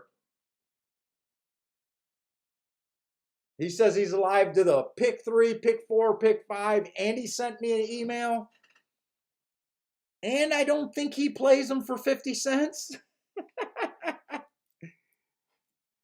Get it home, Disco. But I'm not going to look at the email until after.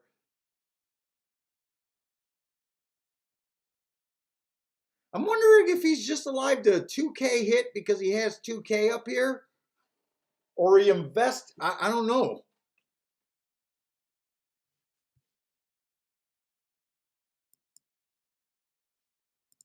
Hey, what's up, Joe? The sex should go right to the front. Six should go right to the front. I think you're guessing. That would be my educated guess. And he doesn't do it every time. Technically, he's only been on the lead once. And it wouldn't take much for one of these horses. I just can't say that with 100%. Even when we got tons of information on the horse, it's hard to say all the time with 100% certainty.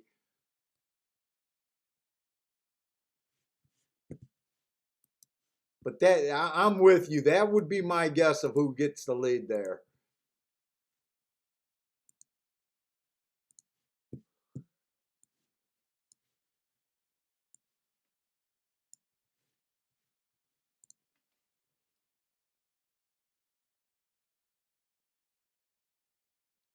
Steve, definitely better than yesterday. Definitely better than yesterday. I hit a couple races, put myself in positions for a couple big tickets. I haven't looked at it. I just backdoored a nice exacta. I think I'm down a little bit, but not much to care about one way or another.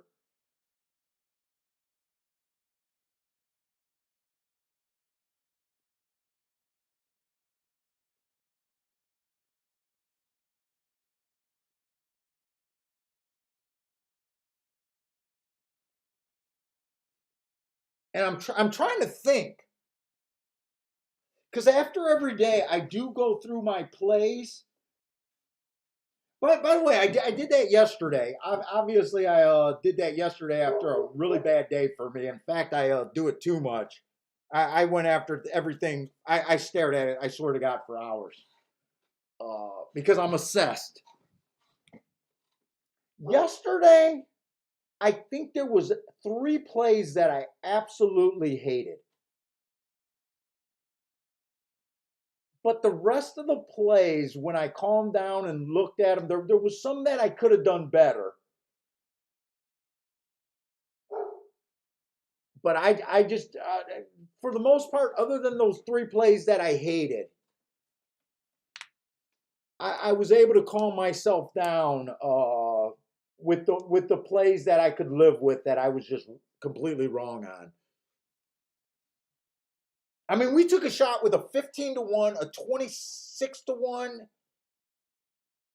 and a 21-1. The 21-1 ran third. The 26-1 ran second by a K hair.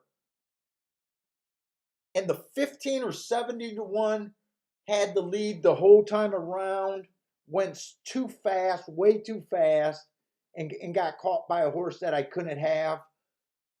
So actually, I felt a little bit better after that.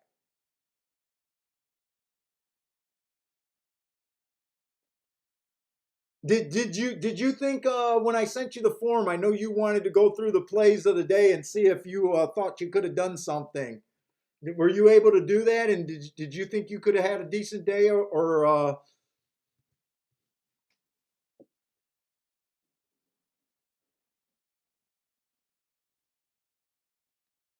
let's see. Gregory likes the 5 to win over there at Aqueduct at 35-1. He also likes the 7, 9, 11 exacta box and 4 on top of the 11 and the 3. Billy's gonna look at the 2 at a Gulfstream. That last race at Gulfstream, I am gonna get to that right after this race. Oh, I didn't even see the Churchill race. I didn't see if the 6 got the lead there or not, but 10 was one of the first time starters that won there.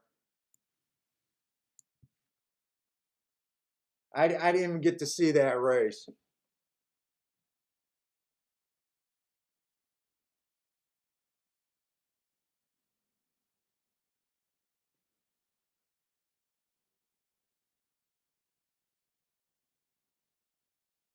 Come on, I just want Disco to blow up the chat room after this. I have no idea who he's on, so I am not gonna jinx nothing.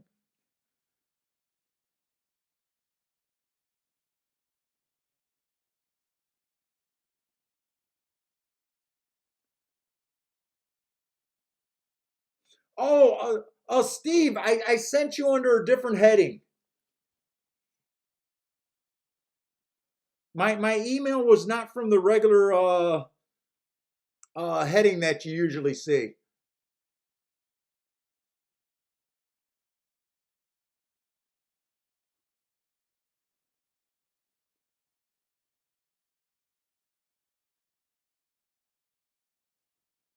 So the one horse ended up at Aqueduct winning. Yeah, yesterday at Aqueduct, I definitely thought the turf routes was favoring off the pace. I really haven't kept an eye on Aqueduct today. I'll see it when I chart it, but one definitely came off the pace.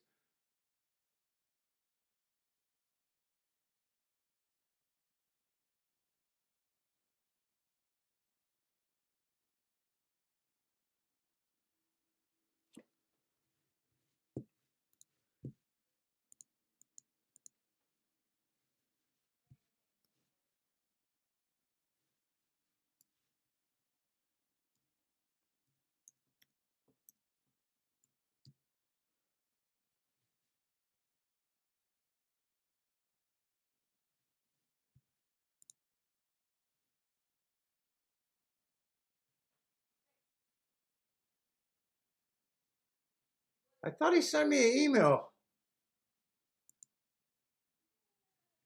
I'm not sure. Might be in my junk. In a bit.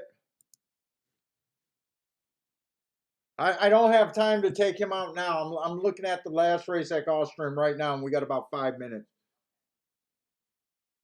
Howard said Disco lost.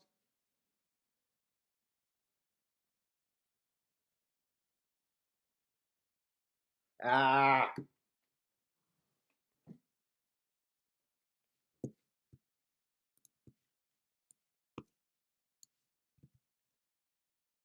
All right, ninth race at Gulfstream on the Tapeta, the first route of the day. Now, the Tapeta, I've been definitely thinking that this track for the route races have been favoring stalker closers. Almost an edge been given to the horses that can stay fairly close, though. They're coming about 2, 3 lengths off the lead. Earlier in the meet, they were coming farther back. This is our first one today, so always we gotta worry about if someone goes wire to wire. My first thoughts were the 256 here. Two horse did try to go wire to wire last race, so I got him running against the stalking day. He went fast for the first 2 calls, uh, even though those times don't look fast. But he has enough races where I think he can come off the pace.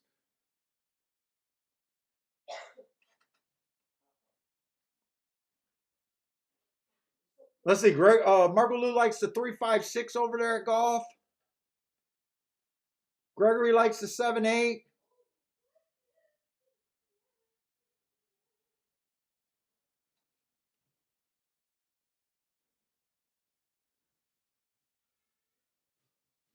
So two was one of the horses on my radar. The one horse just coming from Ohio and Turfway Park. I don't know. I'm guessing this horse might be. He's either going to be. He looks like he should be close to the pace, but for some reason, I still don't feel like coming from Ohio to Gulfstream should be a thing. Uh, I'm way behind on my Ohio notes, so I wasn't able to look him up. Delaware is another track that I don't keep track of, but this horse looks like he wants the lead in at least his last few races. I'm hoping he gets sucked up there. Four Horse is another horse that might get sucked up on the lead, even though. Oh no, four's not the. I like 256. Uh oh, Bentley got Mama's shoe.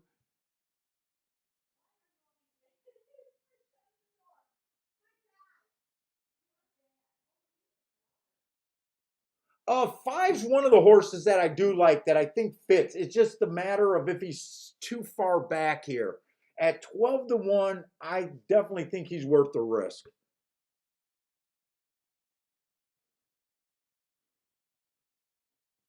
And 6 is another one that I like. But there are kind of a few horses. None of these, for the most part, none of these horses are super confirmed front runners. 7 could have the right running style as long as he doesn't go to lead. Seven's wired a couple races. He stalked, he closed a race. It all depends on the 7 horse's trip. He would not shock me. 8 is another one that possibly might get caught up too early. I think I'm going to play this race. I think I'm just going to stick with my regular opinion. I'm kind of just done today.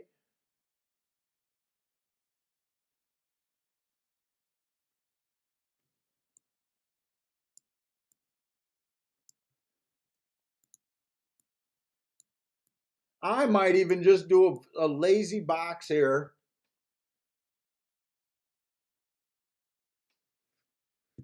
I think I definitely want to do the 5 to win at 12 to 1.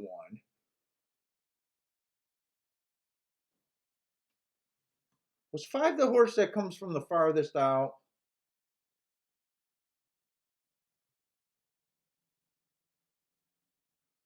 Let's see, this is a bit of a rematch race.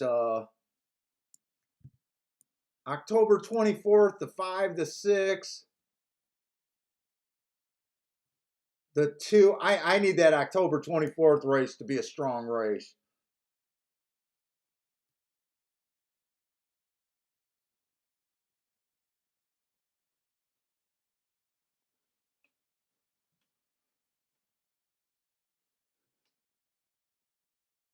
Let's see, there's not much difference in the price of the 5 and the 6.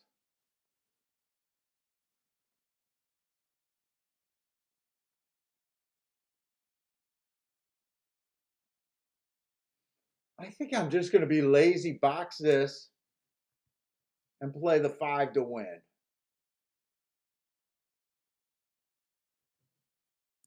If I do that for 10, if I stick with my lower bet, last race I did a bigger bet.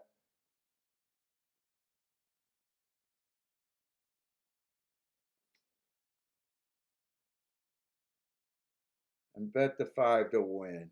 Oh, shit. Shit. I didn't realize they were getting in the gate.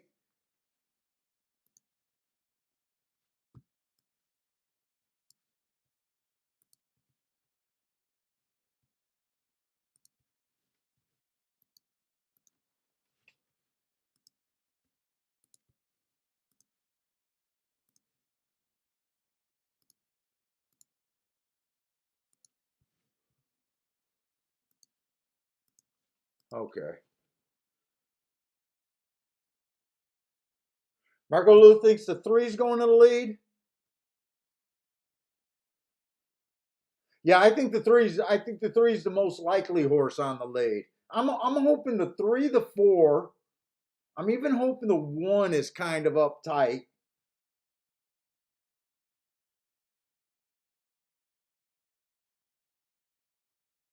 And I'm even hoping that the 8 horse can press this pace. I want the pace just to melt here. I want everyone to get sucked up except for my 3 horses. And hopefully no one goes wire to wire here.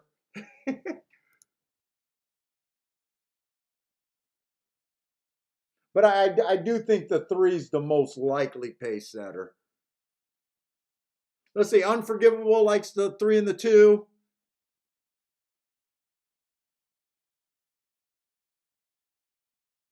Yeah, John, I did listen to the ITP broadcast with Jim Bean.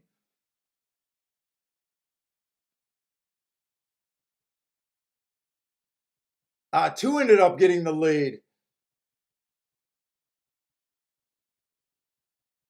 I really thought the 3 was going to get the lead. 5 and 6 is they are far back.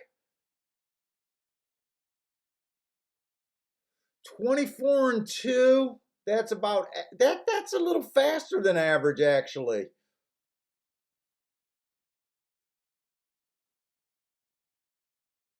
The problem is I want the 2 to hang around, but I need this 5 and the 6 to make a rolling move here.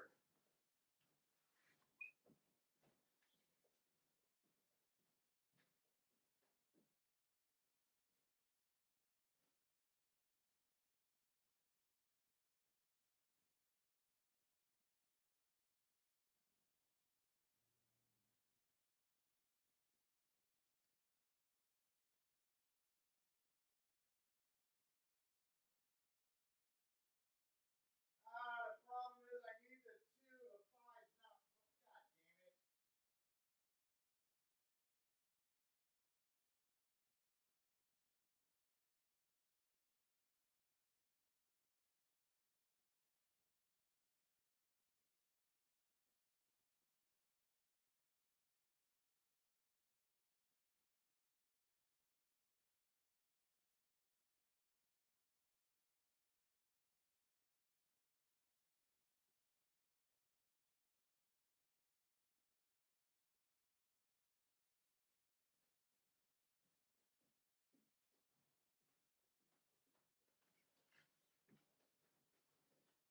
Oh boy. Okay.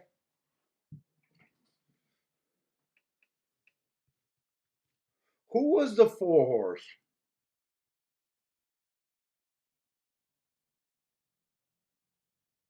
I was hoping that the 4 horse would go to the lead. He decided to rate here.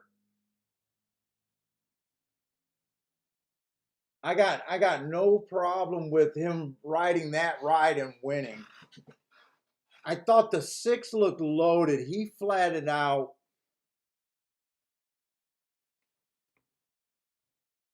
7 ran a pretty good race. He was always there in second.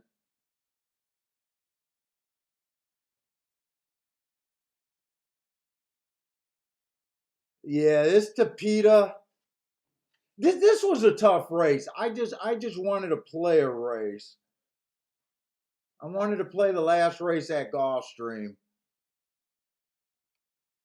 I was hoping that the 2 would basically do what the 4 did there.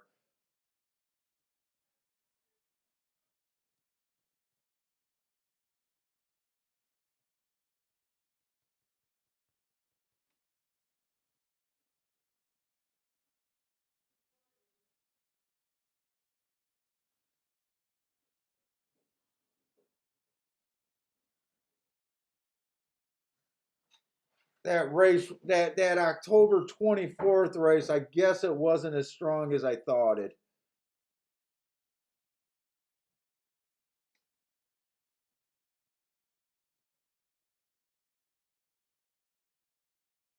I'm not sure how far behind this 4 came. I didn't pick him up until I seen the 6 making that move.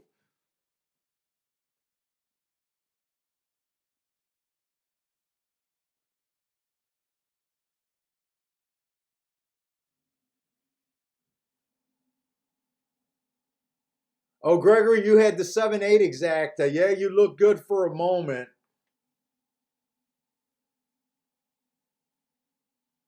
Let's see, 6 managed to get 4th.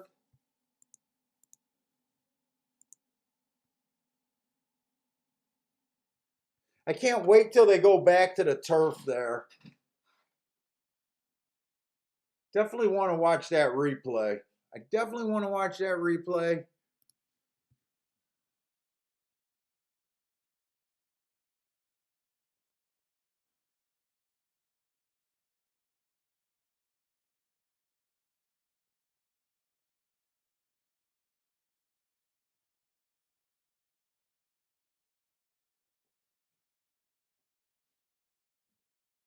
Yeah, John, did you like that? I like that. I like that last interview better. No, I know I said what I said about that. I just don't like all the negative. I think he does sounds better in his interviews. I agree about what a lot of he says about betting, obviously.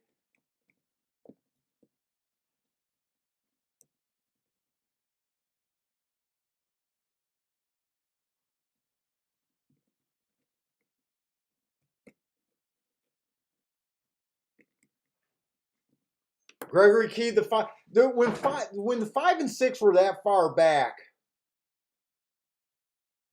I was worried about them being that far back. I was a little worried about the 5 and the 6 being that far back. It's kind of why I just bet the 5 to win. I thought 12 to 1 was worth the price on the 5 horse, but I didn't think 4 to 1 or 7 to 2, whatever the 6 was at, was worth playing, even though he ran better than the 5 horse. The horse I'm most disappointed in, I really thought this 2 horse wanted to go into the lead. And I know I was guessing about how he was going to ride. But he possibly wasn't going to be good enough because, the 7 was there and the 7 held up pretty good.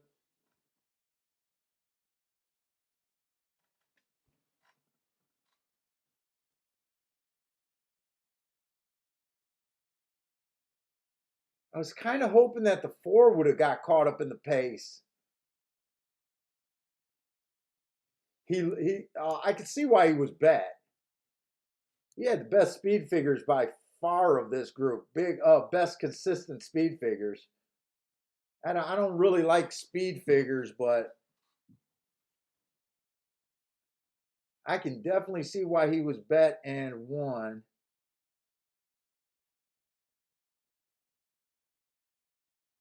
I would have thought with these 2 sprint races, I was kind of hoping that he'd be one of the horses that was pressing the pace.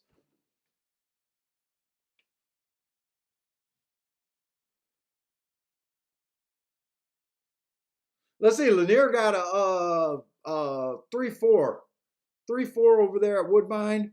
Delmar has or Delmar. Unforgettable has a pick 6 horse at Delmar.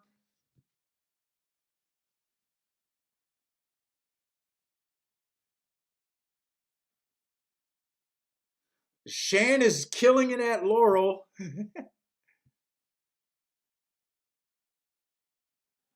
Let's see. I might just look at this last race at Churchill.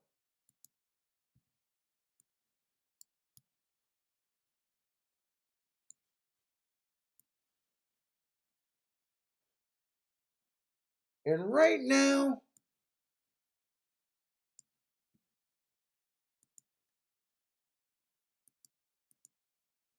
if I don't make another bet, I am going to lose today. But I'm well below that. What's bad.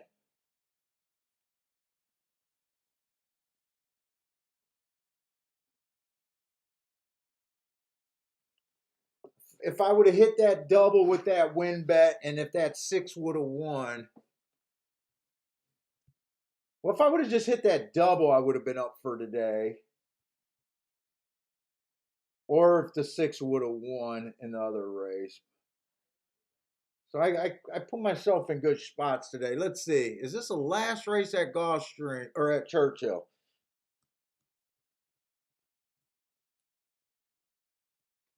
Let's see. There's 2 races at Churchill, but I don't know if I'll make it to the last.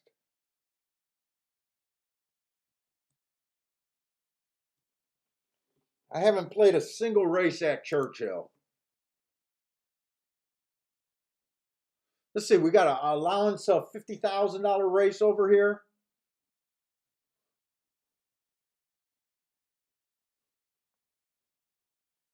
I'm not even sure what they've been doing at Churchill today. Do I even got 3 minutes? Do I got enough time to look at the charts over there real quick? I think I'm done betting for today. I think I'm completely content where I am at today. We'll see if I really love this, but I haven't made a play at Churchill, so I'm not sure. Let's see. Pretty much wired in the first race. This came from 1 length off the lead. Second race, they wired. Third race, they stalked and the speed held up for second. Fourth race, they pretty much wired and stalked. So they wired and stalked every day today, every race today at Churchill.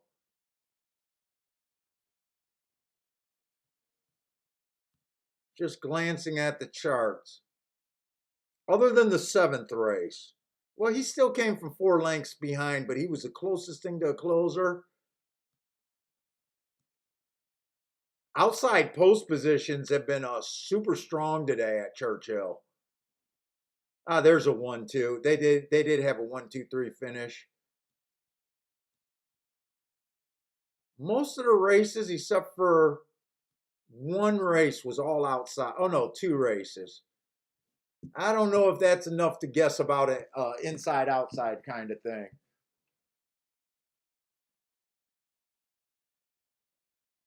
Let's see. The 1 does have speed and capable of stalking off of his 2 races up, but he's going against winners for the first time.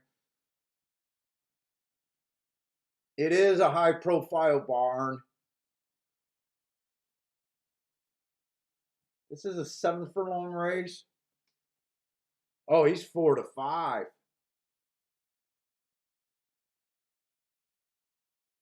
I would have liked to look up that 5 horse, that Woodbine horse, but he's also stepping up.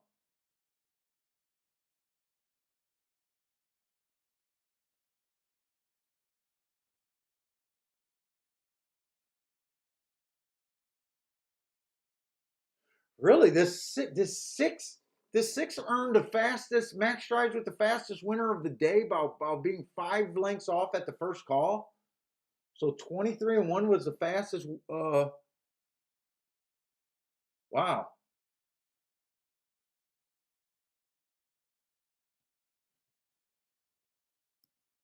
Boy, I love this 7's last race. And he's been at this level. 7-2 on him.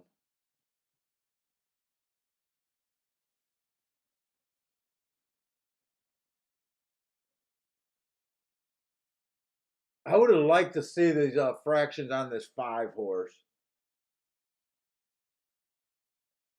Yeah, no, I don't think I want to play this race on pay for money though.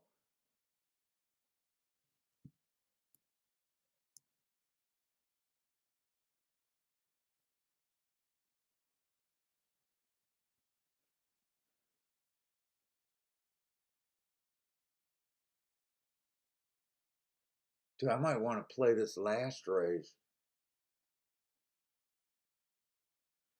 Shit, I was trying to. In the last race, I'd be really interested in the 1 and the 9, I think.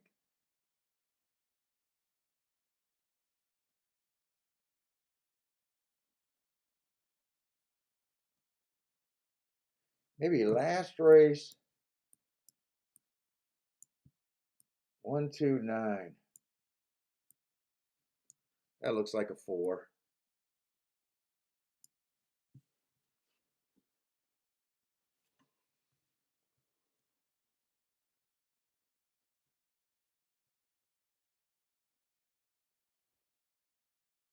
Wow, 2 got the lead over there at he looks done though.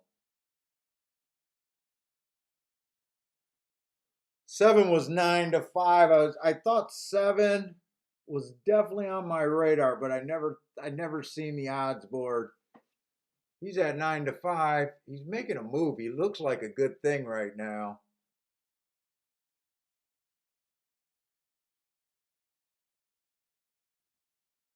I think that's the 7. That's either the 7 or the 1 in the lead. I'm pretty sure it's a 7, but I'm having a really hard time seeing the saddle cloths and making them out.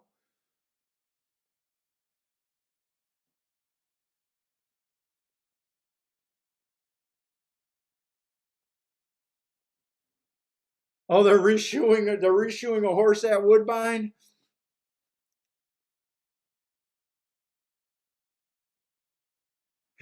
Lanier says, "Congrats to those that have managed to get his information right." I know one person that had your 2-6 that said. I'm sorry I got behind on reading your picks, Lanier. Yeah, Lanier liked the 7-4-1. 7-1. I'm not sure who got second. He just had the winner there.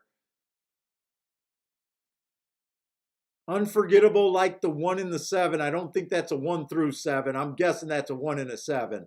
I don't think it's a pick if you got the 1 through 7.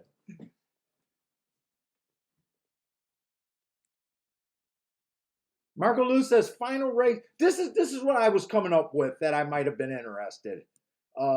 I was going to try to do a tournament paper bet in a double, but I kind of ran out of time. I know I would have at least had the 7. I can't say that I would have just singled him, but I'm definitely interested in the 129 last race. But I was just glancing at it, trying to get an opinion down fast. But right now, like I said, I'm down. I'm down a little bit, but I don't feel like doing anything in the last 2 races at a track that I have not played all day today.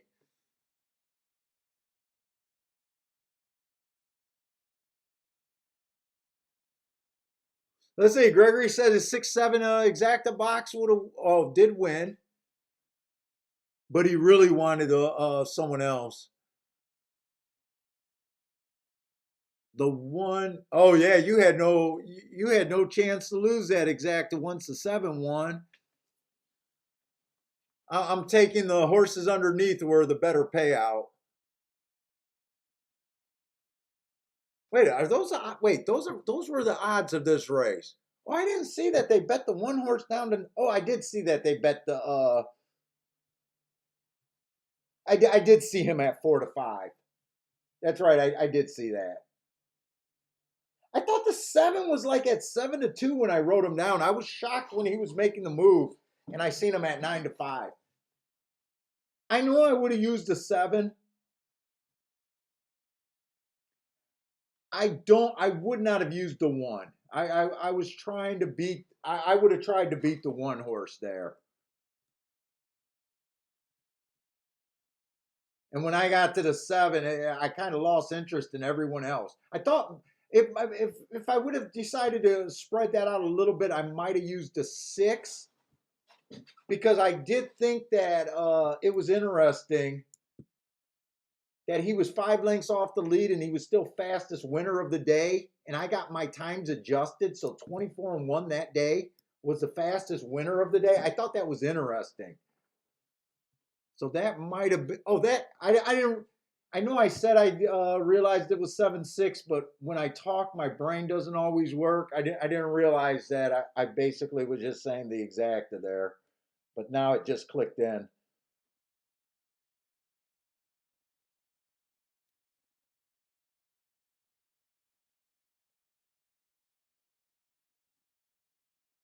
Oh, Gregory's saying the 2, 3, and 4.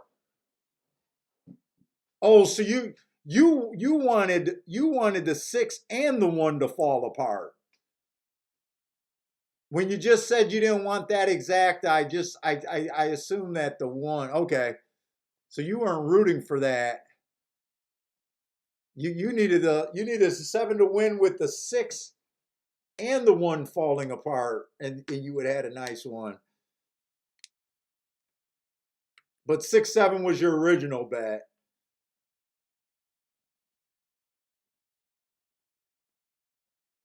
So I'm just going to hang out for this last race at Gulfstream, or I'm sorry, at Churchill, and I'm done. I think I want to kind of. I do feel like I feel like I played the races I wanted to play with mostly the horses that I wanted to play today. I don't really think I did any bets that I hated. That's what I kind of want to just go through and see for myself.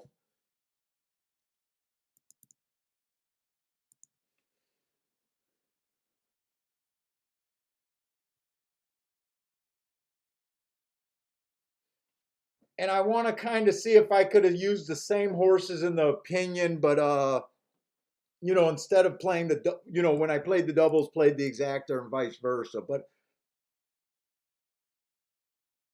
Steve, I don't think he did.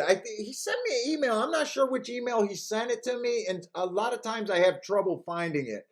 But since he hasn't came back, I don't think he did. I think Howard seen his picks off. Remember from earlier, and if he used just that original, I don't think that he had the one horse in the last race. So I'm guessing he did not hit it.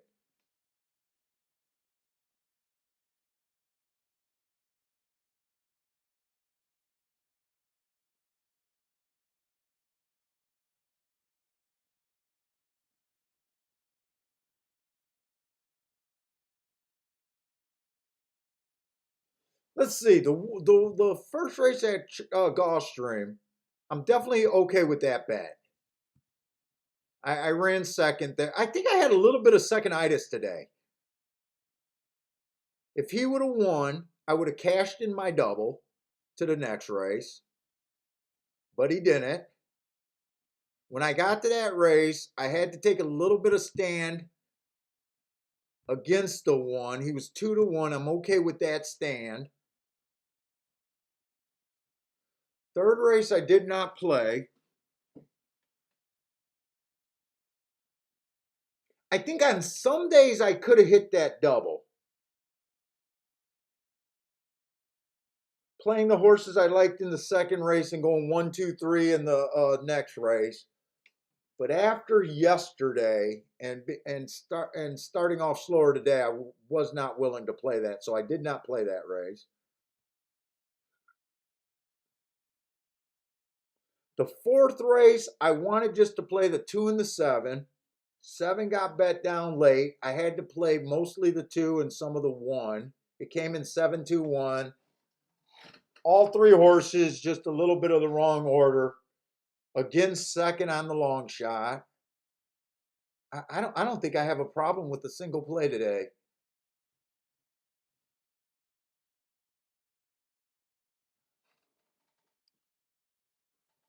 The fourth race,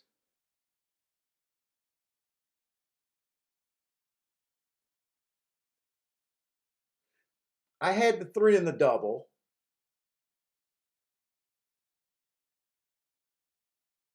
I think that was a race that I keyed off of the 7 at 12-1. And that was early. That was the second poly track of the race. I didn't have the opinion that speed was backing up at that time. So basically, I keyed heavy off that one horse. I did a double bet there. I don't mind taking that on. Basically, I played that 7 in a first and second key box, singled on the exacta, singled on the win ticket. And at that time, I had no reason to believe that the track was backing up. He was 12-1, so I'm happy with that play. Didn't work out, but I took a stand. I did have the 3 in the double. The next race,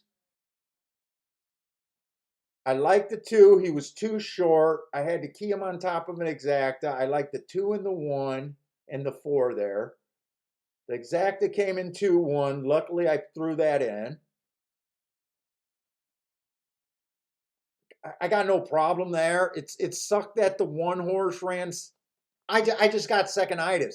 I doubled down on the win bet. He was 6-1. I got no problem with that bet. And actually, it ended up being profitable, but it would have been a lot more if the 1 would have won.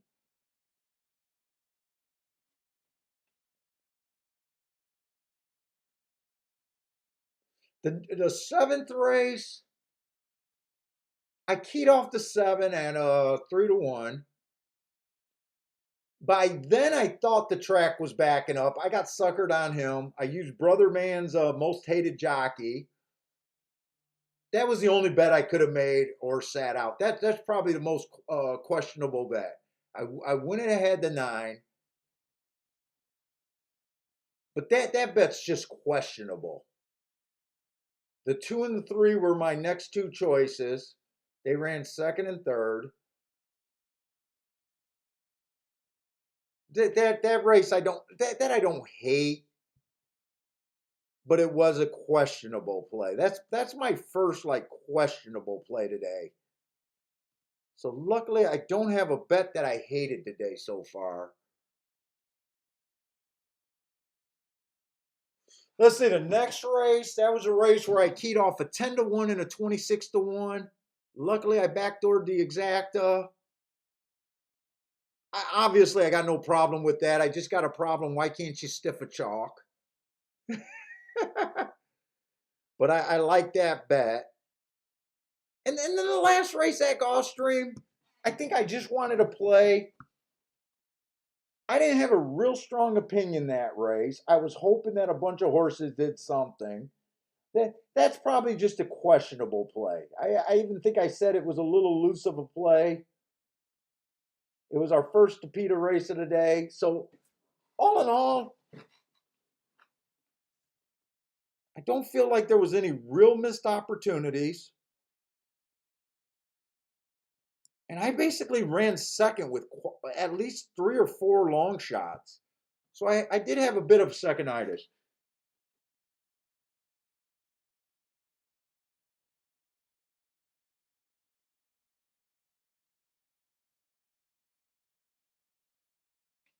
Let's see. Steve B is asking how many of you guys are computer handicappers? How many of you guys use computers, I guess, to generate your picks? And probably what software do you use? Grandma says she's a little bit worse. She said every horse she needed today came in third.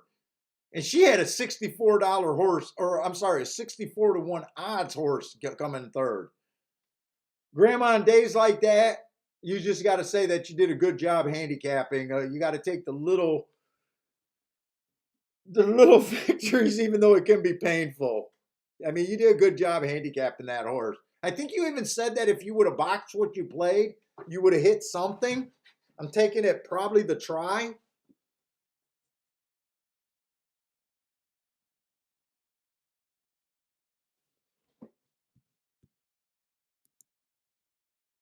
Wait a minute, is Churchill done today? Did I miss a church? Wait a minute, did Churchill run today? Did I miss the last race while I was talking to myself? No, we got 14 minutes. We got 14 minutes.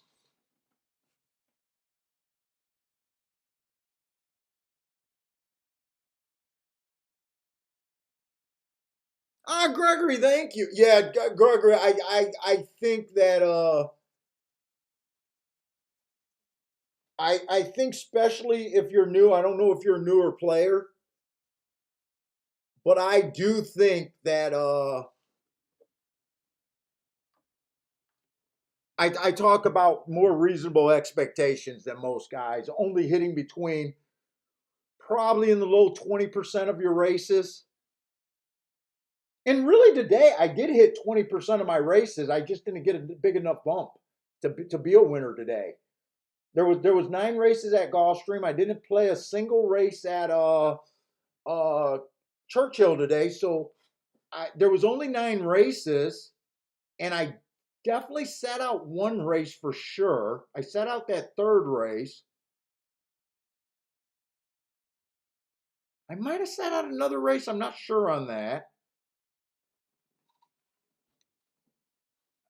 And I cashed an exacta, a double, and another exacta. So, but yeah, some horse players, it's we don't get to cheer 50% of the time for the most part. We might be able to cheer 100% on one day or 50% of your picks on one day, but for any time invested in this game, you won't be anywhere near 50% cashing.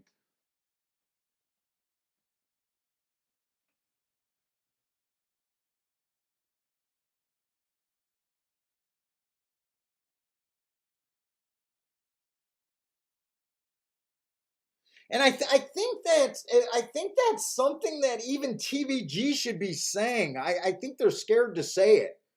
But when people watch like the experts, the on-host talents giving picks, they should almost have a disclaimer for setting up people for expectations. But if you guys listen to ITP, you know that they're that the model that they do for promoting is kind of a bad model. I don't even think they should give out picks every race. I think they should at least try to be honest and say, I really like this play or I don't like this play.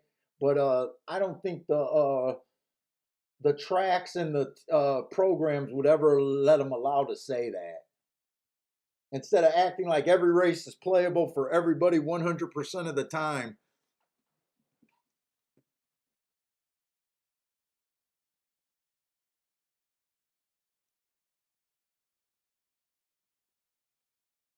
Steve B, back in the day, I used to use track variants. I haven't been using track variants. I don't even know if Brisnets have the track variant. If you're asking about the track variant on the daily racing form, I think it's a little number. I think it used to be like right here. I remember years ago, I bought a book, and this guy basically had an average track variant for every racetrack in North America. I don't remember who the author was. But basically, the track variant was a number that was given to how slow or fast the track was playing on a particular day. So let's just say there was a 14 number here. And let's just say his average number for that track at that distance was a 7. You would say that the track was playing 7 points slower. You would minus this from this, so you would get 7. I shouldn't have used 7 because it's confusing. Let's just use 6. So his average track variant would be 6. So you would have a difference of 8. So the track in his book, the track was playing 8 lengths slower. That would be considered slower. If the number's bigger than the variant, it would be slower. All right. So then what he would do, you would take half of this number, 4, and you would take the first pace after you adjusted the horse, the middle call, this 46 and 1. So you would minus 4 lengths off of that. So if these were fifths, this would turn into his adjusted times. I haven't done this in a while. Would be 45 and 2. And then the finish of the race, this 112, I do it in seconds. So I would call that 72 because 112 is equal to 72 seconds. Makes math easier. And you would minus the whole 8 seconds from here. So if I'm doing the math right, his adjusted time would be 70 and 2. Wait a minute. Am I doing that right? I haven't done these in a while. That would be 10. That would go, yeah, that would be 70 and 2. So that's what you would be looking at for the horse's last race, adjusting the pace. So instead of 70 and 2, that would also equal 112 and 2. And then you would do that for like the last few races if you were really good at it. And you would do that for, every horse in the race. And you used to be able to mail away and send him a check, and he would update his variant, average variant each day. I hope that's what you're talking about. Yeah, it looks like that's what you're talking about, that 16, 17, 18. Well, this guy used to have basically an average variant, and that's what you were trying to do. So instead of this race being a 46 and 1, 70 and 2, you would look at it like it was a 45 and 2 and a 70. I think that was a 70 and 2. I'm having problems writing the 2. So you would think that this horse ran a faster race than he did last race, and then you would compare it to all the other horses in the race.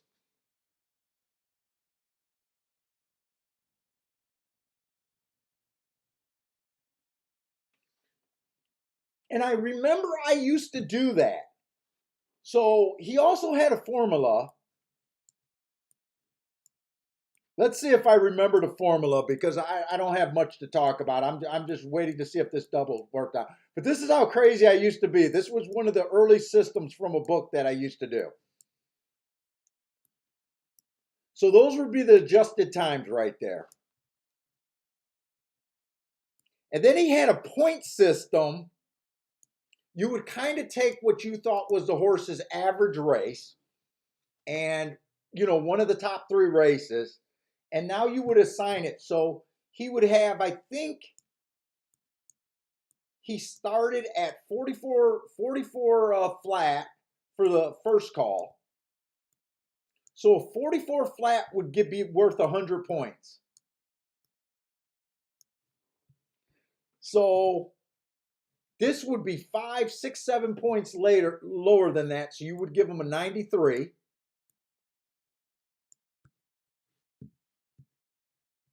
And let's just say,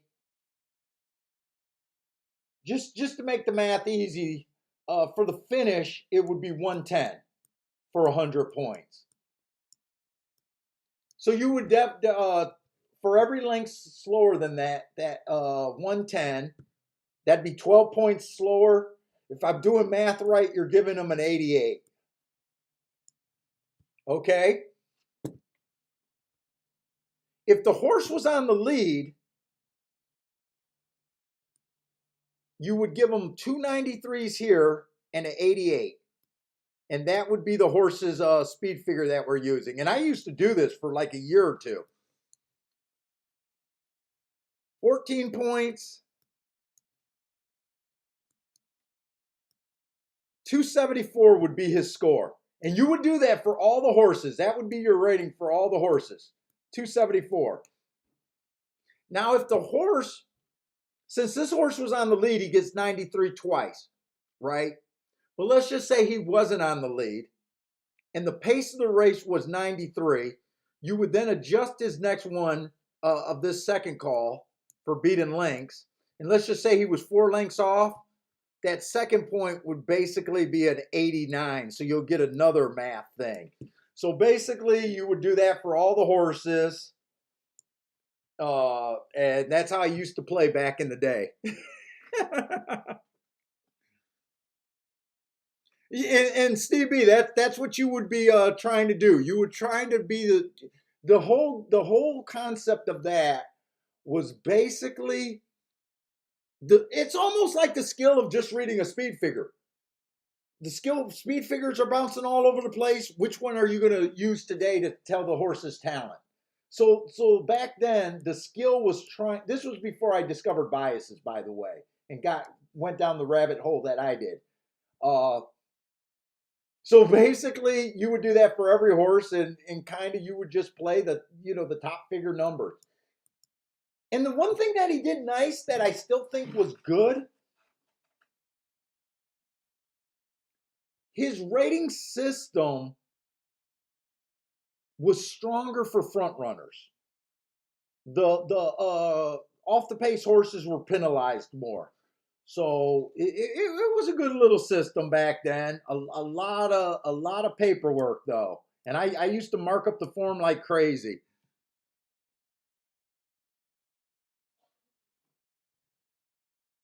But basically a variant is, and I think most of the speed figures kind of work off a variant. They probably keep their own variants. That's probably in the secret sauce of a lot of the speed figures. I know Beyer basically, I think he uses a variant. I'm not sure. But how they used to get the variants were the more heading reading. It was kind of how Beyer gets his base chart of how he starts with all the different classes, and he would go back for a whole year, write down all the results for like $5,000 claimers. Now Beyer was just working with final times, so he would write the final time for all the horses at each level, figure out the average, and he uses a chart like that, basing speed. But that's how they start getting that. So I'm not sure how he used to figure out what the average variant was, but that's what he used to do.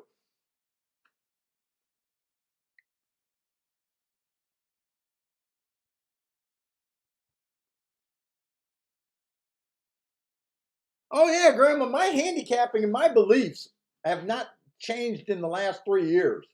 My biggest newest contribution was just keeping hold of old forms where we could see the makeup of some races. Not especially those stakes races and that, seeing how strong they are. And even with that discovery and knowing that it was useful, and it put me on some really nice hits, I even got behind on saving my form. So even I got behind on something that I found is extremely useful.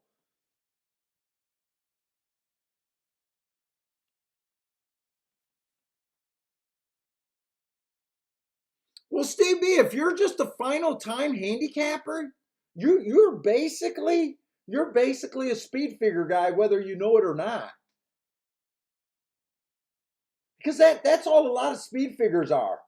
Some adjust for different things. Like I think some of the big speed figures adjust for being wide on the track, where they give a horse a few more points for being wide opposed to the rail. So if you had two horses that battled and one was 6 wide and one was on the rail, his speed figure, and even if they hit the wire together, the horse on the wide would have a higher speed figure based on his theory than the other horse. I think that's the New York, the big sheets. I think that's how the sheets do it. But a lot of your speed figures are just looking at a final time. Final time handicapping is by your speed figure, and as well as a lot of the others. I don't know why I write like I'm on a damn chalkboard. Let's see. Lanier got the last race over here at Gulfstream, 17611. Let's see. I'm trying to figure out who I'm interested in cheering for. Oh, it was a 129 here.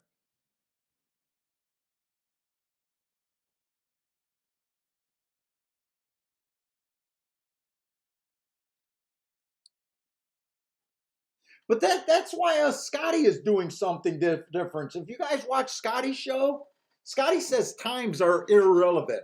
So Scotty's a guy that says, even on his platform, and he keeps coming up with all new algorithms and stuff. But I've heard him say more than once that he'll never do one based on time.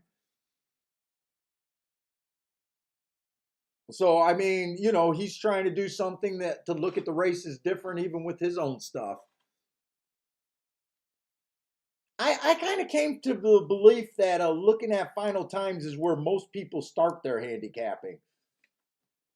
And I tend to look at the first two fractions a lot heavier than the final time. That's why on mile races and above, I don't even handicap past the first 6 furlongs.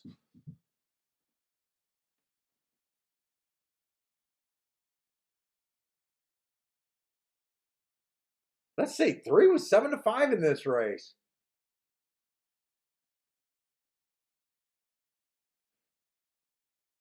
I don't know why he was 7-5. I mean, he's running good, and the horses that I like don't seem to be running right now. Come on, 7. I think I was 7 one of the horses I was interested or not. I don't even remember. No, 7's not one of the horses I was interested in. In fact, I don't think a single. Oh no, the one would have gave me a shot. One's dead. I think that's the 7 on top. Oh, one doesn't even have the jockey on him. I didn't even realize that. Wait a minute. Wait a minute. Wait a minute. Oh no, no, no. That's last race. I was ready to say how did 7 get 3 hard?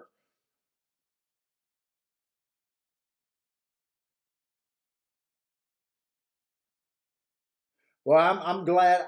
I think I'm completely happy that I did not do anything all day today at Churchill. Was 9 even in the race? Oh, 9 wasn't even in the damn race. Let's see. 9 wasn't in the race. 2 wasn't in the race.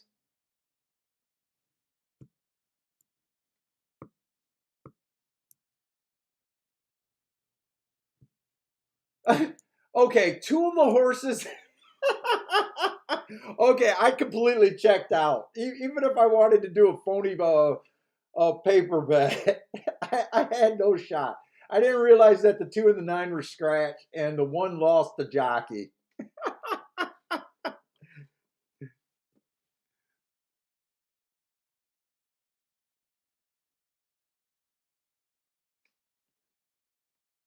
Oh, and I might have had wrong. Wait a minute. Wait a minute.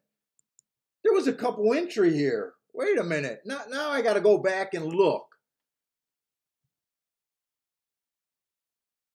because I don't think the names are right. 7 is Gilded Age. Yeah, 7 I would have thought was the 6 horse. Okay, so let's make sure my 9 horse got scratched because who was the 9 there?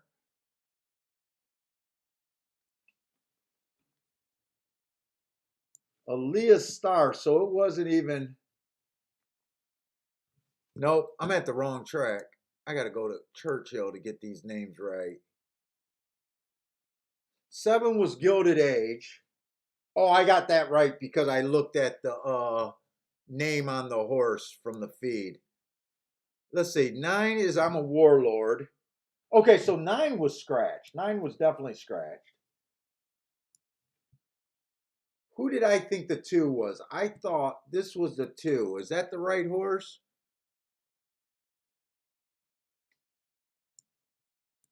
No. This is the 3 horse. Oh, so I would have no, I didn't like him. No, I did like him. I did like him. I like the 2 horse. So I would have liked the 3 horse. I got my numbers all wrong. So who was the 2 horse? The horse that I thought was running. Okay, that other. Okay, so both of the horses that I was mostly interested didn't even run. It was the I should have been liking the 2, the 3, the 9. 2 and 9 didn't run. I'm confusing myself on this one. So who were the ones? Tiger Moon and Bono something. Yeah, so 1 was not on my radar. That would have been the 1. And this would have been the 1A.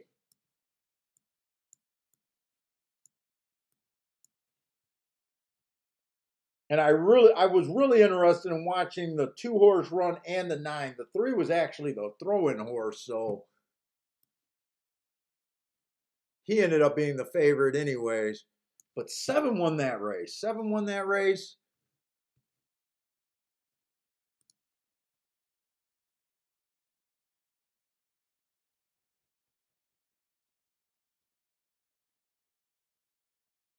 That came in 735. 7 Oh, so okay, so the 3 did get second, but 735. Oh, that should be a decent try and possibly even a decent exacta with the 7 winning at 7-1. All right, guys. Anyways, that's enough for me today. I am done.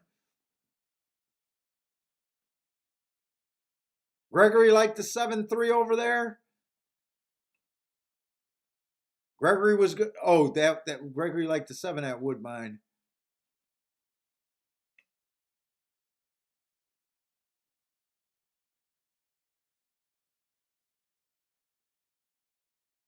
Marco Lou had the 5 there at 16-1. All right, guys, that's it for me today. Uh, and I'm done because if I'm going to be starting handicapping as soon as the forms are released. I'm not sure if they're going to be released on Saturday or Sunday. And next week, I might not play anymore. I might not. Well, I'll probably play this weekend. But I think I'm mostly going to be focused on those tournaments. So, but anyways, guys, thanks a lot for hanging out with me. Hopefully your guys' luck was a bit better than mine, even though today was not that bad of a day. Uh, Hope you guys, if you guys are playing tonight, good luck, and over the weekend, good luck. Hopefully, someone will blow up my email with some nice big hits. Yeah, see me tomorrow. I doubt it if you see me tomorrow, but I've said that before, Marco Lou. We never know. But anyways, guys, stay safe out there. Good luck. Have a happy Thanksgiving. Stay safe out there, and I probably will be on in 2 weeks. But won't be streaming next week. Another Saturday special. You never know, but right now I doubt it. My wife's already saying no. All right, guys, take it easy and good luck out there. Stay safe.